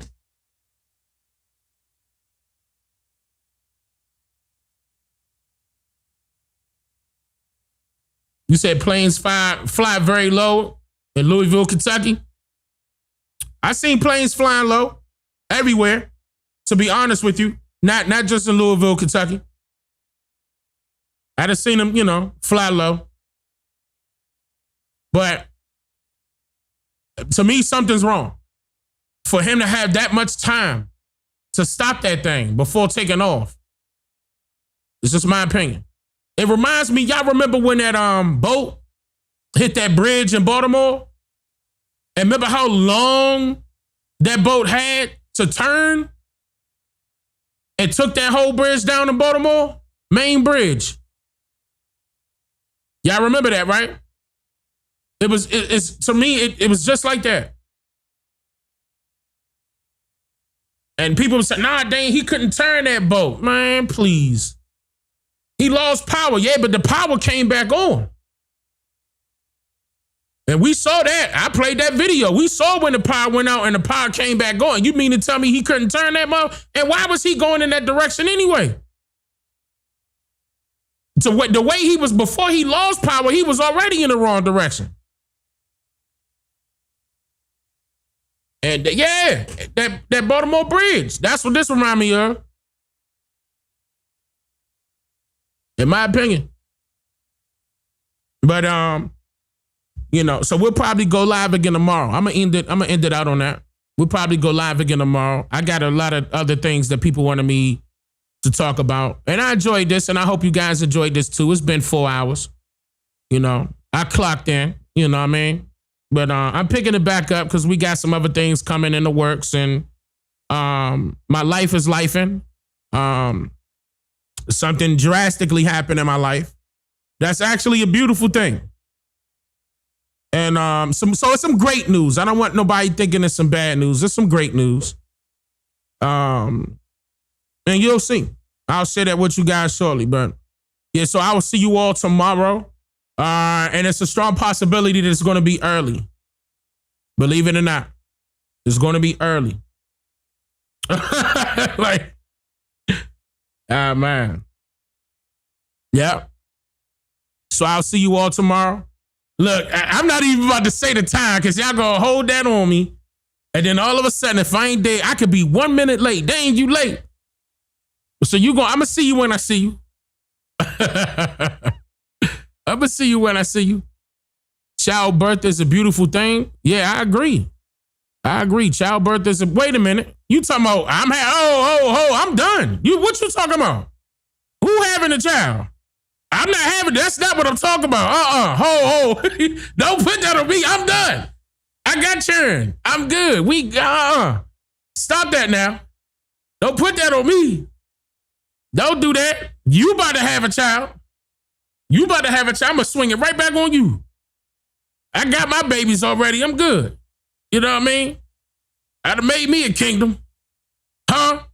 Gonna try and put that on me? Nah, that's not what I'm talking about. That is not what I'm talking about. Don't talk about some congratulations. Bye, chat. I'm gone. Y'all getting on my nerves. Don't put that on me. That is not what I'm talking about. I'm gonna see y'all tomorrow. Acting all up. What time is it? 1 o'clock I don't want to hear that. Y'all take care. I love y'all. I'm gonna see y'all tomorrow. And shout out to the people that donated too. Matter of fact, that's rude. Let me not do that. I said I'm not gonna do that. See, I didn't even have it open. Let me double check. Let me double back. No, I'm not leaving until I shout them out. Because I promised myself we not doing that. If they donated, I'm going to show them, I'm going to show them love, man. Donations and members on top of that. So, and I remember, I see this, again, shut them down, DJs. Let me shout out to that brother again. Fire. And then let me come up right there. All right. Tony Davis, thank you for becoming a member. I appreciate that. And Hit Tone, thank you for becoming a member. Cosmic, thank you for the super chat. And Kia, thank you for becoming a member. Lester, thank you for becoming a member. And Wow Niji, thank you for becoming a member as well. I appreciate that, y'all. I appreciate that. All right, so I'm going to see y'all tomorrow. Decent hour tomorrow. Or later today for certain people. Y'all take care. Wado.